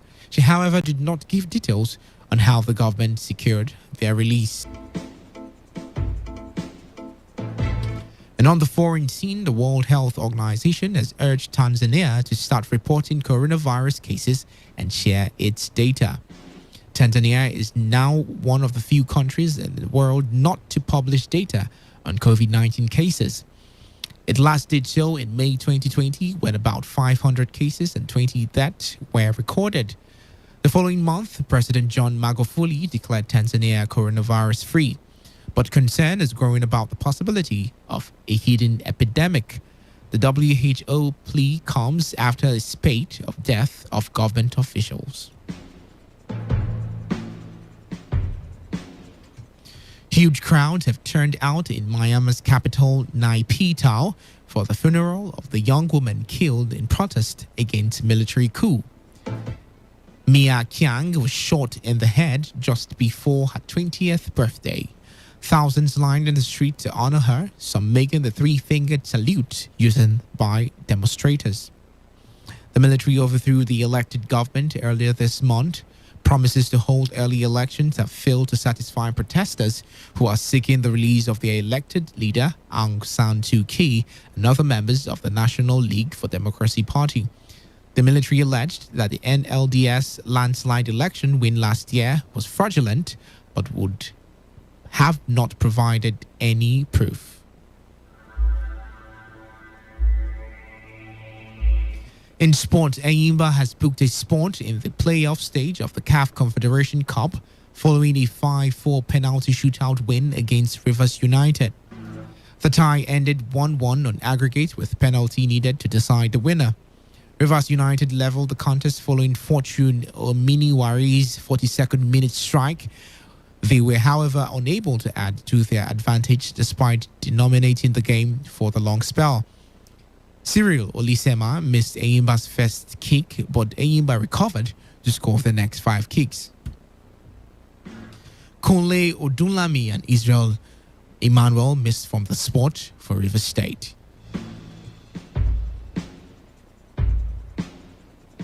And now to end the news, here is a summary of the major stories. The River State Command of the NDLEA have uncovered a warehouse of illicit drugs in Port Harcourt. 7 people have died in an air crash involving a military aircraft in Abuja. SERAP has called for a probe into alleged corruption in UBEC and suburbs. And on the foreign scene, the World Health Organization has urged Tanzania to start reporting COVID-19 cases. And that was the news as edited by Chinedu Iwona. For comments and inquiries, please call 0818-389-2850 or send your emails to news@todayfmlive.com. You can also read our stories on www.todayfmlive.com. Do not forget, take responsibility. Wash your hands frequently with soap under running water. Avoid touching your face and high contact surfaces to prevent coronavirus. I am Dave Roberts. Good evening. Today's news, today's entertainment, today's sports, today's issues. Today on Today 95.1 FM, Port Harcourt. 95.1 FM, voice of the people. And we're back.